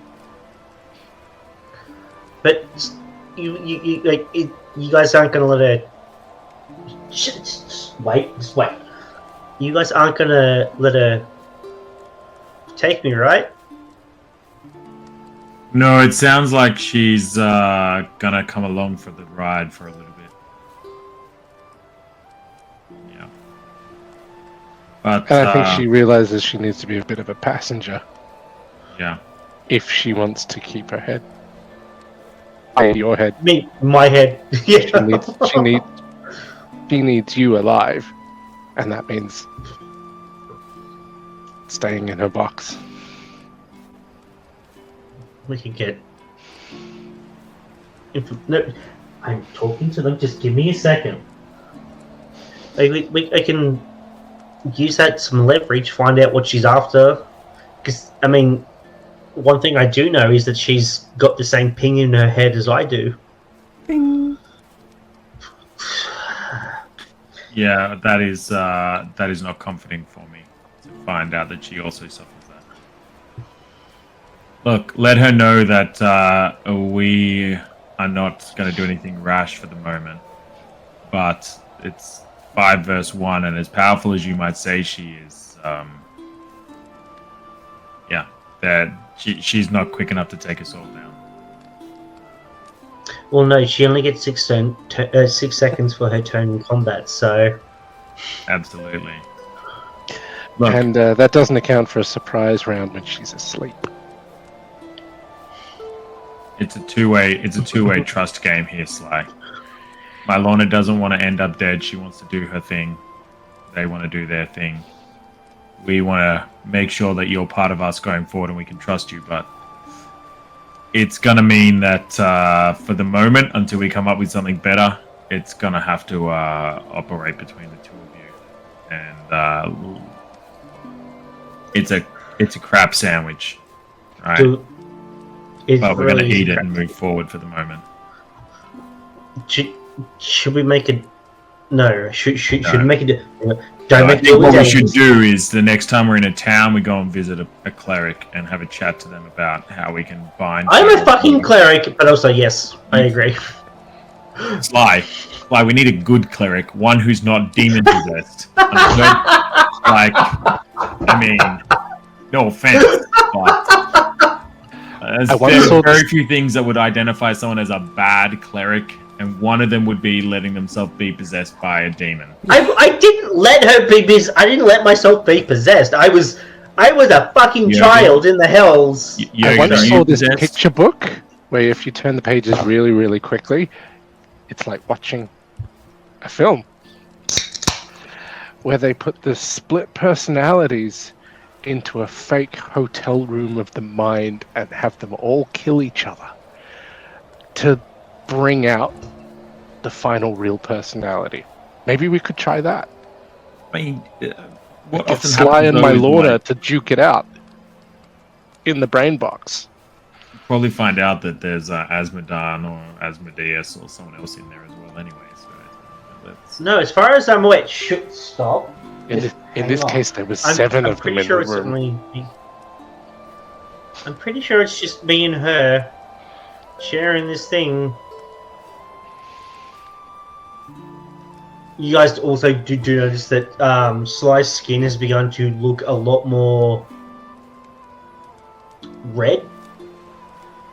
But it's obviously Sly that you're talking to, but her skin's looking a lot redder than her usual pale self.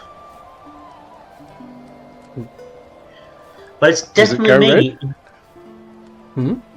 Does it go red under Mylona's control? I know you get the black fingers, but is red This bloody thing. Takes on a reddish hue. okay? It's at least 3 shades redder than it was before.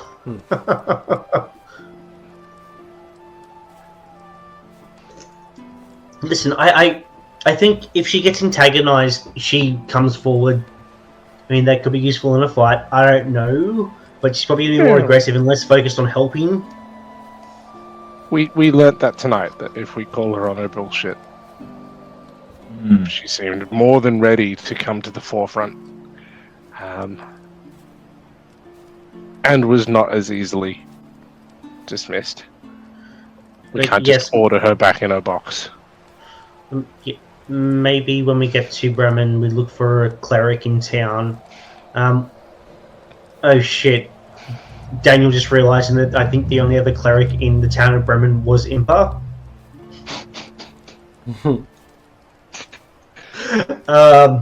Nice. But surely in one of the other 10 towns there'll be a...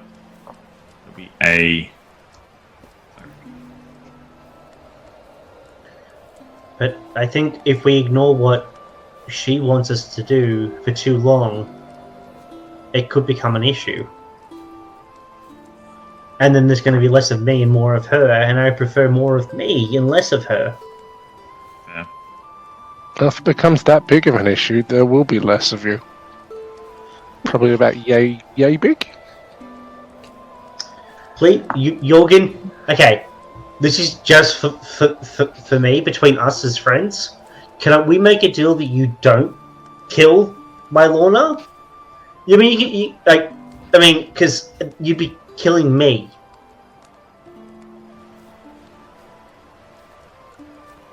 I mean, she can probably has some way out of not dying, but I don't.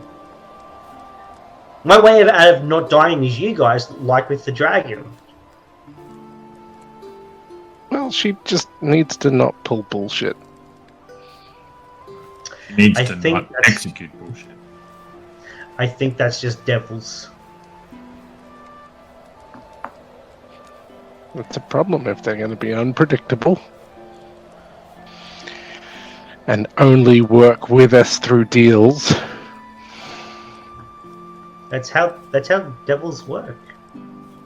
It's all contracts, this, deals, that, and they've got their hierarchical structure. You've got the lower ones who have to do whatever they want. I mean, in a sense,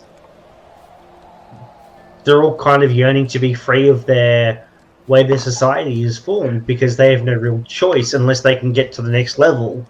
Did we ever get an understanding of what level my Lorna is? Can't remember. Is she a level 1?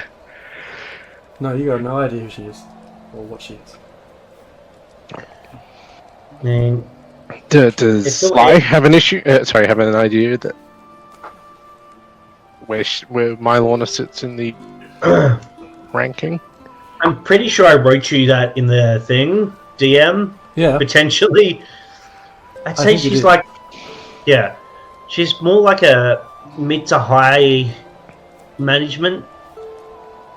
But I mean, at that level, you've got those above trying to keep you from rising higher, and those below trying to take what you've got. It's like every episode of Game of Thrones on repeat for 24 hours a day at the same time in the Hells.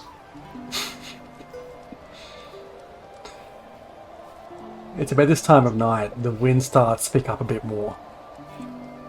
It's not blizzard worthy, but it's just starting to impact the fire. Like the wind that's creeping in is just starting to weaken your fire a little bit. Alright, we should probably... I mean, do you want me to take first watch with someone, or... Yeah. Yeah, I think I'll take first watch with you.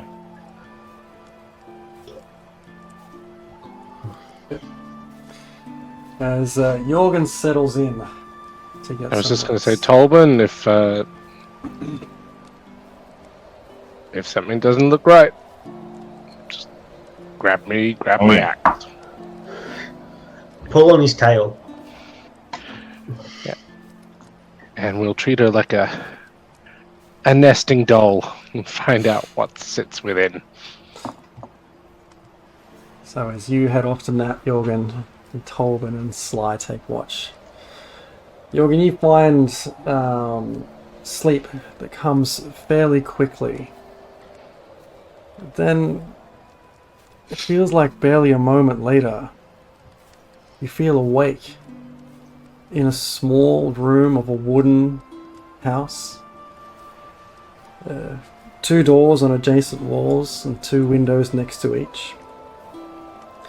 And there, sitting on the floor, back turned to you, is a young tabaxi.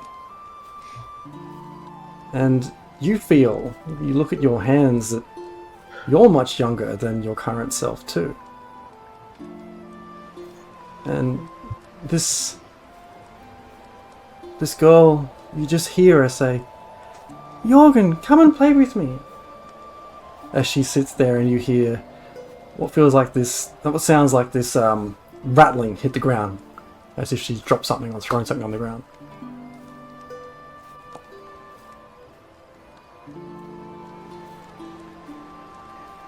Can I reach for the thing? You head over and try and pick up what she's dropped. Yeah. Yeah, you head over. You see a very, very familiar face looking up at you. A young face, an innocent face. And as you crouch down and see what she's dropped, it's a handful of knuckle bones. And you reach down and pick them up. She says, "Throw them, Jorgen, throw them."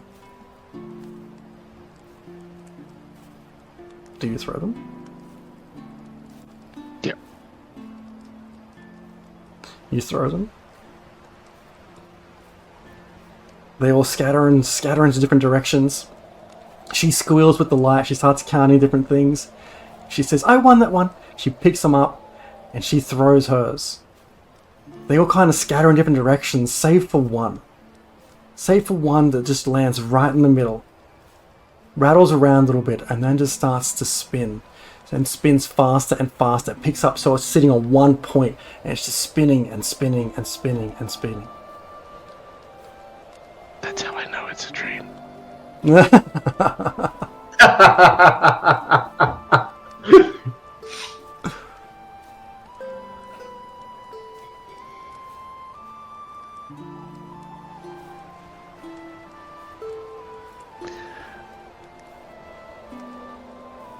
After noticing the spinning, it's not stopping. It's just constantly spinning. She doesn't seem fazed by it. She doesn't seem perturbed by it. She's just there looking at it, waiting for it to finish its thing. So I'll reach out to touch the knuckle bone.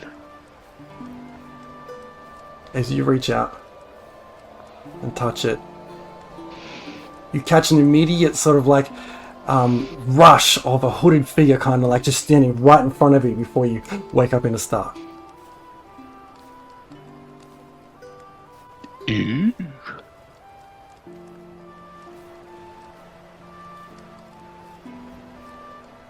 Nothing familiar about the figure? Make a history check. And any recognition about the tabaxi? They seem familiar, but in is there an inkling of why? What the familiarity is? It's a 12, because I'm again rolling as the Fist of Bremen, not Jorgen, so I'm not exactly sure what the mod would be. Yeah, that's possible. If you just bring your character... Yeah, history's a flat 0, okay. so a 12's a 12. This young Tabaxi, it feels like a family. Unable to pick exactly who, how distant the family or how close, but it feels like family. And this hooded figure, as it appeared right in front of you, its face cast like covered in shadow. One quick thing you saw before you woke up was this flick of like a snake-like tail over its shoulder before you woke. That doesn't strike you as anything you would you recognize in this moment, but it does strike you as odd.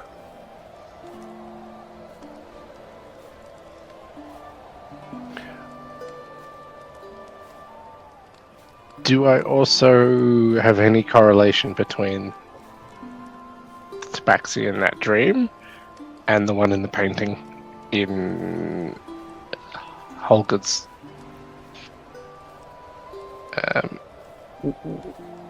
house? Yes, they were wearing the same thing, roughly that we would expect to be the same size Tabaxi, same colorations. Now you've seen this one up close.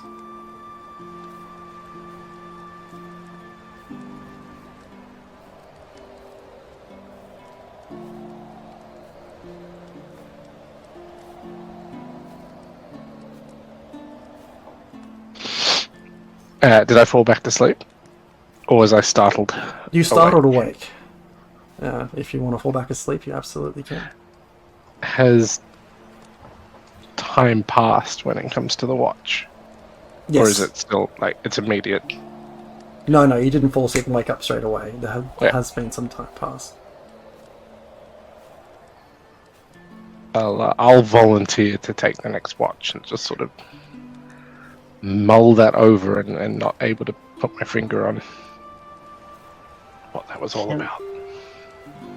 Can I rewind time? I would like to have a discussion with Tolben. Yep. If I can turn back time. Rewind. Tolben. You're on mute, Tolben. I can't hear you. Yes. I'm kind of worried about this whole Malorna thing. Not just for you guys, but I mean, I recently was granted the ability to send a message 25 words or less to people. Doesn't matter where they are, they'll be able to hear it. And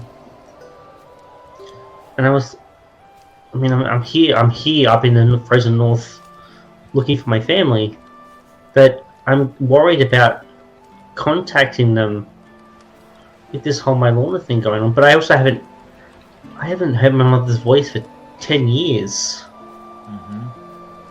I don't know if it's a wise thing to do, or if it's a me versus here's what I want. But I mean, what? I don't know what to do. What if they've already moved on? What if they've already processed their grief from losing me? What if I don't know. It just needs someone with open their arms up and accept you lovingly. If you worry about this, you're gonna have to go through the stress twice. We take each day as it comes. The wind of tomorrow is not today's problem, right?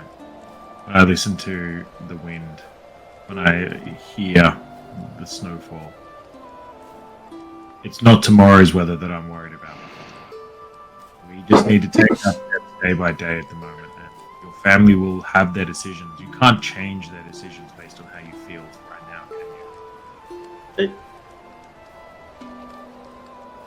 What if they don't want me anymore? I'm tainted. Your worth doesn't come from their feelings. Sly. There are a lot going on in your brain at the moment, in your heart, in this world. The complexities you're dealing with sound nothing short of epic. Where you've been, how you are, this taintedness. It's big. I don't want you to think I'm dismissing it, but it's something you're gonna have to talk about, I think, over a period, because your worth doesn't come from your taintedness. Your worth comes from you, what you do. We'll work out something around my Lorna, but we'll work out something around what the future holds for you too. They reach out and they squeeze Tolban's hand in the way that, like, a daughter would a father. As they take their hand away, there's a little blue flower in the hand. Thank you. All right, I'm gonna reach out. I'm not gonna tell them where I am or anything, but I just want to know where they are. That they're okay.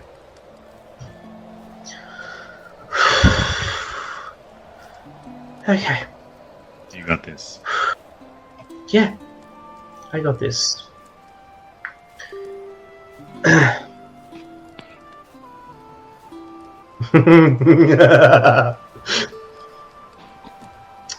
You'll find out in a second, DM.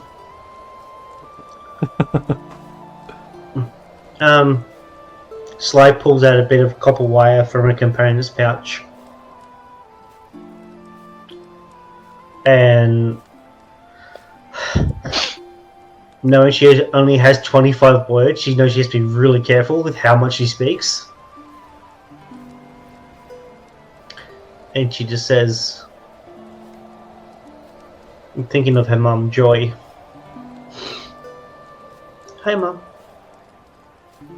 It's me, Finretta. I hope you're okay. I hope Zevlor and Damon are too. Where are you guys? I've been trying to find you. I miss you. You can reply to this message. Yeah. And she sits there and waits for a response. And Tobin would have heard all of that.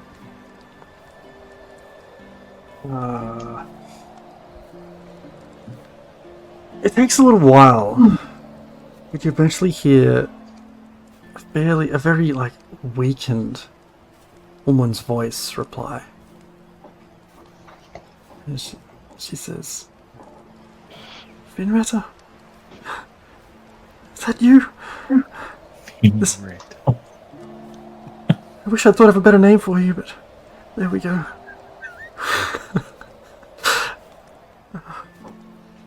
Should be a ban. Don't. I'm glad you're safe. Don't come for us. Avoid the black swords. And that's all she says.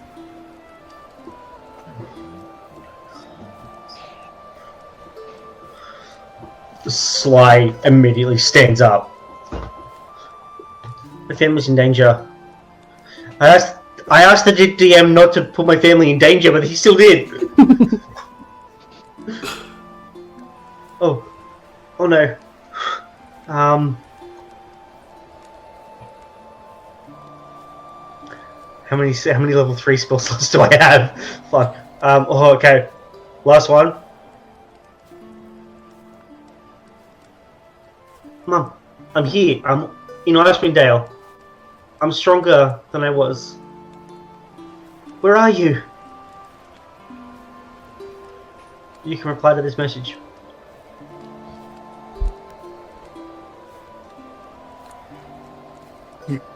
You have to run. Stay away. It's not safe. Save yourself. Do it for all of us.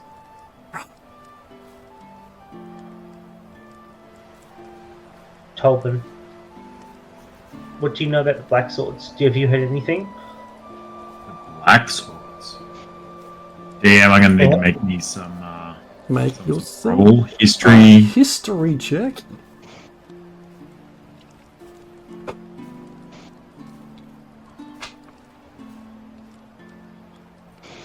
Sly's like standing there. She's like gone pale white. She's freaking the fuck out.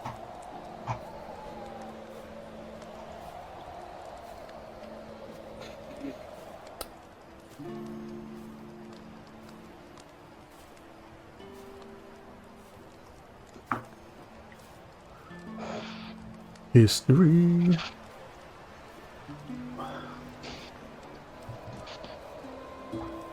Still working, Dave? Sorry, I thought you were checking out something else there. My bad. Nope. History check.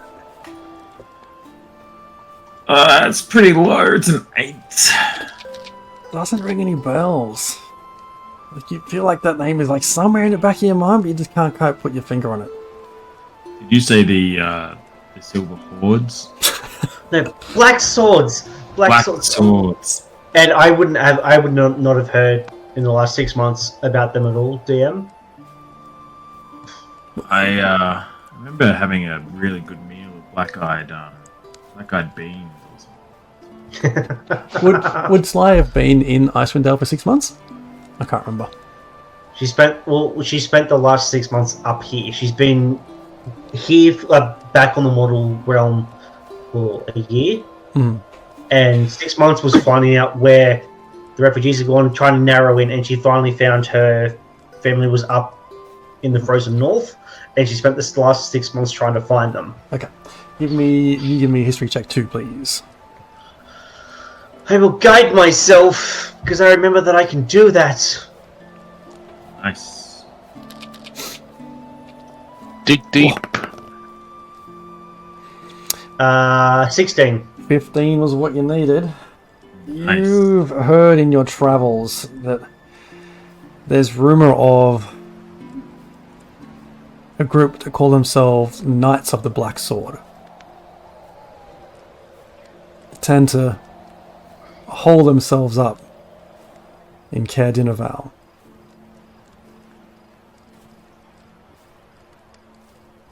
Wait, hang on.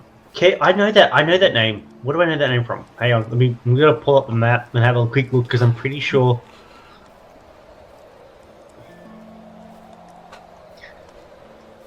No, so I also have the Frostmaiden, the Icewind Dale map.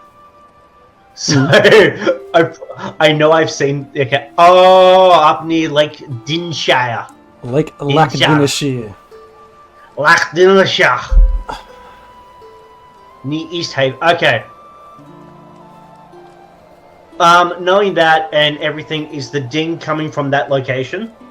It is not. The ding from where you are is coming from still a south-southeast location. Bing! They're in Black Swords.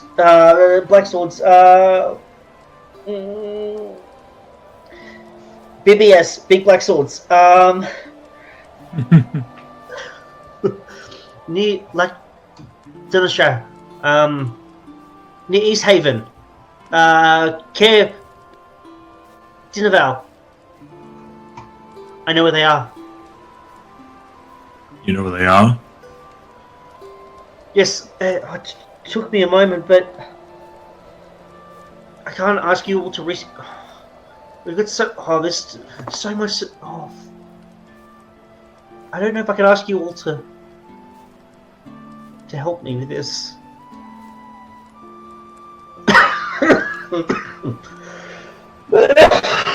Sorry, that's me. This choking on my own saliva.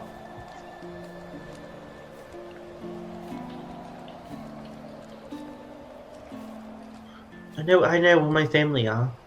Tolbin. Let's go and get him at some point then.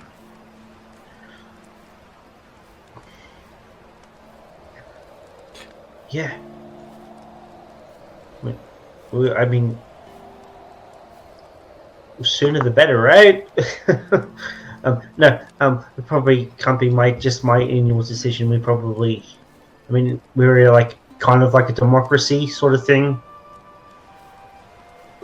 in this group. I think when everyone's awake, maybe we could, chat to all of them and work it out. But it's at that point that Jorgen stirs and suddenly sits upright. Yeah!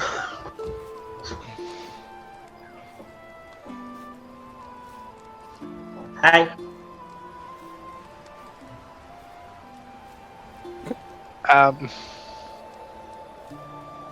I guess it's my watch. Okay. As you sit up for the rest of the night and Tolbin and Sly find themselves some rest. Give me a perception check, please, Jorg.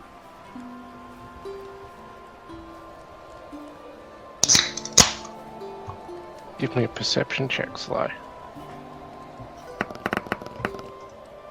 My perception is dog shit. My passive perception is fantastic. You're still rolling off? Why is it you're rolling off that? I basically just want to make it obvious that I'm still holding an axe. Perceive that. Yep. Even with my 9, I perceive that. With my 4, I don't perceive nada. Yet. Are you flat? You got any bonus? Maybe. But with a 4, it's going to be pretty meh. You're +2. So 11. No, 6. Yeah, it doesn't really matter. 6. It's the Dark Knight. Yep. I'm Batman! It's pretty dark. You hear a couple of owls hoot through the evening, but that's nothing else catches your attention. Now, as morning comes, what little morning there is, do you find yourselves heading onwards east towards Bremen? Or more southwards following the ping? Or is that a decision that should wait for next session? I think maybe next session when everyone's awake. Yeah. Alright. We'll call our session there then. Wrap it right there. Session crew. We gained some more Mylorna insight. Level 6 now.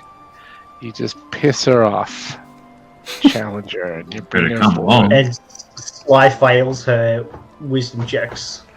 Yeah. So, am I on 2 now, DM? 3, I think, yeah? No, I was on 3 before. Oh, because you've had a rest. Sorry, yes, you're on 2. Yep. Alright, we'll pick it up again there next week when I guess the party makes their decision whether to go east to Bremen, south to follow the ping, or somewhere else altogether. Yeah, take care, folks. We'll see you then. Cheers. Bye. Bye. Thanks so much for sticking with us. If you missed anything, our VOD will be available after we finish up the broadcast, or over on our YouTube channel next week. If you like the kind of chaos we sow, be sure to hit that follow button and subscribe. We love to see those numbers tick up, and we appreciate every single one. You can also find us on Patreon, where we post one-shots and insights into our campaigns and streams. And check out our podcast, available on Spotify and everywhere you find good podcasts. As always, we love your feedback. Drop us a comment or join our Discord and roll with the Raging Rolls.